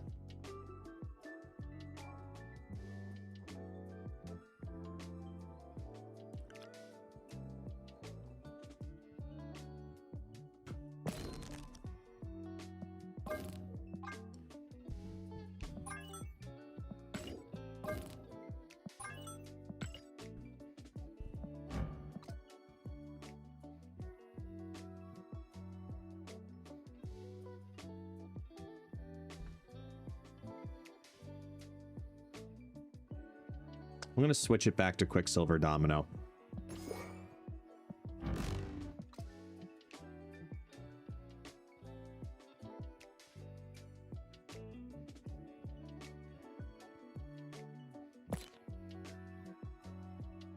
I know, y'all. I know.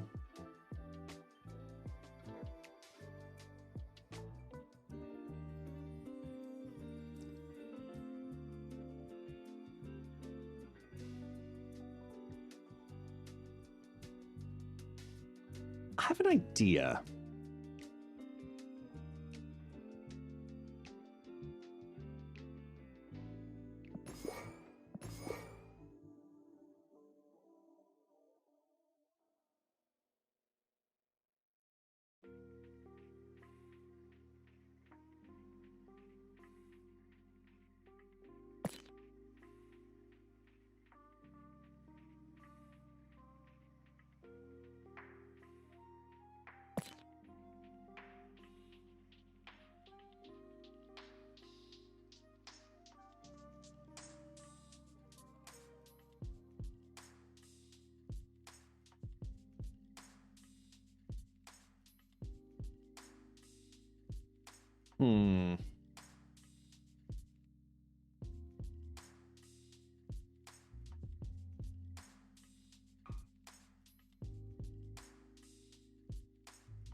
Like running the threes.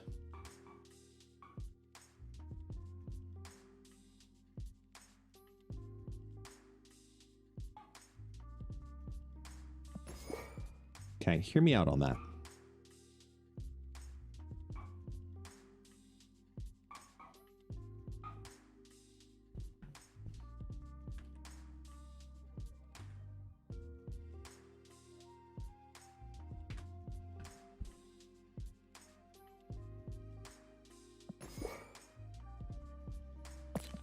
Oh my god.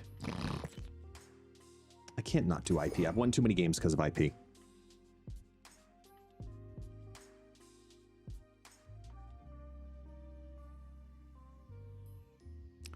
Hear me out. Mole Man is a guaranteed putting 2 1/3s or better in your hand in this deck. And as a curve filler, like just to sprinkle in 1-cost cards, that's so nice, which is why I'm like, if I can get rid of IP,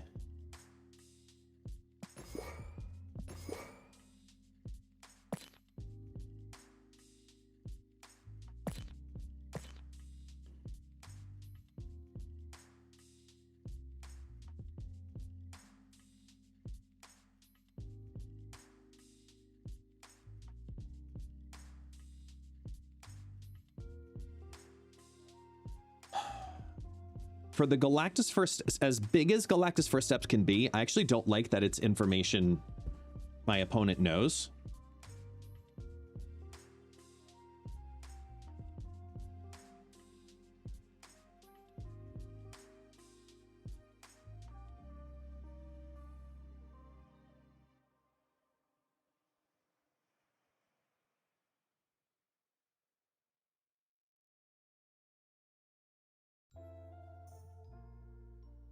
Hulking was not consistent enough for what I wanted for this deck. I'm gonna go down the realm of 5s.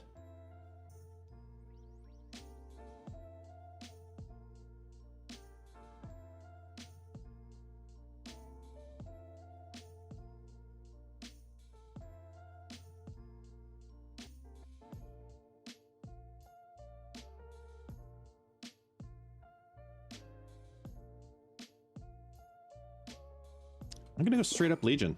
I'm gonna put both of them in there. So we have a little bit of protection and a little bit of scam. My wild card is Mole Man.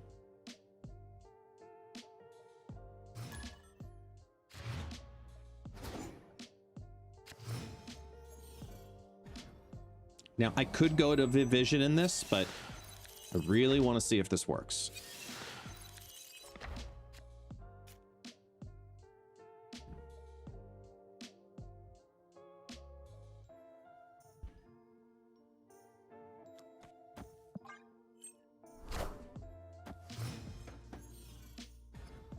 Right on time. Hello.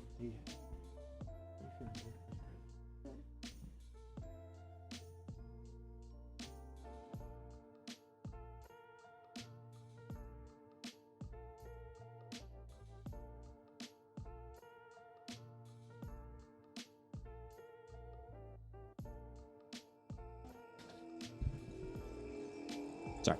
Let's go here.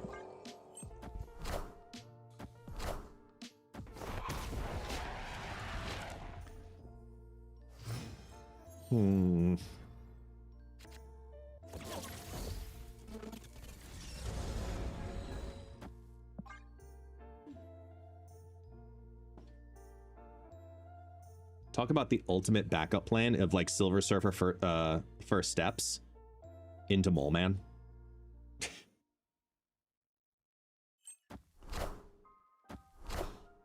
I want the throne.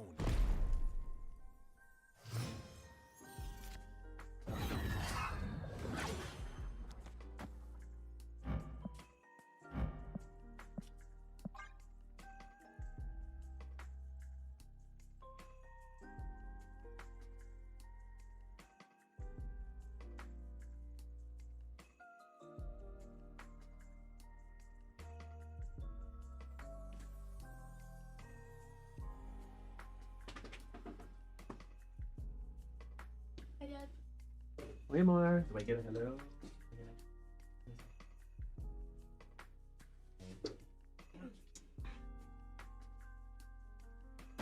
Come on, Akumas.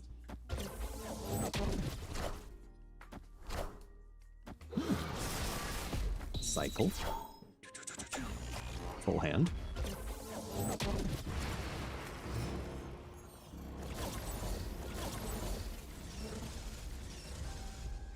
Victory.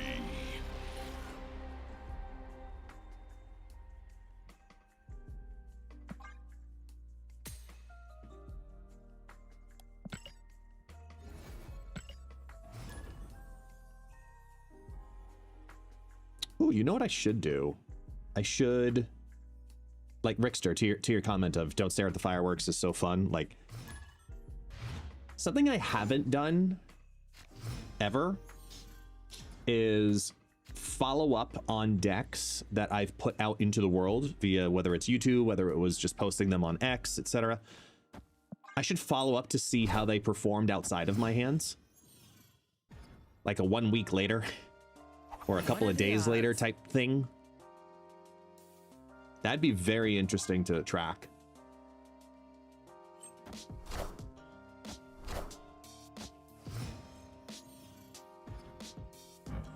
Well.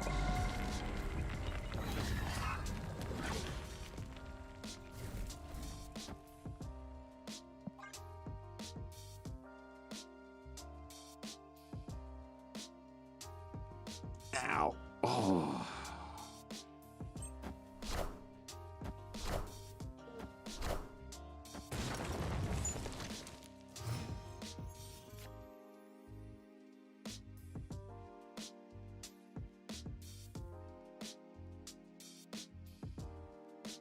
Okay, so this is a good scenario where I think I'm going to need them.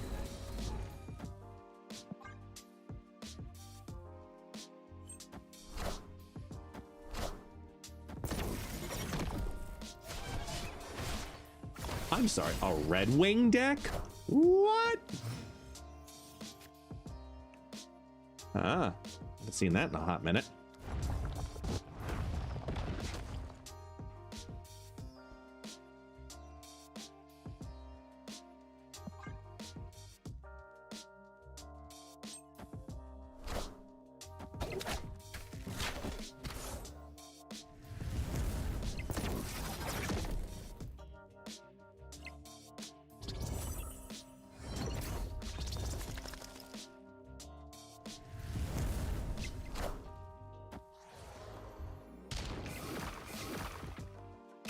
It's very uncomfortable to sit all of a sudden.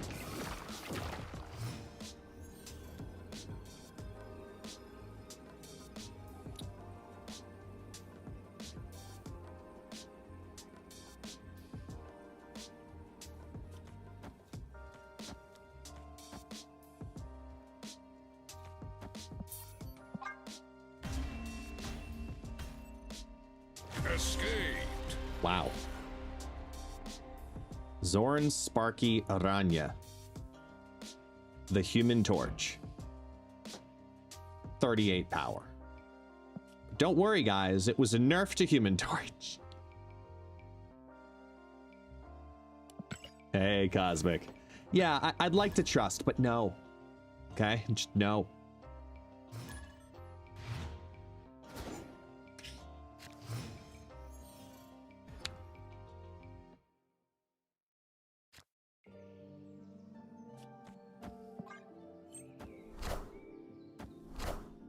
Go.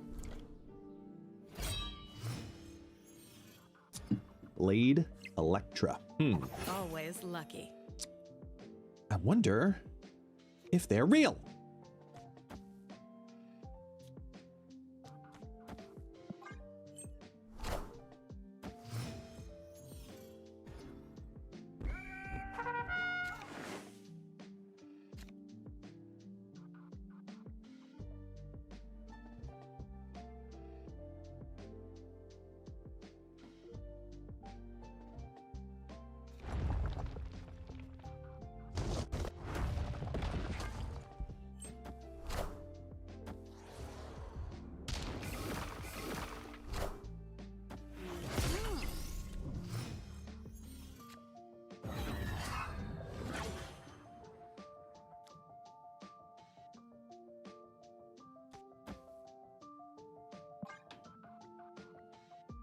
Ooh, Legion shenanigans?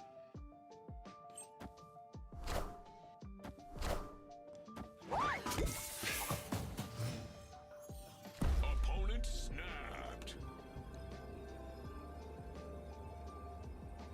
No. Let's turn off Bishop. Oh, snap.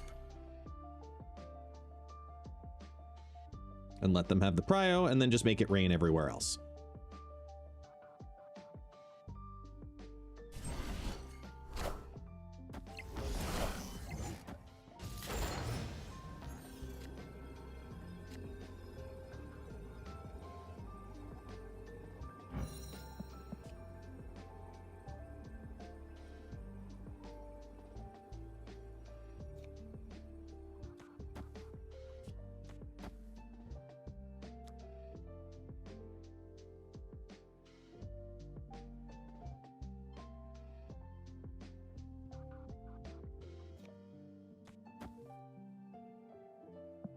Bot reset.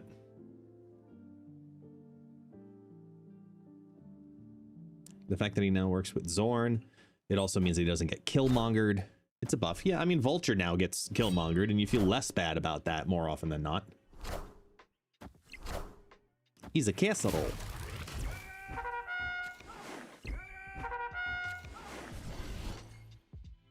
Ahos feijão farofa. Victory.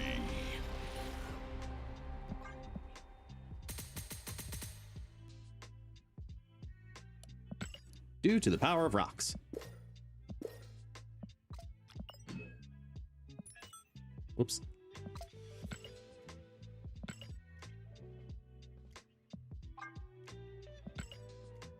Epic.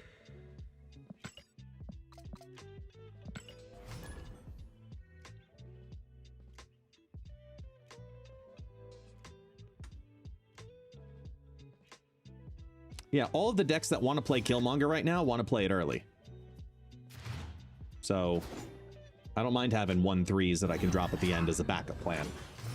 Oh good, Copycat Hulkling Onslaught. It's an Onslaught. And I have nothing to benefit it with. But, you know, still fun.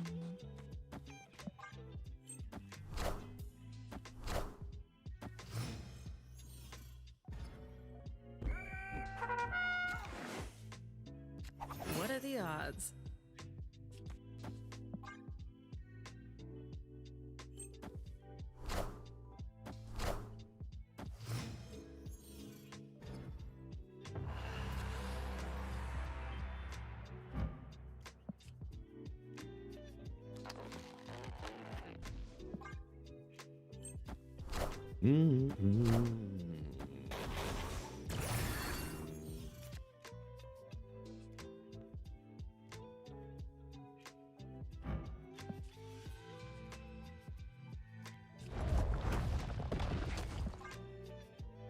Where am I at on the ladder? Cosmic Casual? We'll find out by the end of this match how good it is.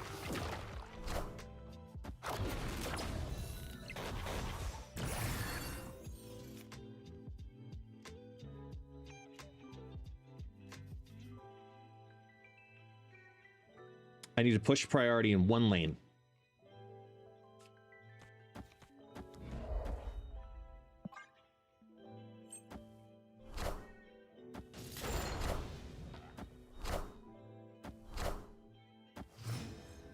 Oh, snap.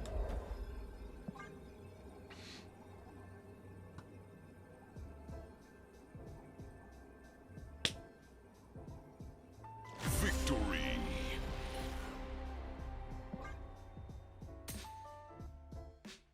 We're almost to 90. Like right on the border there.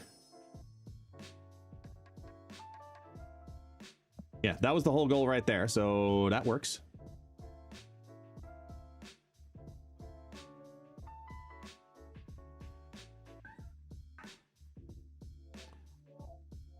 But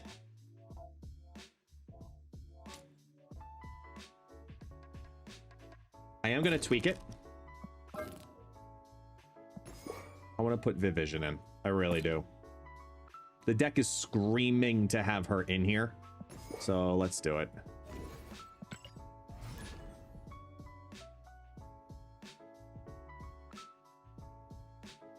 Yeah, first 24 hours is still considered day one. Yeah.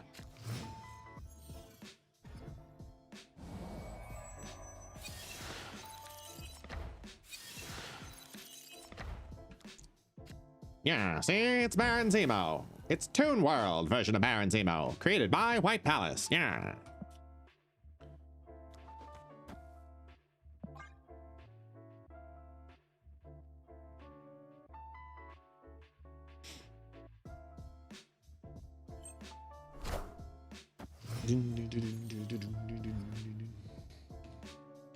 Right on time.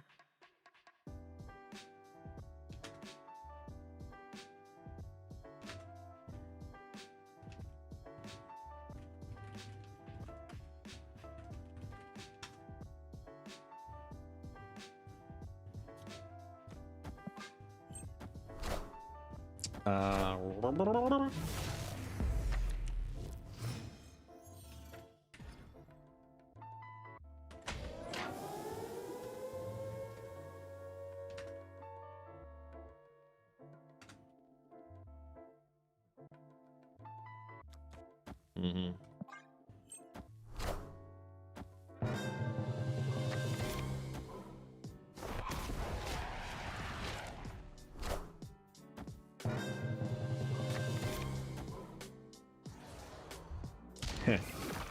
Woolman destroys their LDS. Come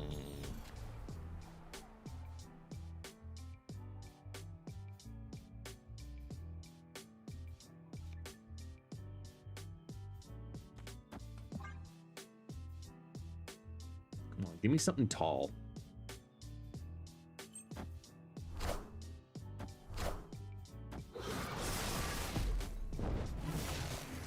Wow. Mill again.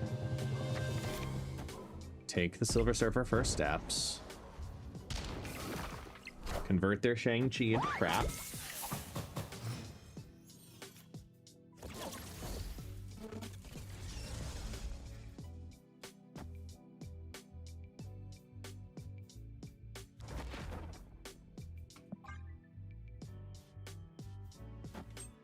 Legion's just a strong body. That's it. So they have my Copycat, they have my Ghost Rider. So we're not worried about really anything on the front row, but it's still a 5/7 in their hand.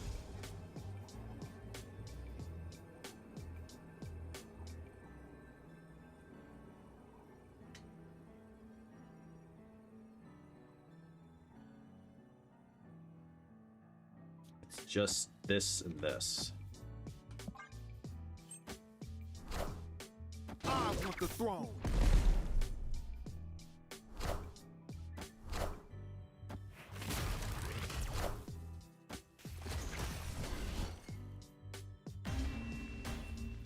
Let's go. Victory. There we go. What's up, kid?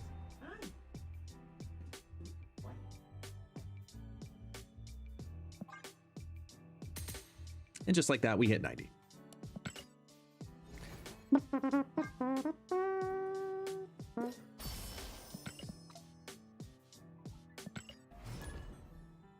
What's up, Taxi? Taxi. Come up. No. No. No. Come. No. Oh. Damn. He doesn't want it.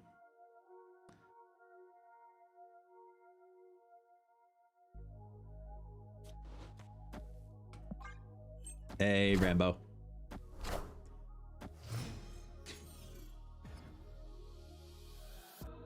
Always lucky.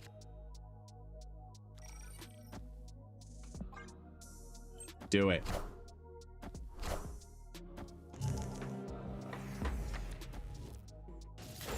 It's mid effect, but it'll still finish it. It's like when it pulls Cosmo.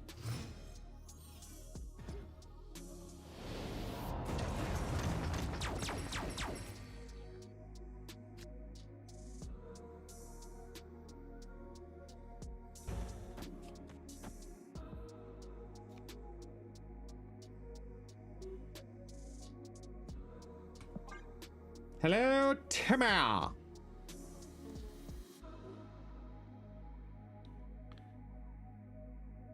We're actually going to Legion Strange Academy just to absolutely screw with everybody. Ooh, and they played a Mercury. Oh, that's fun. Actually, that kind of helps me in a weird way. Hold on.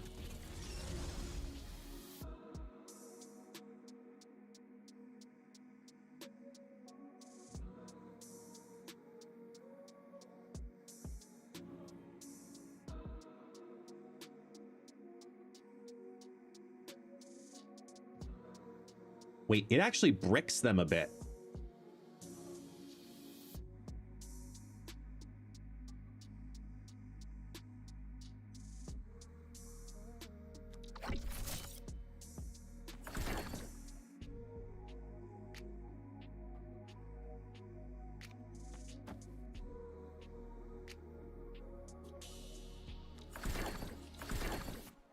Snap.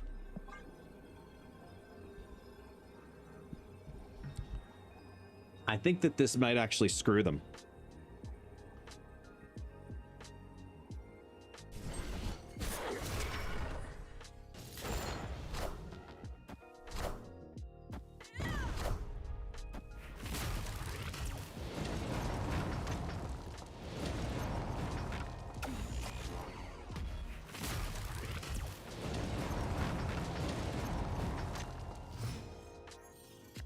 Cannonball's a 6.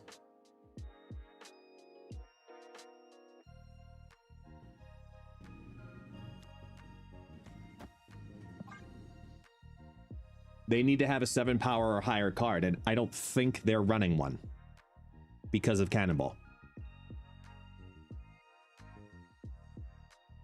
Because even if they Cannonball that lane, it's going to potentially hit the Vibranium.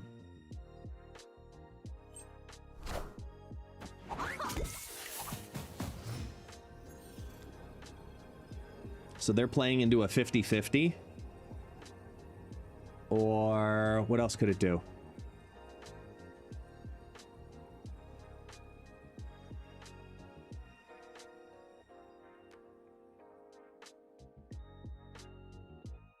I mean, it didn't matter. I had Prio no matter what going into turn 5. So whether I play a card or not.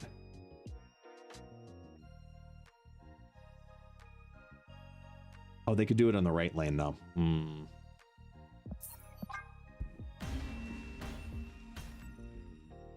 Escaped.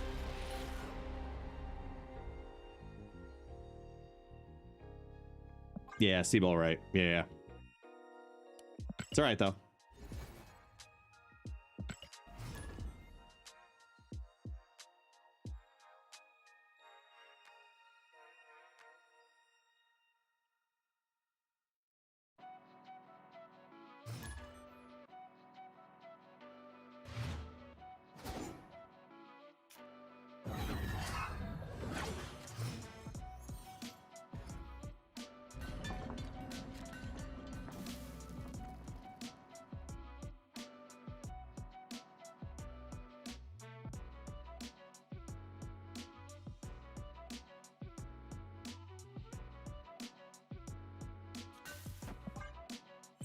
Wait, what?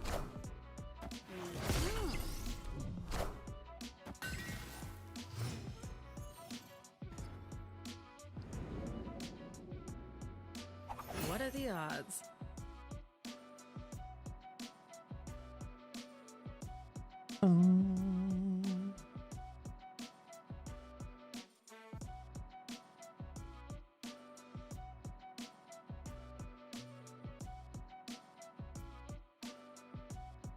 Round.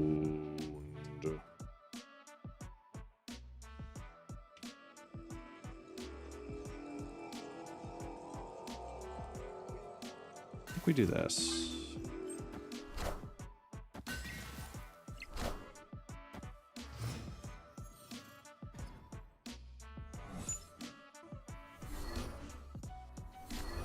Oh, fuck.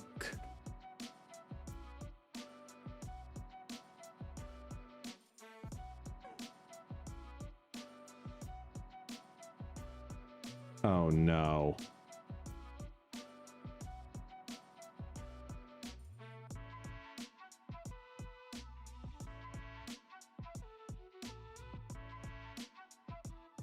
Son of a horse's ass. Are you kidding me?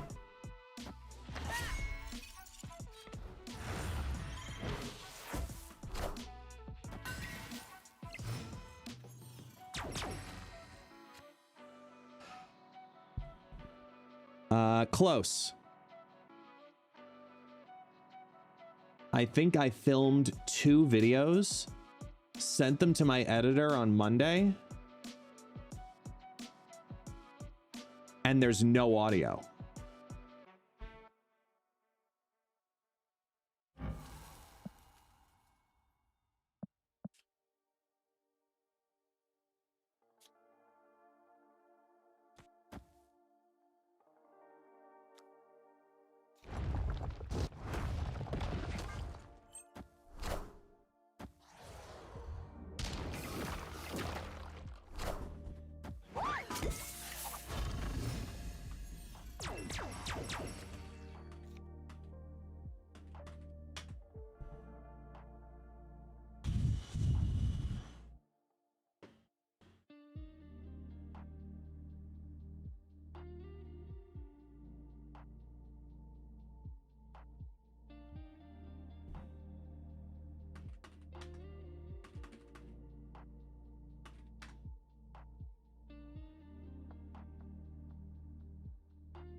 I'm so disappointed in myself.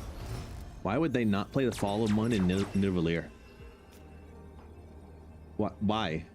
What is the reason for not playing this right here?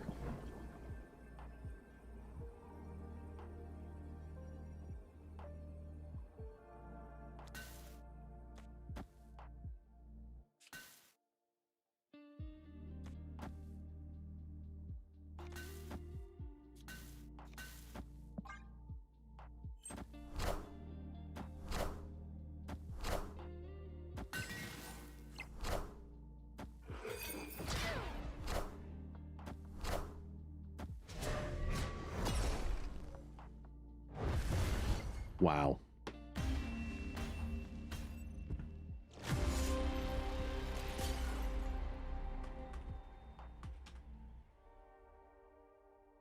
I can't believe I oh my God. Video was supposed to come out tomorrow and he's going to edit it right now.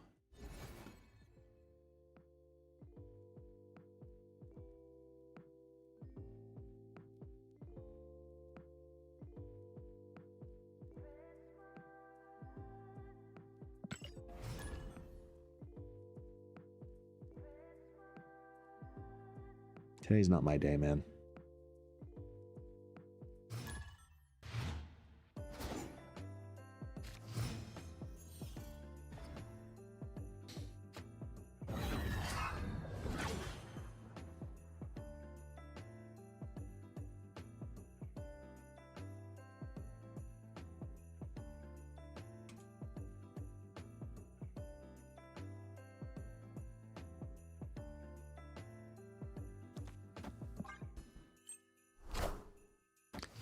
I'm mostly pissed off because of the loss of revenue. Always lucky. That I invest my time into revenue, and I got, for lack of a better term, butt fucked by it. All because I probably had my mic on mute. No joke.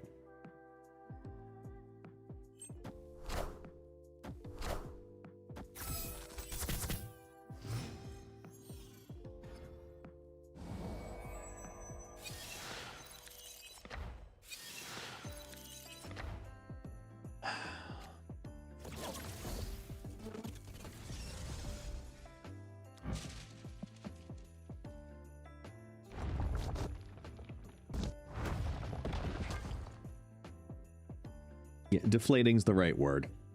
I'm just deflated. It's not hard to do. I have to refilm it. But like, I was proud of the way it came out for the edit, and it's like, god damn it, you know?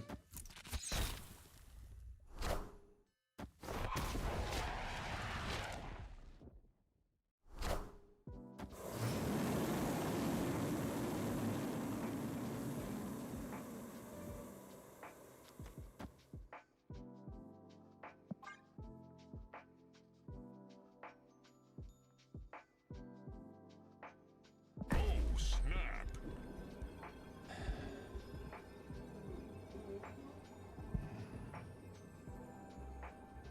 Taxi, come here. You can tell I'm upset. Ugh.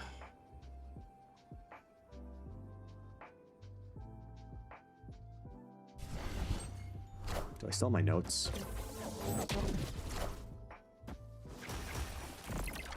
Yeah, taxi makes it all better.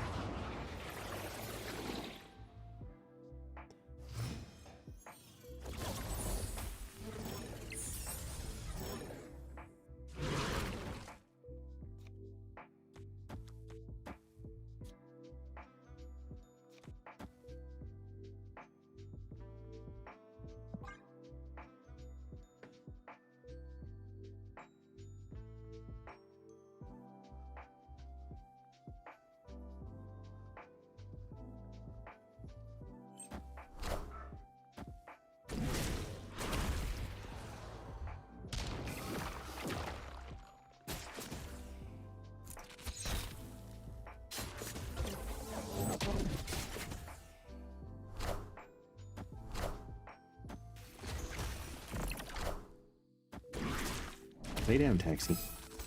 Good boy. Thank you.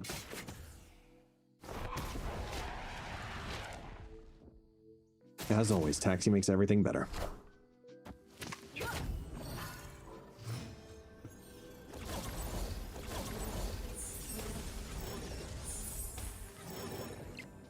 That has a lot of energy.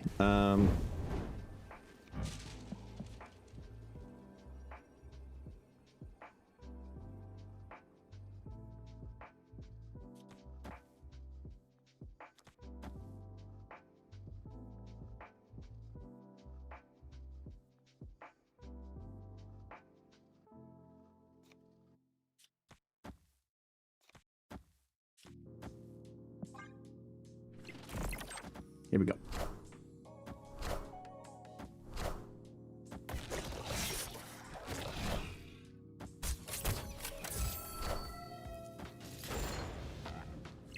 Correct, Timmy.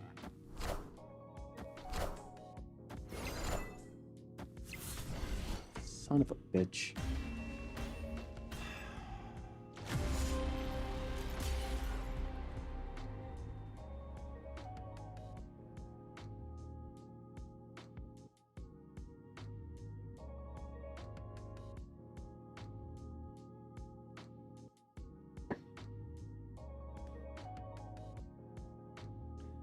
All right, well, there goes that idea. How about this then?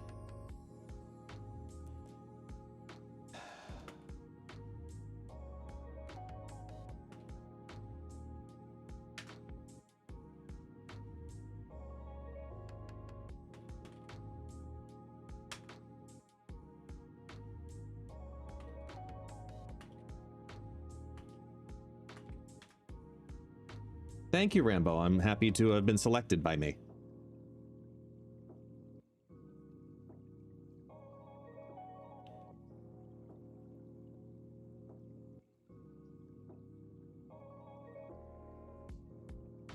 right, here's what we're gonna do. We're gonna set this back up again. Okay? We are... What do I need to do for these videos? We're gonna record them live. I can't not have it. Oh yeah, Rashad. Yeah, 100%, man.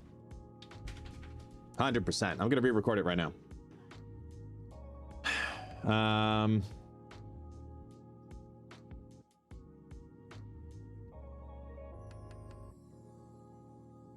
Can you do like a diagonal facing smile?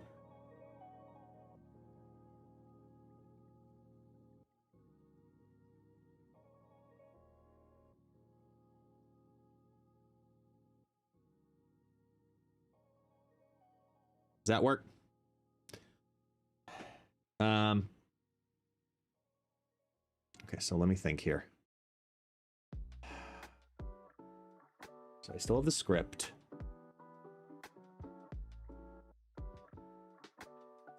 That's a smile, not an upside down frown. Work on that too.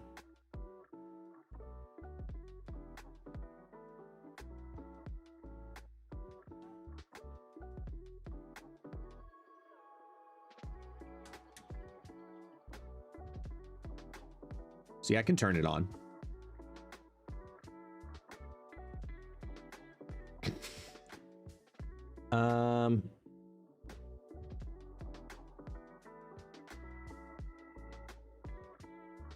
Okay.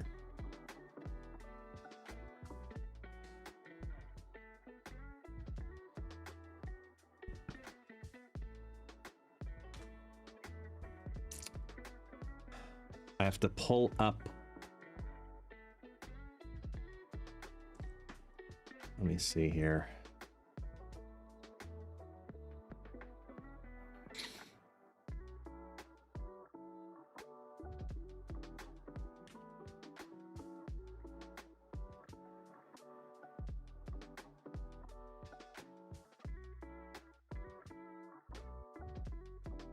I gotta pull up 5 windows. Hold on. 1,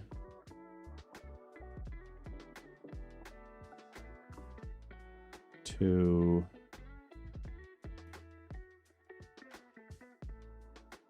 3, 4. Are you here on 4? No.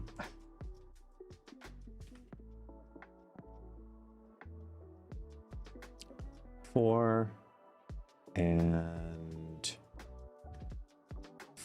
5.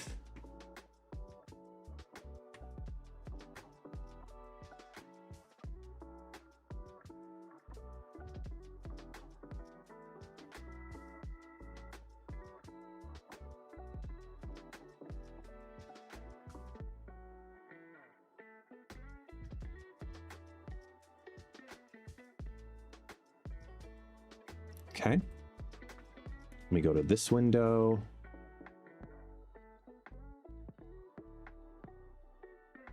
And get this to size.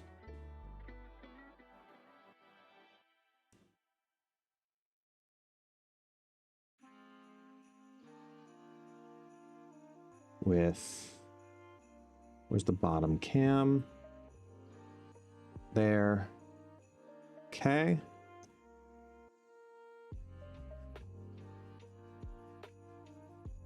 Okay.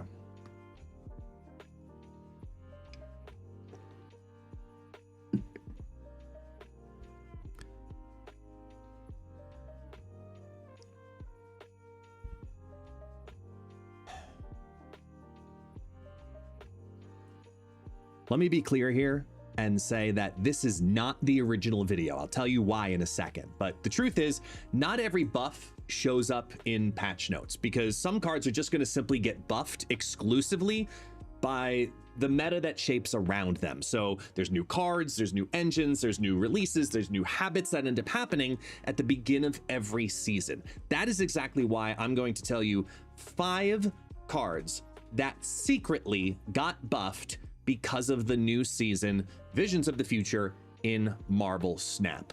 If you don't want to miss any of this type of content, I mean, I'm going to always tell you, go down and like and subscribe because you understand the rhythm and the routine. But this is not the original video because I may or may not have sent it to the editor and may or may not have had my microphone off the entire time. Anyway, so for those who do not know, look, Viv Vision and Sparky immediately are going to be shaking up the meta. We're seeing new players experiment with the move archetype for the very first time. And they're like, wait a minute, oh, this could be really good. Wait a minute, Human Torch is not absolutely garbage. And there are other cards that release because of that. We see the importance of Omega Sentinel, and then there's that Andy guy. But there are some things that are going to change how we look at combating the meta, at least for the month of September. So it's not just those two cards, but I do want to talk about at least 5, probably a 6th. I'm going to first start off here with Scream. So Scream gets a huge buff this season, not because of Scream decks though, but because it punishes move. I want you to think about Scream a little bit differently, because as of right now, it's going to be constantly afflicting those move cards. But when there's a bunch of move cards that release, that means that there's ways to counter those move cards, right? You're seeing we just talked about Human Torch. Kraven's going to be ramping up. You might as well start punishing your opponent. And I want you to re-look at Scream more so as a tech to steal against rather than I have to build around this card. One of the biggest downfalls of Scream is that it often gets looked at exclusively in its deck. But if you build a small package and implement it into another archetype, I do think that Scream got a huge buff, at least for the next several weeks, because of Viv Vision. Remember, every weekend there's going to be missions, and anybody who has a season pass is trying to use Viv Vision to get wins, so you're going to see an increase in that play. Tech in Scream for that reason. I think you're going to be very happy about that. But similarly to what Viv Vision and Sparky and all of these move archetypes are doing, I need to remind you that card number 2, Shadow King exists, okay? It seems like a no-brainer, but a lot of people think I have big card, therefore I must destroy big card. I have to play Shang-Chi. There are metas for Shang-Chi. Absolute Power does that. Like when the Scar meta was around, that one, my God. Yeah, Shang-Chi was your best friend because it could help you win back one of those lanes. This is not that meta. This is not the meta because we're seeing move elements, we're seeing affliction, we're seeing importance in catching up on the final turn, and if the Juggernaut nerf going to 4/5 taught us anything, 2-cost cards need to be important on turn 2, but they also need to be important on turn 6. Shadow King exclusively is a way to have another stacking piece that you can play on turn 6. So am I going to recommend this in a Wiccan style deck? Absolutely not. But the resetting of a 14 power vulture going all the way down, that's incredibly strong. And I just had it happen to me in a game, I want to say 2 or 3 games ago, where there was this amazing Sparky, Aranya, Zorn combination that allowed on the drop of a Human Torch, after all the movements were done, it was a 38 powered torch. You know how comfortable it is to go Shadow King. You don't have to have Shang-Chi all the time. This is not the meta for Shang-Chi. Highly recommend investing into Shadow King. Now, simultaneously, I want to give you one other element to that. If you are using those elements and you want to protect yourself, especially with more and more players starting to recognize that Omega Sentinel is an incredibly good card. Let me be clear on that. If you don't believe me, go look at the good or garbage video that we just released about that, okay? Omega Sentinel is a great card. You're going to want to be ready to not only protect cards that you move, but also be ready to undo some of the damage on the popular cards as they release. So Luke Cage gets a small buff in relevance, at least this week, potentially the entire duration of the season. Affliction's been around there for a while, and Luke Cage has metas and moments where he comes and goes and comes and goes. This is one of those moments where you're looking to support the green power that you're putting onto your cards with cards like Viv Vision, for example, or Sparky, moving them around. Then maybe you just undo that Omega Sentinel and then turn it into a 4/3 brick for your opponent. That's kind of the direction with Luke Cage, because this is a meta for Luke Cage. Now, card number 4. I don't know what else we have to do as a community to remind you that Mobius M. Mobius is an incredibly strong card that has incredible relevance right now. Let me explain why. The beginning of the season, people play their comfort decks. You see the comfort decks of Destroy, Mr. Negative, Discard. Those are the 3 big ones that everyone, while the meta is currently being defined of, is it a move meta? Is it a good cards meta? Is it a discard meta? Is it a, what exactly is it? You need to be ready to handle the most common decks that appear on ladder. And it's those: Destroy, Discard, and Mr. Negative. Mobius and Mobius undoes all of them. The Swarms going back up to 2/3 ruins the strategy for Bullseye. Getting rid of the Death from being a 0/12 back to an 8/12 ruins a 12 power free card.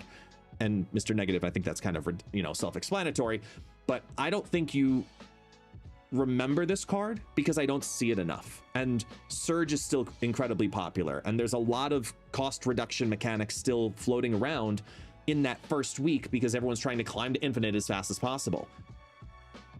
You should be climbing faster than them. Mobius is going to be that kind of card that allows that to happen. The 5th card I'm going to mention, you might look at me with, you know, kind of a, you know, a little bit of a confused look, but hear me out. Gorgon. I think Gorgon got a huge buff based on the meta. The biggest reason is because it has been widely discussed amongst the Marvel Snap community that one of the best decks in the game right now is anything that's running Hood and Misery, and getting that effect to happen in multiplicity. Allowing a Hood's demon, if you will, to be a 2/6 versus a 1/6 is a massive difference. Yet alone, there are many other ways to mess with it that you can undo that entire Victoria Hand style deck. I think Gorgon is a card that also comes and goes out of different metas. For example, we saw it, you know, making a lot more presence when Thanos was starting to run around a little bit too prevalently. This is a release valve. We talk about Shang-Chi being a release valve for certain cards. Gorgon is very much filling that role right now too. Do not sleep on that idea because we have Moira. Moira X just came out. So why not punish them for getting cards back into their hand because they got copies of them? Well, congratulations. Now you're bricked. I think Gorgon's a very strong card right now, but on that same token, considering that that was 5 cards, I'm going to give you a bonus card, not for the memes, but only for the success of what happened previously. I'm just going to remind you this card exists, and don't be surprised when people start playing it more because of a Victoria Hand meta. Fair? Don't laugh, Brood. That's it. Right now, I know the meta is currently getting, you know, figured out. It's the beginning of the season. We're all trying to figure out exactly what it is. But if you've got Luke Cage controlling Affliction, you've got Scream controlling Move, Shadow King undoing all of the benefits that happen from these new powerful cards that release in the game, whether it be positive or negative, and then you've got created cards being controlled via Gorgon or Cobra, I'm telling you, and then Mobius is just Mobius. I think you need to remember that you're going to farm cubes if you play into the meta, knowing what the meta truly is. In the first week of the season, though, it's pretty regularly the same thing every season. So don't be afraid to refer back to this video in the first week of every season moving forward, because I'm pretty sure most of those cards will be relevant all month and then some in the next season. But we'll do another video every month on this one. So I appreciate you all, but hang on just a second though, because the video that releases after this, we're going to be talking about deck building and what a lot of creators are not telling you.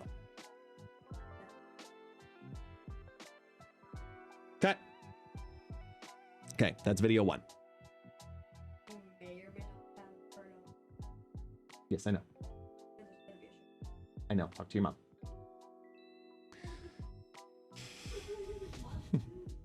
So, that's video 1. 5 cards that secretly got buffed.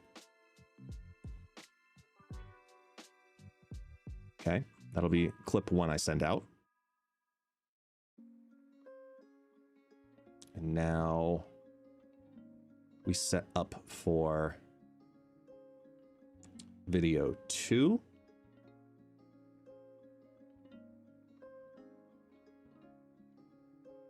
Which is the one I outroed with. Now this one I'm going to have to do in chop pieces because it's a lot more conversation. It's more like this.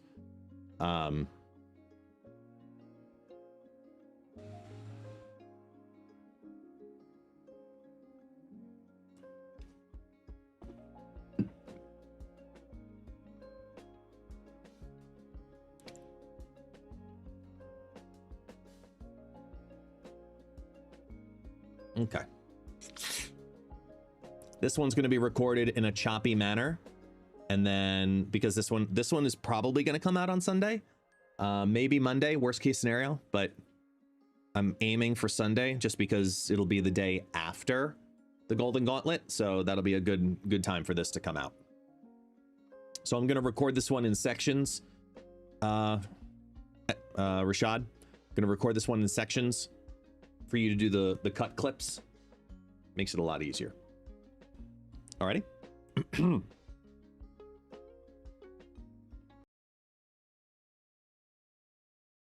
And the recordings I send you won't have background music in it. This is just because it's a live stream. Thanks, Slifer. Hang on 1 second. I gotta record this.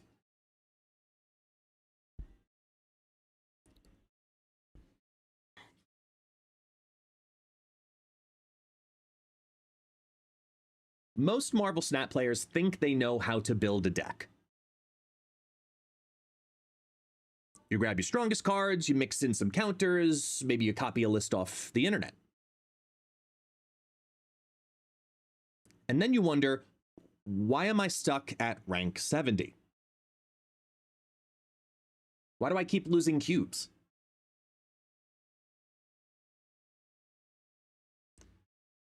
I don't think anybody told you that there is a small little secret to deck building.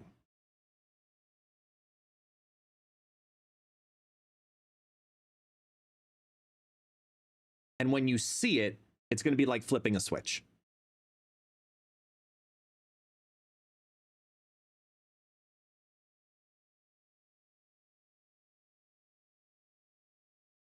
Your decks are going to go from random piles of cards to just really lean and mean cube creating machines.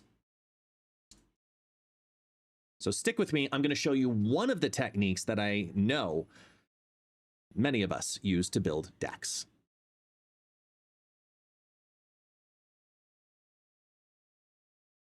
Here we go.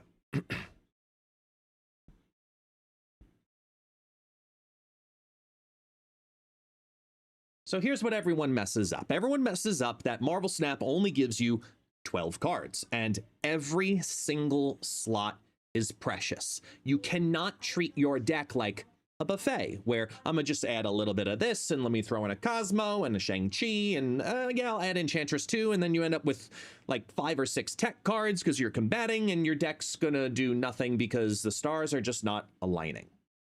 Your opponent is playing a card and a deck that you're hoping they play a certain way so you can react to it. But the truth is, that's why you're losing cubes.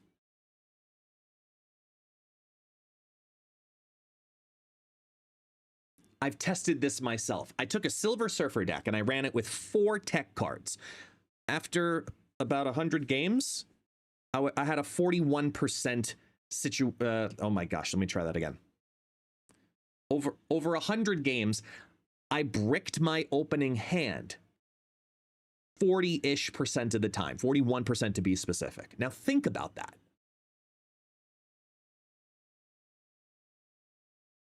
Almost half of my games Dead hand. 0 synergy.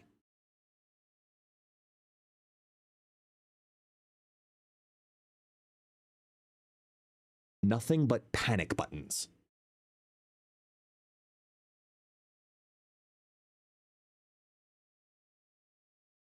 And players forget that all the time, that Snap, most importantly, is a synergy game. It's not about the biggest card. It's not about reactions either. The trick of making your deck consistent revolves around the idea of you making your end of the engine consistent, not praying that you have the ability to counter theirs.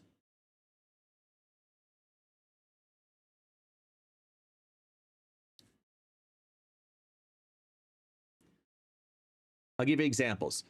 Bounce players, they might overload into the idea of what Kitty Pryde can potentially do, and then Kitty Pryde doesn't fill into the curve right.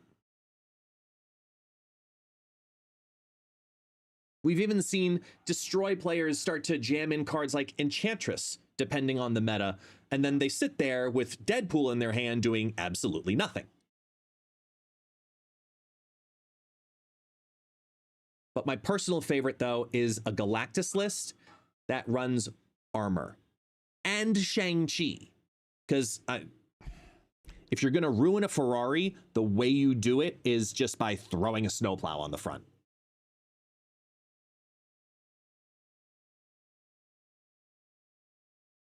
So I have a resolution for you. Here's the fix. The fix is called 6-3-2-1. Follow that rule, and it'll make your decks much more consistent. Once again, 6-3-2-1. Starting with the 6.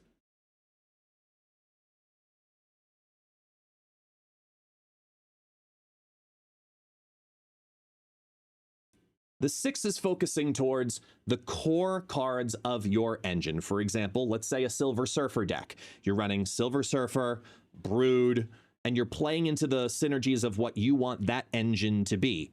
Maybe you throw in a Gladiator, Polaris, etc.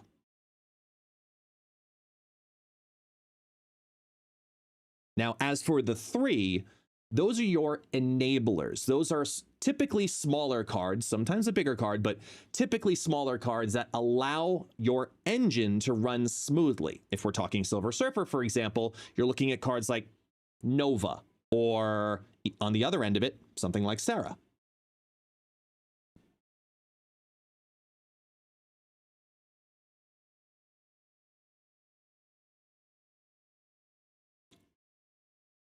It's over here.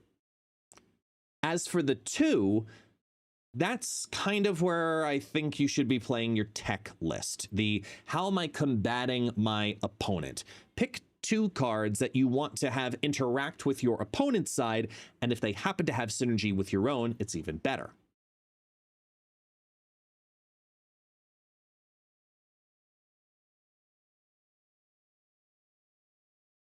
Obviously, if you're seeing cards like Shuri be regularly present, maybe it's time for a Shang-Chi, or if you're seeing Galactus everywhere, bring Cosmo to the party.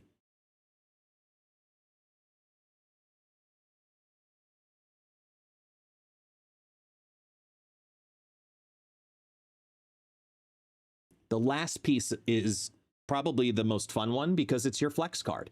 What are you doing that makes your deck different than everyone else's? Is it a surprise Quake? Is it RNG that throws into Emperor Hulkling, which is very prominent in the tournament scene?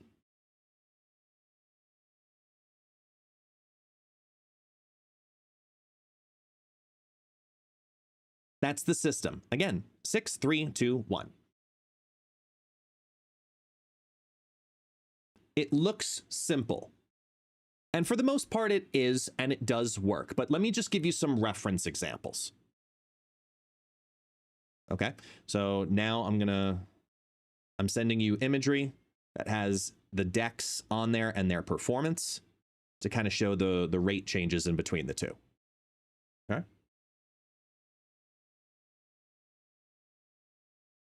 So looking at the current meta, I took a Silver Surfer list because we're being consistent in the theme here of Silver Surfer being a very flexible deck. It's an archetype that I think is a great example to show how small changes can completely flex out what the deck can potentially do.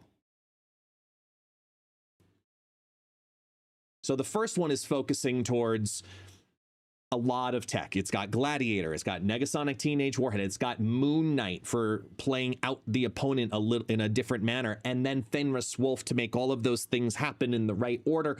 And I played nearly 30 games with it and straight up broke even with a negative win rate.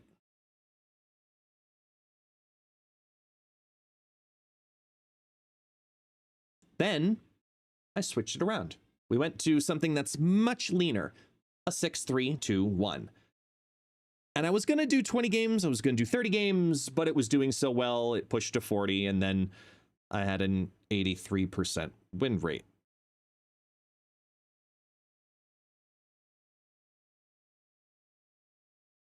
And that happened just because I trimmed the fat.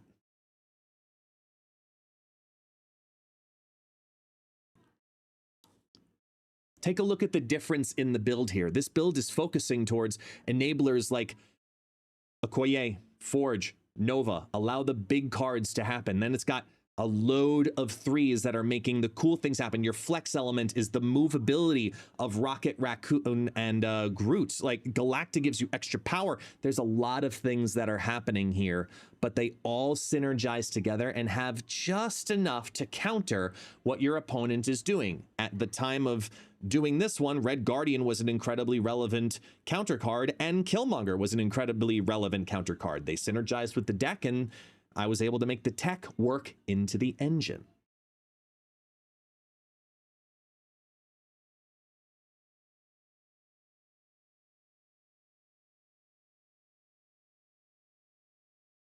And again, it's not just Silver Surfer. I'm just using that as a reference. You can do a free-to-play destroy list that really leans into destroy, and you've got, you know, Nova and Killmonger and Carnage and just making the death line happen, staying consistent in that way.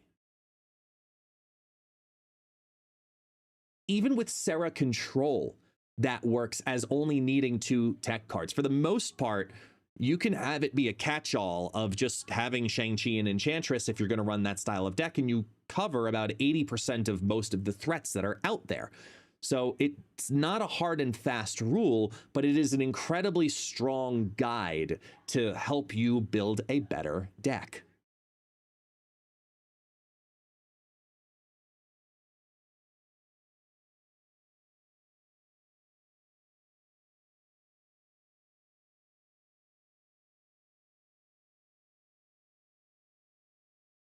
And the best part is, this strategy works as you build your collection. So whether you're Series 2, the rules can still apply. As you grow and get more Series 4 and 5 cards, those also apply as well. So it doesn't matter where you are in your Marvel Snap journey, 6-3-2-1 does work.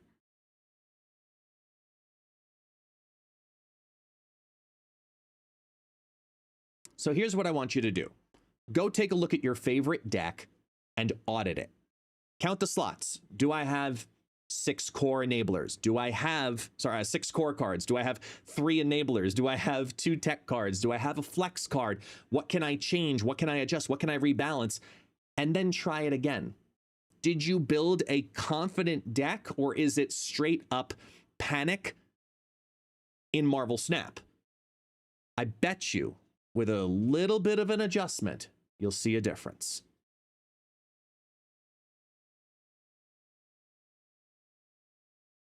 Track your cubes, and when you do, come back here, comment down below, and let me know the before or after. And did your win rate go up?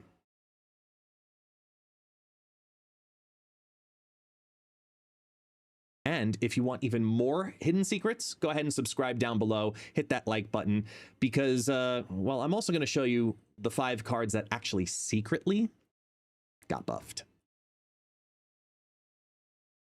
As always, see you next time. Cut. I'm going to take those 2 recordings, Rashad, and I will send them to you.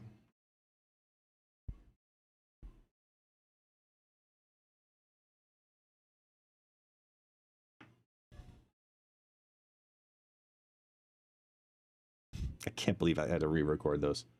Ay. I promise it's my first day.